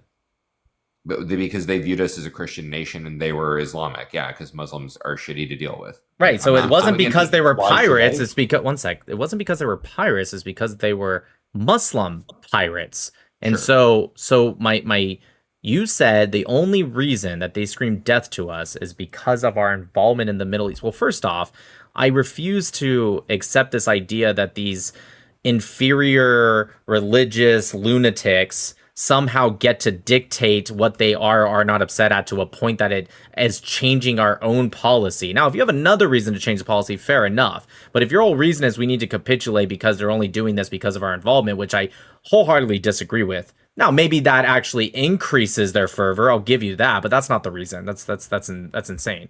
But what I will say is that on top of like completely disagreeing with that aspect, where was I going with this? Oh, right. I just refuse this acknowledgement of like capitulation. If we want our policy, like for example, do you know about the fatwas that Osama bin Laden wrote against America in the 90s? I'll just tell you real quick. So in the just to make it quick, in the 90s, I think it was 98, don't quote me, maybe 96, he wrote a fatwa and his whole excuse was that there was troops that were in Saudi Arabia, their holy land, right? That's where Mecca is. Even though they weren't specifically in Mecca, he saw it as like a desecration of the holy land. And so the problem with that is we were invited there by the Saudi government. And so I agree with you. There are going to be this inferior religious lunatics that have an inferior culture on top of that. They're going to be upset at that. But why should we be forced into a certain capitulation just because jihadism, when you add that into the algorithm, somehow changes stuff? North Korea could make the exact same argument when we had troops stationed there. Well, we still do actually. But when we had troops stationed there, they could make the same argument. But you don't see Koreans, taking planes and ramming them into our buildings or issuing fatwas against us, right? We were there with the permission, first off, our own policy. If we want to fucking be there, we're the United States of America. But second, we were also there with the permission of the owners of that land. Why should we capitulate? Well, one second. I want to ask him this and make sure he has a chance to answer. Why should we capitulate anything because of jihadists? Yeah, I mean, I don't know that it's exactly capitulation because I already just want to stop being involved in the Middle East independently. And part of why they're mad at us is most of why they're mad at us is our involvement in the Middle East. Now, if after we stop being involved in the Middle East, they say, actually, no, we still hate you because we're crazy, by all means, blow them up, like that. But But that would put us back in the Middle East. The problem with your argument Sorry, is Nick, it fails. Your argument fails on 2 counts. The first count is they've hated the West since way before there was even a United States of America. That's 1. 2, as it applies directly to Iran, the one I'm talking about shouting death to America, the current regime is in power because of us. We also true, but what I was we tried to put the Shah in and we lost. No. We put. Well, no, actually, we were successful at that, but never mind. No, I'm sorry. I mean, we were unsuccessful in that the Shah got removed against our wishes. No, it was not. No, that's not true. We supported the mullahs. Yes, we Jimmy did. Carter backstabbed the Shah. Yeah, you're mixing up what happened in the 50s with 79, dude. We were successful actually at putting the Shah with the 50s. You're talking about Hammer's talking about 79, and you're wrong. We did not support the Shah. We supported the mullahs. 100%, dude. Jimmy Carter backstabbed the Shah, screwed him, and brought in him. It was Jimmy Carter and the French. Correct, but nonetheless, brought in Ayatollah Khomeini. He flew into Tehran on an Air France flight. Correct, 100%. Yes. Hammer's 1000% correct. But anyways, I think you're just kind of mixing up the coup in the 50s. I think you're mixing that up with the 79 revolution. But what I was going to, what did I say? What I was going to say on top of what Hammer's saying, that they hated the West way before anything with Israel, way before Middle Eastern intervention, and even honestly, way before the United States of America. They've always done that. But you said something interesting. You said, if we left and they still said, we hate you, then by all means, boom, boom them. But that would put us back in the Middle East. I don't understand your point. Not merely if they still, like, if they did hostile actions to us, then yeah, we'll do something. But right now, the way in which like what, attempting to assassinate the president? Well, no, like actually, sure, if they actually did it, which I don't think they're actually doing, then yeah, that obviously. What are you talking about? There was 2 people who were found guilty, then also admitted that they were working with the IRGC and attempted to hired. Yeah, what are you talking about, dude? How do you not know this? I'm not even talking about the new intelligence that came out, or them holding up the signs at Khomeini's or Khamenei's. Right, so I saw the signs. No, I'm not even talking about that. I'm talking 100%, dude. When, like last year? Last year, and I think the year before that. Hold on, let me look up the names. Yeah, 2 people were indicted and convicted federal court of an assassination attempt, and they pled, and they 100%. And they admitted that they were hired by the IRGC. Here it is. The first one was Farhad Shakari. This was late 2024. He was an IRGC asset residing in Iran. He was criminally charged by the DOJ in November 2024. And then so he tried to assassinate the president in 2024? No, he had a plan to. Correct. He didn't carry it out. Right. They stopped him because they figured it out. But yes, he did. I guess by try, he had the plan to. That's embarrassing. You couldn't even kill Joe Biden. That's crazy. No, he was talking about Trump. Well, you said 2024, the president. True. Well, it was about Trump, though, so fair enough, the future president. But he was trying to assassinate Trump, not Biden. That was funny, though. I saw you did. Biden was already half dead. There was no point. Yeah. And then the second one was just March 2026, so just literally a few months ago. Asif Merchant. He was a Pakistani national trained by the IRGC. He was convicted by a New York federal jury in March 2026 for murder for hire and attempting an act of Teism, and it was to facilitate the political assassinations of Trump and other U.S. figures. Sure. Well, I mean, does it only have to be a hostile? I don't think we should be. Well, no, it wasn't Pakistan. It was the IRGC. Well, yes, he was a Pakistani national. Okay, sure, but I wouldn't blame Pakistan for that, even if he was successful. That's like blaming Saudi Arabia for 9/11. Just like 400 million Pakistanis. Well, I kind of do. Well, hold on. I actually do kind of blame Saudi Arabia for 9/11, but that's okay. Fine. Let's put that aside for a second. We'll say that for the next. Does it have to be a hostile military action only? Since you're America first, I want to test how America first you are. Does it only have to be hostile military action? Or as opposed to what, like hostile espionage or hostile like economic embargo or something? I'm talking about hostile drug running, and that the IRGC is intimately. Don't forget about weapon smuggling. The IRGC is intimately involved in the cartel business in Latin America, specifically in Venezuela and Cuba, and that they assist in the money laundering and the delivery of fentanyl into the United States. Yes, this is Yeah, called I mean, Operation Cassandra. It was IRGC proxy groups. And on top of that, they found evidence, even though they didn't further pursue it, that they were actually using these governments, these official governments like in Venezuela, to gain passports so that way they can walk into the United States via passports instead of sneaking in. And they Yeah, I own mean, rental car companies. Obama's administration did a study on this, and because it was so bad, they buried it. A lot of members of Hezbollah own rental car companies in the United States, and they use the rental car companies to launder the money, the drug money. All right, let him yeah, I answer. mean, if we start talking about like immigration policy and drug policy, I think you're going to find we're going to be in agreement on all those things. What I'm asking is, well, first, it's a two-part question. One, what does Iran drug running fentanyl with the cartels have to do with our involvement in the Middle East? And is that a sufficient enough reason for us to go to war with them? Because you know, and I know, fentanyl opioids kill about 100,000 Americans a year.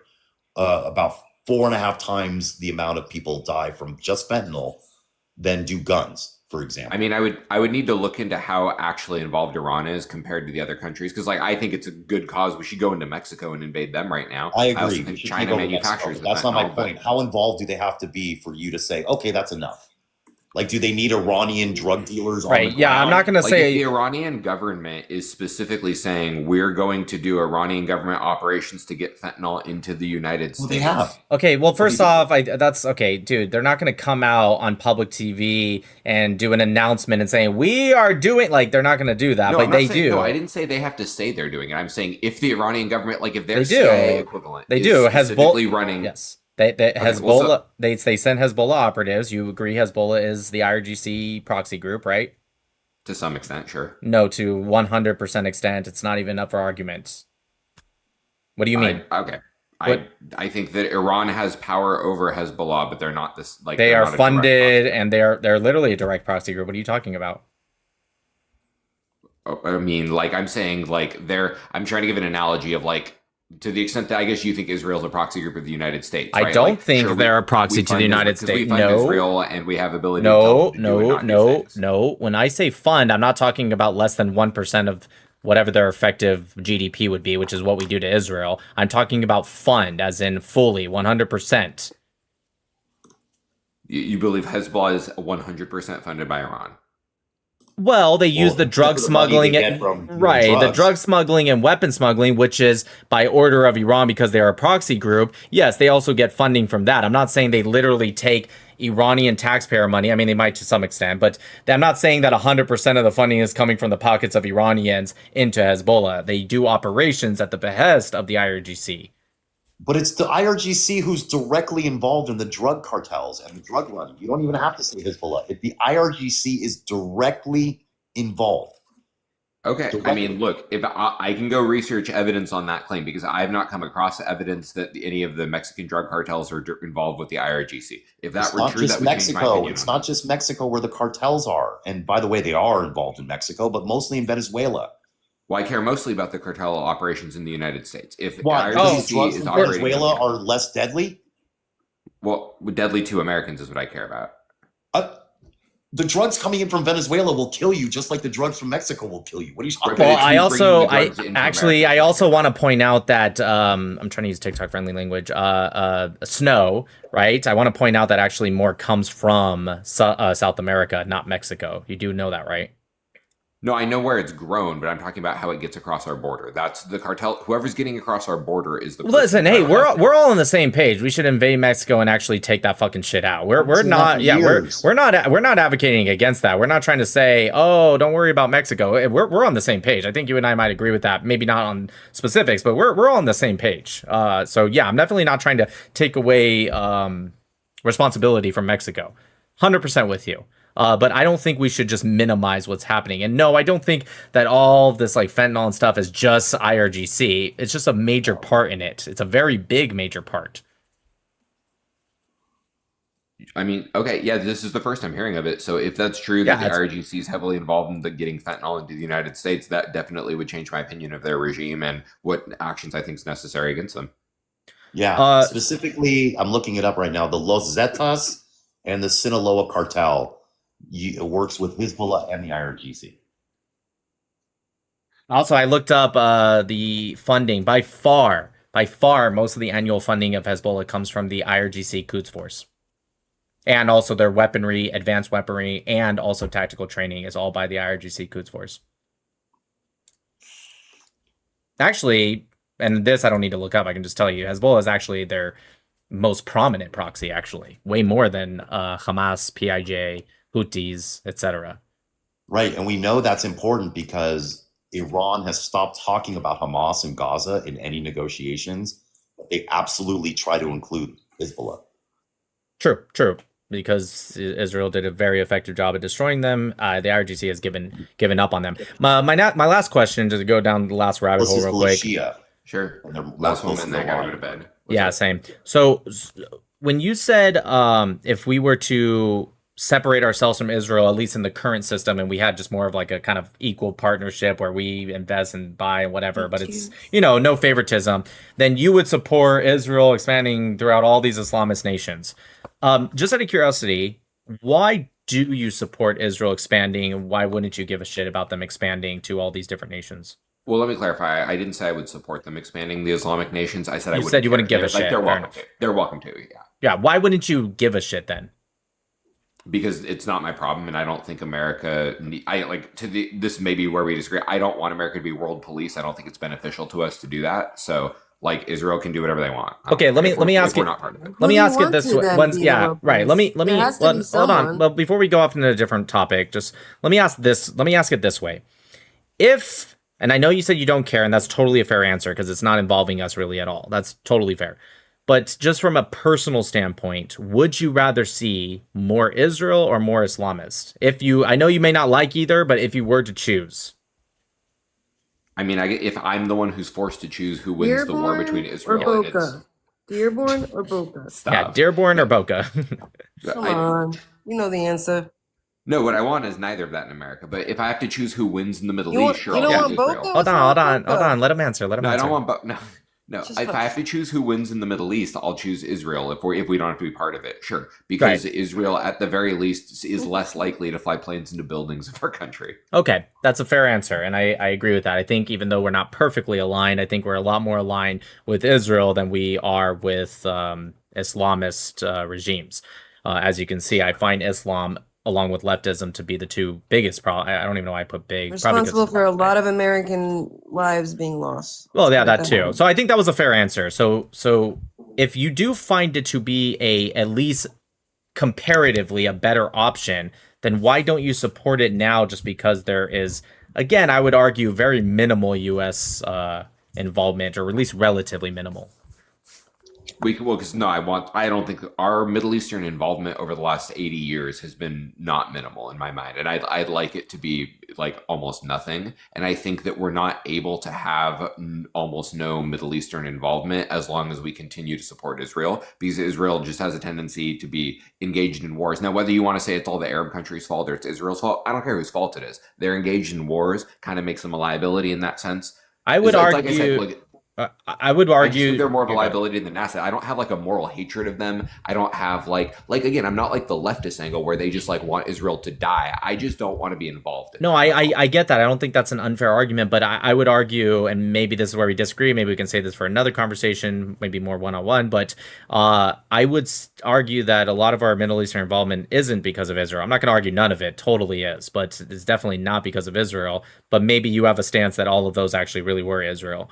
What I would say, where was I going with this? What's the last thing you said? Oh yeah, you said, that our involvement in the Middle East, being more because of Israel and everything. Have you ever read about Operation SIG, SIG? No, what's happening? You should look into it. But Operation SIG, there was a guy named Yon Pasepa. He was the largest defector out of the Soviet Union. Him, amongst others, he's just the biggest one, admitted that at the time Soviets, but Russia actually had a disinformation campaign that was really to attack America, but since they couldn't get directly to America, they went through Israel. And so it was actually literally all of the buzzwords you hear today, apartheid, open air prison, genocide, all that stuff, all literally started with Operation SIG. They were funding universities in America, just like Qatar does today. They were the ones doing it back then, so that way they can increase their influence, spread disinformation, a term coined by Stalin himself. And they took the Protocols of the Elders of Zion, translated it to Arabic, spread it throughout all of the Arab countries because they wanted to first increase anti-Semitism. That was step one. Then after that, they actually were continuing and they started funding universities to take younger liberal students and start to get them to hate the West, start to hate America, but they were all doing it through the lens of Israel. Yasser Arafat, Mahmoud Abbas were literally KGB assets. They had code names. They were trained by the KGB specifically to. They even told Yasser Arafat, "Hey, in Arabic, say what you want, but when you're speaking to English, the West, international community, stop saying jihad and all that stuff. Start saying you're fighting for human rights. Start saying open air prisons. Start saying apartheid." Literally, this all came colonialism, all of it. This all for sure. came. Decolonization was a Soviet ploy. I get that. That's why you notice I don't actually use that sort of decolonist language, because I know it's all Bolshevik propaganda to like the idea of colonialism in the first place being a bad thing. Gerard, like, can I ask you a thought experiment? Sure. Because you think it's our involvement with Israel that is problematic for the Middle East. Obviously, it's not going to happen, but let's pretend for a second. Can you guys hear me? That Hamas Yes, and Iran and Hezbollah were strong enough to defeat Israel, okay? Let's say they went in and they destroyed Israel, and the Jews that were living in Israel were either killed or had to flee, and Israel is now Palestine, okay? You with me so far? Sure. Okay. Do you think that's it? Do you think that the countries that conquered Israel are going to stop at Israel? I think that they would have a harder time going beyond Israel. Yeah, like you're saying, are they going to? No, that's not what I asked you. I'm not asking you about the difficulty. I'm asking you about their goals. Not the challenges. I think they're going to want to continue Islamic expansion. No, I agree. Where would they go next? They already are doing that in America. Where would they go next? Probably continue to do what they did and take Africa back, because we've Christianized Africa quite a bit. Well, they've already got people fighting in Africa. They don't need Hamas and Hezbollah. They've got Boko Haram and Al Qaeda. That's what I'm saying. So I think they would continue. So they would focus their efforts on Africa more. In other words, what do Hamas and Hezbollah and Iran say that their goal is? Well, Hamas says that its goal is to like liberate Palestine, right? Hezbollah says similar things for its region. That is part of their goal. Hezbollah's stated goal, actually, in the 1985 open letter was literally it's not even stated about Israel. They do have that secondary, but their primary goal in the open letter that they had in 1985 was to expand an Islamic state. That's actually Islamic state. Sorry. For Hamas, Israel is step one. Once they defeat Israel, guess who their next target is? Al-Andalus. No. Damn. It's the United States. If Israel falls, that means all of the Islamist attention gets directed at the U.S. I guess that's where you and I both know that they can't conquer us and they can't defeat us, but they can sure send 50,000 people in here to start setting off suicide bombs and car bombs all over the place. They could certainly do that. Well, that has more to do with our immigration system being retarded than anything else. Well, I agree, but that's not the point. The point is the goal. The desire is not to stop at Israel. Israel is step one. So long as Israel is there, all the attention is directed at Israel and not us. Don't you think that's a benefit to us? I don't realistically think that's what's happening. I don't think Hamas, who are like insurgents in Palestine against the Israeli occupation, are like, okay, if we get like our liberation of our Gazan thing, we're going to go and we're going to take New York next. I just don't think that's true. No. They don't need to take New York. What they need to do. How old are you, by the way? Just Gerard, I'm just curious. 33. Okay, so you were 8 years old for 9/11, correct? My math is right. Yeah, your math's right. That's okay. Right. Yeah, I was 12. I was 25, which dates me quite a bit and ages me. I can tell you for a fact that the day after 9/11, the day of 9/11, but certainly the day after, everybody in this country thought that 9/11 was the beginning, not the middle or the end. And what we all thought was going to happen was what they were doing in Israel, that they were going to load up trucks or load up themselves with bombs and go into different soft spots in the United States, of which there are millions, and that they were going to start blowing themselves up and creating havoc. I still to this day don't understand why they didn't do it. That being said, if they no longer have to worry about Israel, because Israel in my scenario is now conquered. Yeah. You can't envision a scenario where Hamas sends 5,000 people over to do suicide bombs all over the United States. Also, a lot of these people just having babies in the West too. Well, It's right. I would actually argue. Yeah, I would actually their argue. plan is longer, right? I would actually argue from a different point of view. I think I'm more with Gerard in the sense that I don't know if I would see it as a direct thing, like they're going to go invade New York with green headbands. But what it does do is that, well, right now the number one state-sponsored terrorism is the IRGC. Infiltrate So all what the it, systems. 1 second, please. What it does do is that if they don't have to focus on Israel, which costs them billions and billions of dollars every single year, tens of billions of dollars every single year, and also tens of thousands of troops, hundreds of thousands, actually, if you add it all up, right? What they can do is then use the resources that they save from that to focus on America. Now, maybe Hammer's right. Maybe that literally is in a sense of having 5,000 of them go to different spots and start blowing up other areas. I would see it as more of just there's a shit ton of assets and economic assets that are being focused on Israel. So if Israel were to fall, then they can shift that focus straight to America. That's what I said. No, We you just have a said different idea of what the 5,000. focus is. Okay. No, you said 5,000. Okay, fine. Whatever. Yes, I agree.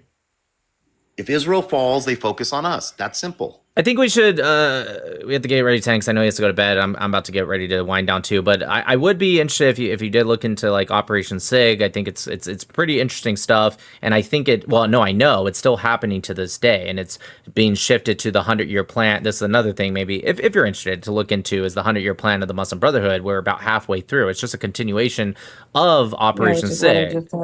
Right, it's just a continuation of Operation SIG, and this is literally what they do. Last year alone, I think Qatar spent, what was it, like $700 million into our university system, and that's just what we know is that's disclosed. In fact, I was just in Washington, D.C., talking to my representative and a couple senators, specifically trying to get the Deterrent Act pushed through. It has nothing to do with Israel. It's just that what it is essentially is that any right now there's like a loophole that's being exploited, and any funding at all that comes from North Korea, Qatar, China, Iran, Russia, if they give even $1, whether it's in gifts, money, whatever, to universities, I'm not even like advocating that they don't allow to do that. I'm just advocating that they have to disclose that, because right now they're using a loophole where they give to NGOs and then those NGOs give to it, so therefore they don't have to disclose it.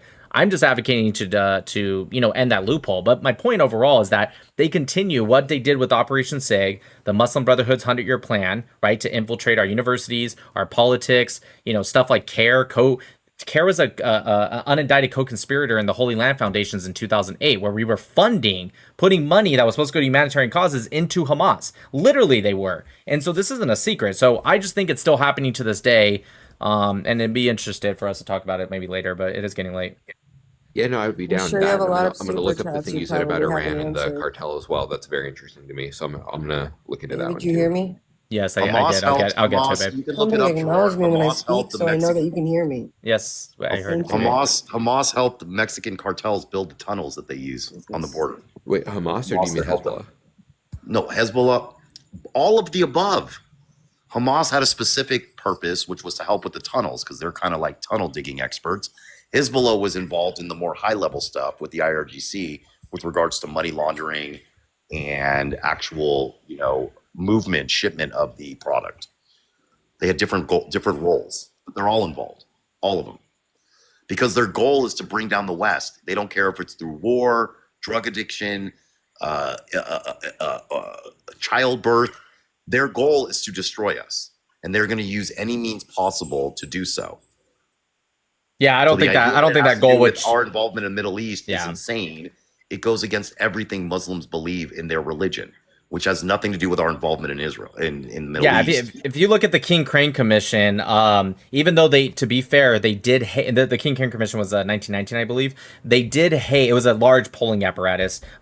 They did hate the French more, I'll give you that, but they had no interest in their love for the United States. They had no interest in the United States, and that was way before any Middle Eastern involvement, way before. So listen, maybe you could be right. Maybe things have changed in Islam, and maybe it really is just because of our involvement. But I'd say history, the Quran, Islamic belief, I'd say that goes against what you're saying. And 1,500 years of history. Yeah, not convincing enough. Anyways, but I don't know. We'll put a pin in it. For sure. Thank you. Good talk, man. All right, thanks, 48 Gerard. hours to crab legs, Nick. 48 hours to crab legs. 48 hours to crab legs. Heck yeah. Thanks, Gerard. Peace out. I'm gonna be having crab legs with King Keeper Hammer. I'm gonna be eating super kosher. Oh, dude, this is the most, because they throw sausage in there too. Sausage, corn, potatoes, crab legs. Like, it's very. Every time I see like lobster, whatever, I think of you. And the first day the first day we met, you took us out to eat. I think it was at Barry's, and it was just Hanks. Amazing. Hanks. It was Hanks. Yes. Oh, Hanks. Yeah, you're right. It was Hanks. It was You're right. Hanks, yeah. Yeah. That Oh was my good. God, that was the best welcome ever. Oh Well, boy, and we since ate then, of like course. monsters that day, or at least I did. That's when I was fat. I can't eat like that anymore. I was a little bigger then too. Yeah, Skinny King, King of the Dilfs, doesn't eat like that anymore. Let's go, Skinny King. Please don't ever say King that. of the Dilfs. Stop saying King of the that. Dilfs. Stop it. Nick loves when I say that. I really don't. I hate it. Yeah, but it's fun picking on you sometimes, babe. No, I don't like that. I think it's fun all the time. What are you talking about? I live for that. I'm not a All we're fan. missing is bracha. It would be complete. She's sleepy. Yeah, spoke to her earlier. Sleepy. What are you doing, baby? Super Real top? quick, you guys, the people in the comment section, I just want to say something. Not everyone who comes up here and disagrees with us is dumb or whatever comments or it's a waste of time or it's this. That guy was a decent guy. Okay. Gerard is He a was decent here- guy, for sure. He was here in earnest. He certainly doesn't know as much as me and Nick, but most people don't. So you guys are using this bar to compare people with, you know, the best and brightest that we have on our side, which is unfair to the other side. Yeah. He was decent. He was civil. He had a different point of view. That doesn't make him dumb. It might make him ignorant. It might make him uneducated or, you know, not knowledgeable about certain facts and events. But like, stop putting okay, I grant it, 95% of the people that come up here are absolute, you know, knuckle dragging morons. I get it. But when we finally get someone up here that's decent, that's having a conversation, that just has a different point of view, chill out on him, man.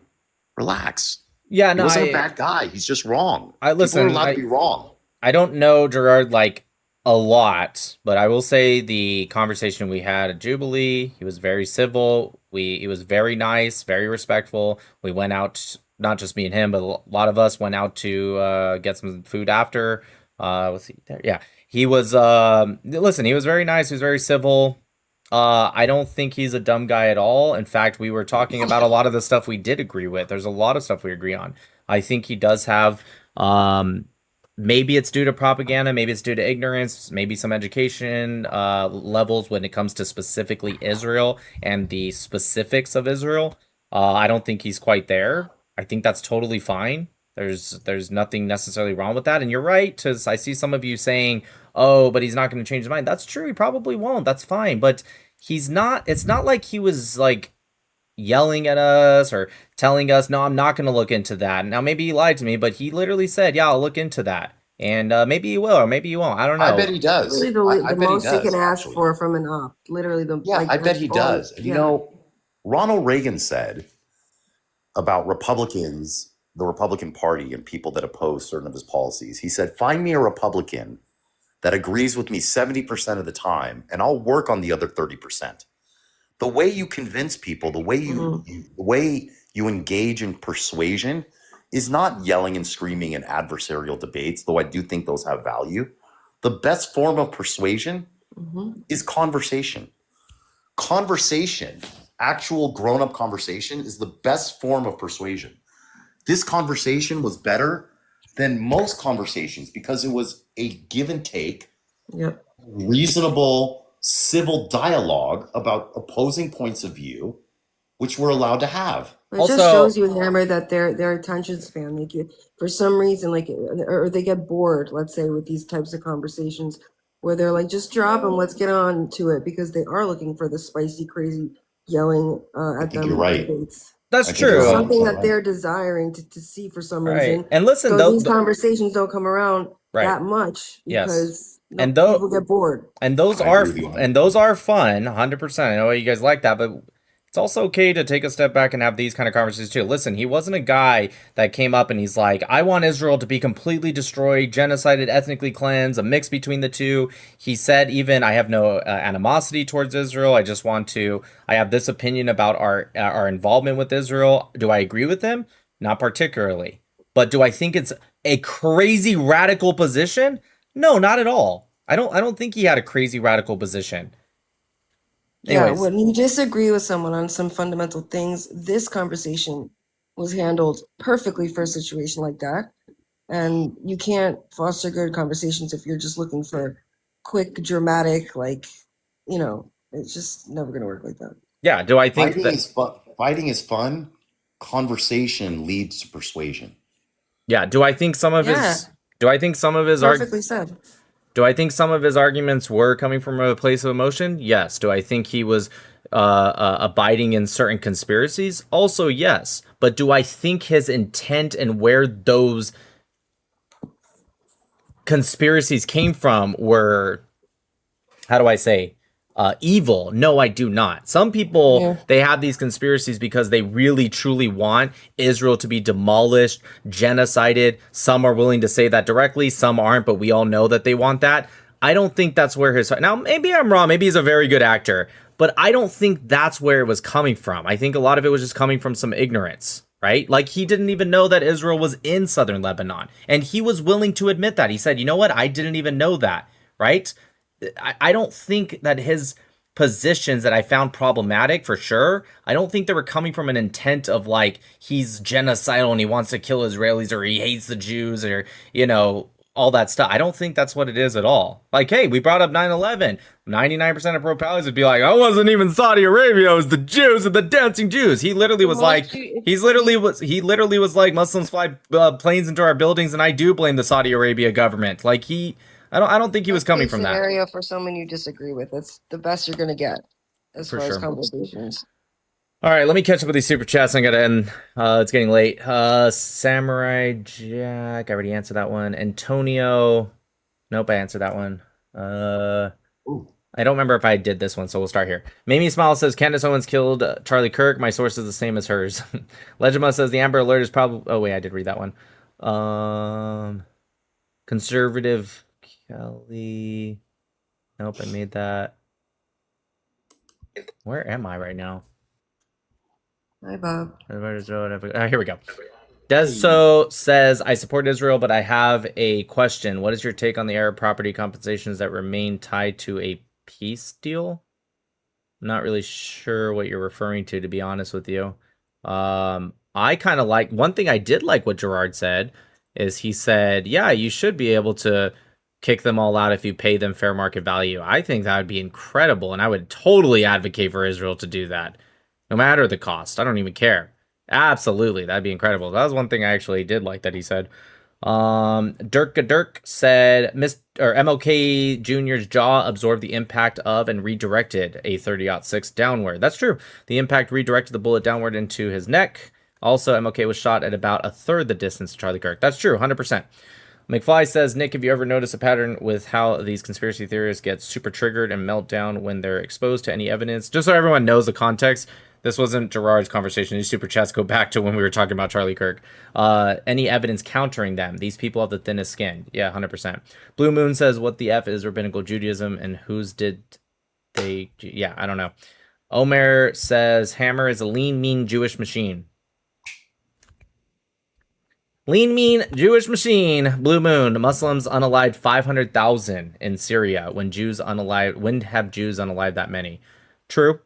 Dirk says, I love that guy's name. Dirk says an example of ripping up the Constitution would be destroying the Supreme Court by expanding the numbers of justice as a means to an end. True. I made that point. Asaf says trying to interest you by adding services, bot, and others to your channel. Send you again a mail with my details a call. Thanks, Asaf. I'll try to look into it. Corey Radcliffe, hey, we need immigration because birth rates are low. We need to abort children in the womb so we can live our best life. Leftists contradict themselves so much. That's a good point, actually. Leftists do say that, like, yeah, we need immigration, because birth rates are so low, but we also should abort 1 million plus children a year. It's a good point. I didn't think about that. McFly says, anyone else have Karen fatigue? Carr says, with all due respect to Danielle, after that woman, it's tempting to say repeal the 19th Amendment. It's like she just can't process thoughts.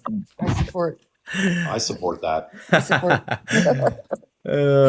Luca says, thanks, Nick. No offense taken. I'm really enjoying today's podcast. Thanks, Luca. I appreciate that. The Real Sal says, the land belongs to those who win it, but the land belongs to the Jews because they come from there. Any land will always belong to those who won it. I'm not really sure what you're saying there. But I agree with if you win it, you should absolutely 100%. Cars and Dimension says, bought and conquered, not stolen.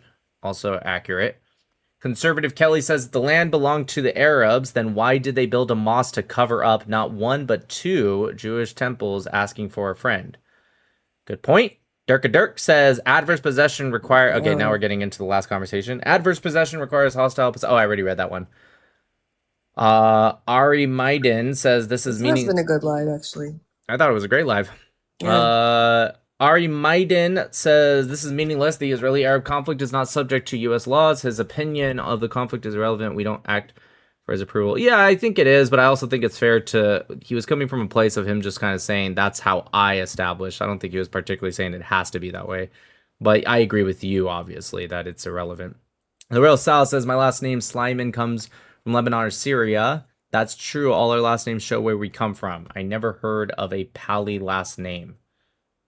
Crazy, thank you for the membership for 1 month. The 7,000. That's true. They're all named after their like countries. So many of them. Nobody named their kid like. Some of their them. last name isn't like Palestine or whatever. Some of them actually did start naming after the cities in Israel, but that was in very recent times. It was the Arabs that migrated into Israel, and then they shifted their names to be like, if they were from Nazareth, it would be something along those terms. Membership for 1 month by Crazy Manual. Thank you. The 7,000 you give me is so worth it. You rock. It's an honor to be a part of this community. Coke regular is still better than Coke Zero. That's not correct, but that's fine. No. Legima with the huge super chat. Thank you so much, Legima. I appreciate that. Everyone, W Legima in the chat. He and many people in the world don't and have never valued our lives. Fortunately, we do. The attacks to our north will stop. If Lebanon can't do it, we will do it. He can shove his theories. Our lives mean more to us than opinions, so these fools stop us. Uzi says, Lebanon wants to get rid of Hezbollah. Hezbollah is not Lebanon. That's true. Legima with another huge super chat. Everyone, W Legima with that huge super chat. I appreciate that. Whining about nefarious intent is nauseating. The enemy has brutalized us for 1,400 years, can't stop shrieking about how they will butcher all of us everywhere. Their actions show they mean it. Our territorial needs are valid against these barbarians. 5,000 billion trillion %, Legima. 100% with you. Legima says Messina, Sicily. That's the city I was thinking of. Messina, yes. I knew it was in Sicily. The Mamertines took it over. That's true. Thank you. That's the city I was forgetting. Carr says top myths about Middle East. One, it started in what? Messina, not Messina. Messina. Oh, okay. Are you sure it's not spelled that way? Yes, Messina. All right, fair enough. Well, screw them for spelling it so weird then. Anyways, top myths about Middle East. Number one, it started in 1948. Number two, Jews lived at peace under Muslim hegemony. That's true. A lot of people do say that, and that's just ridiculous. And number three, Palis have been there since time immemorial. Others, there's a lot of them, but those are a good start. Ari says the U.S. also guaranteed the sovereignty of France, Holland, and Belgium. Was that wrong too? That's a good question. Gerard would probably say yes, but I can ask him next time. Dirk says, sure, the inbred terrorists were angry about government's Middle East policy, so they shot a French cartoonist and blew up little girls at an Ariana Grande concert in the UK. These aren't rational actors. Yeah, that's true. Yeah, I think it's a little insane, a little disingenuous to assume, which, you know what, to be fair, I think Gerard was kind of open to hearing that. He wasn't fully arguing when we countered and said, I think it's insane to think that, oh, they really just hate us because of our involvement in the Middle East. I think that increases their fervor for sure. I don't disagree with that, but that's definitely not the rooted argument. Ari says you can't convince someone who suffers from Israel derangement syndrome. There is no evidence that would convince him. And Billy Bitchcake says Alzut.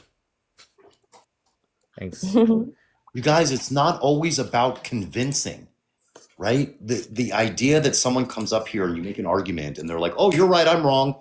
No, the goal shouldn't be convincing. The goal should be, which we achieved, by the way, particularly Nick, is getting the person that is opposing you to be open to the possibility that they could be wrong and that they're willing to look into it more. The guy said, oh, I didn't know that. I'll look into it. I didn't know. Yeah, it's not like That's debates a always win. end in some kind of agreement or something. Like one convinces the other. It's a debate. You talk about it. Real quick, I gotta And answer. then your mind's working. You know, the It's a gears in your brain win. are turning. Real quick, I just looked at the Twitch chat. I'm sorry I don't always see it, but I'm looking at it now. I'm not going to scroll all the way up, but the last thing this guy Point Break 132 says, do you not think Israel has been committing genocide? By every metric and definition it is. Every metric and definition? Well, first of all, there's just one definition, but... Even the definition? So that's not correct, but I'd be more than glad, obviously not tonight, but I'd be more than glad if you'd like to come up, because I could just say it's not correct and maybe you might comment back, but it's impossible for us to have that debate right now via comments. So if you want to, in tomorrow's live, if you want to come up and tell me how by every single metric and every single one definition, how it's committing a genocide. Just make sure you come prepared. Yeah, then that would be, I'd be more than glad to have that. Oh, he did comment. There are multiple definitions. The UN one is the obvious one, but there are others. So no, that's incorrect, and I'll explain why. So it would be correct if we were speaking about a generality of words. However, we're talking about a couple things. One, legality. Literally, whether you agree with legality or not, that is what we're talking about because that's where it comes from. And on top of that, we're not even just talking about legality and international law. We're talking about what's known as just Kogan's norms, right? Which is the highest in hierarchy of international law. And so when you talk about that, it is very, very important to be clear, okay? With that, 100% there is just one definition. You are incorrect. Does that mean you can't go on AI or Webster or dictionary.com and find maybe slightly different? I don't know. I haven't gone on those websites because that's stupid to go on those websites when talking about something like legality. So I don't know what their definition is, but I admit that it's probably different definitions, but that's stupid when trying to make the argument of genocide. So no, there is just one definition. You are incorrect. But like I said, if you want to come up tomorrow, if you're brave enough, you can 100% come up tomorrow and we will have that debate. Just when you come up tomorrow, tell me, hey, Nick, I'm Point Break. I want to debate you on genocide because I 100% will forget you exist. So if you can just remind me, that'd be great. Nick, can I disagree with Hammer real quick? Or one more thing. Thank you for the membership for 1 month. Without lies, Islam dies. Zut is truth, and Yakub. Okay, Bob, make it quick. Also, there was like 4 or 5 subscription boxes also that went out today. So thank you for that, and all the gifters on TikTok. You guys are awesome. Kelly, Aaron, Anat, Colt, all of you, they're amazing. Thank you. So I was just gonna say, while I admit, Hammer, that the whole position of having a debate with someone is not to have them like admit they're wrong on every single point. Like they're not going to do that. That's not the point of the debate. But I think the idea of him not being dumb is ridiculous. That he still came up onto a panel to debate a topic that he almost knew nothing about, and instead of coming up to ask questions, to be like, you know what, he only conceded on I think one point, which is he just said, I don't know, I'll look into that. But the rest of the points he argued until the topic switched. And he didn't know the bare minimum. He didn't even know Israel was in Lebanon, and he's trying to create a conspiracy that Israel is trying to take over Lebanon, and he doesn't know not even current times. So I find that disingenuous from the start. Not disingenuous, it's uneducated. There's a difference. Isn't that disingenuous to come up and talk about something? No, it's not disingenuous because there was nothing malicious or nefarious about it. Right. From his point of view, he believed what he was saying was correct. Disingenuous would be, like, for example, when we were giving him certain evidence, there were some things he was saying, okay, that's fair, I need to look into that. Some things, you're right, he wouldn't concede on. He's like, I don't agree, which is fine. But disingenuous would be someone who doesn't do any of that. They are consistently either moving the goalpost, changing the topic, saying they disagree no matter what you tell them, saying they're not going to look into things. Yeah, someone who's not there in good faith, essentially. But if someone has a panel that's like, I don't know, talking about trigonometry, right? And you come up to debate someone who literally has like a degree in math. He's a mathematician, and they don't know what 2 + 2 is. right? It seems disingenuous from the start to come up and talk about a topic that you don't even know the bare Okay, minimum on. no. It's not You might think he disingenuous. knows a You're lot using about the it, though. term incorrectly, Bob. Okay, so I'll tell Okay. you why no. So one, okay, maybe on the literal Because 2 he plus kn- 2. Okay, hold on. Maybe on the literal 2 plus 2, sure, but that's not the same argument. I'll explain why. And I get it. You're just kind of giving a quick example. I'm not holding you to that. But what I would say is that when talking about something like geopolitics, the complexity of it, right, can cause you to totally think, hey, I feel like I am right just based off of the information that I do know. A disingenuous person would not admit that they don't have all the information. He totally did admit that. He's not arguing something. I understand, you are correct. He came up and he was arguing something that he didn't know a lot about. But from his point of view, it's not that he didn't know a lot about it. That's what a disingenuous person would do. They would know that they don't know a lot about it and they're just coming up here to spread a narrative. I don't think, and again, maybe he's just a really good actor, but I don't think he was coming from a place where he wasn't willing to admit, hey, I don't know about that. Well, I think on most of the things he didn't. I think he only said that on one thing. But my point is like multiple things. He knows coming up he doesn't know the history. That's what I find. He knows he doesn't know. I mean, I don't think he came up here and knew that he said 1949. He doesn't know about Resolution 1701. He doesn't know about So what? So what? So what? Why I find that to where you haven't done any research and then to come up and talk what? about it. So what? Don't talk to him. But he doesn't. No, I know but you should still talk to him. He doesn't know that he doesn't know about 1701. You don't know what you don't know, right? You don't That's the whole know point if of you not don't. knowing. Right. So you're right from you're looking at it from your point of view, like, oh my God, this guy doesn't even know 1701. He doesn't know the year of the war. But it's not like he doesn't know that. Disingenuous requires deceit. He wasn't deceitful. Right. You know, so let me just, and then we can end the line. But you don't find it deceitful to not do the bare minimum research before? No, I can. No, that's lazy and ignorant, not Right. disingenuous. Fair enough. Fair enough. Also, I would say he did bare minimum research. I don't think it was completely like he didn't know Israel was in anything. Lebanon. Like he didn't like that's Okay, that one. Okay, I'll give you that one. That one was a little weird, but like, okay, let's isolate that one aside. I think other things he knew at least more than most Americans. Not that that's a high bar. Most Americans don't know fucking shit about this conflict, but still, he still knew general gist. I'll give you the Lebanon one. I don't know how he didn't know that. That was kind of insane. Okay. What do you gain, Bob, by labeling him? What do you gain from that? So I think, well, the issue is you labeled him as that he wasn't any different than, or he's better than most pro-Pallies we talked to. The only way I think he's better is he didn't crash out. Other than that, he was better than most better. pro-Pallies. Isn't that by definition better? Yeah, he literally is better than most. No, because I think he was less intelligent than even most pro-Pallies we speak to. Most pro-Pallies know that Israel. So what? What do you gain by calling him disingenuous? What? How does that? I was just you or the conversation. How does that? What's the benefit you gain from labeling him? I think just countering the point that you said he was genuine. Who cares? Okay, let's say he wasn't. So what? No, I agree. We should still speak to him. That's so what's the point of what you're saying? Do you just want to prove me wrong and you right? Like I don't understand what the point is. I think that understanding who we're speaking to. That's all. Why? What does it matter? Because it's important to know who you're speaking to. Why? What do you mean why? Why? What do you gain from knowing who you're talking to? Understanding people's mindsets. You don't think is important? Does it change your position? I think it changes the position of people listening. Does it change your position? Not my position. Does it change your arguments in response to his positions?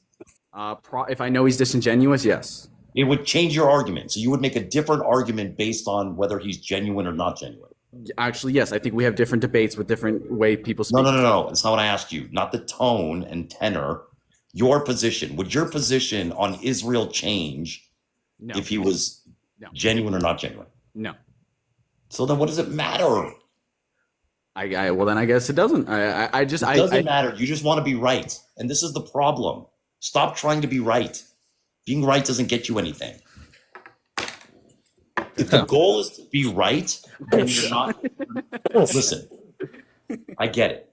Okay, yeah. I disagree. You guys like when Nick shits on people, and I find it amusing too. But I'm telling you, as a matter of persuasion, the better way to persuade is not adversarial conversations. I agree. It's cordial conversations. So whether he's genuine or not, you can't read his mind any more than I can. Let's take him You don't out. know what's in his heart any more than I do. So it doesn't matter. All I care is, how do they present themselves? Are they crashing out? Are they constantly lying? Are they constantly shifting? Are they derailing the conversation? Absolutely not. He didn't do any of those things. So who cares?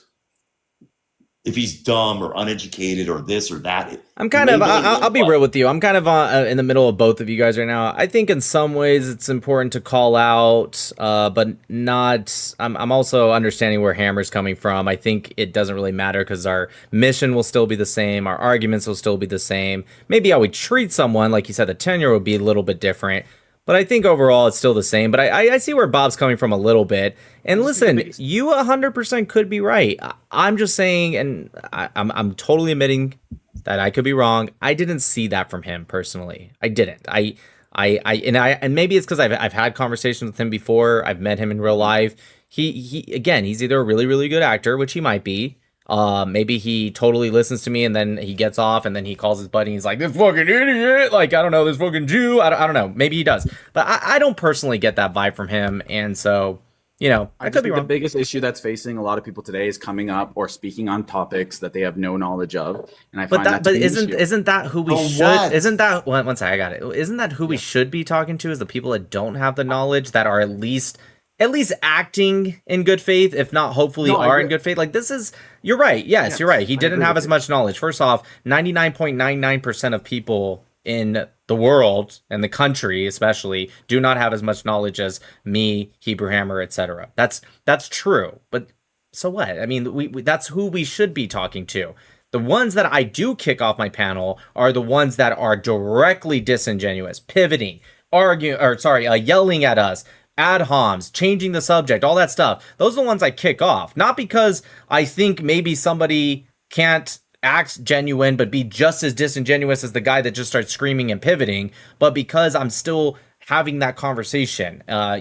Maybe it went through one ear, went out the other, and he doesn't give two shits what I said. But even if there's one thing, even if it's a small thing that Gerard's like, gosh, I really don't like Israel, but Nick did say that thing. I want to look into it. And let's say he looks into it and he agrees with me only halfway. Let's say he's like, oh, Operation Sig was kind of what he said, but not fully. Mm-hmm.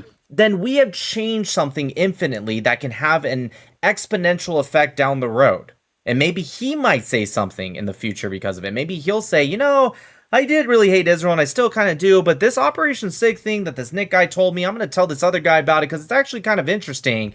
You know, if that happens, that is going to be a domino effect that sends waves to the future and to people we'll never meet. And I think that is worth it.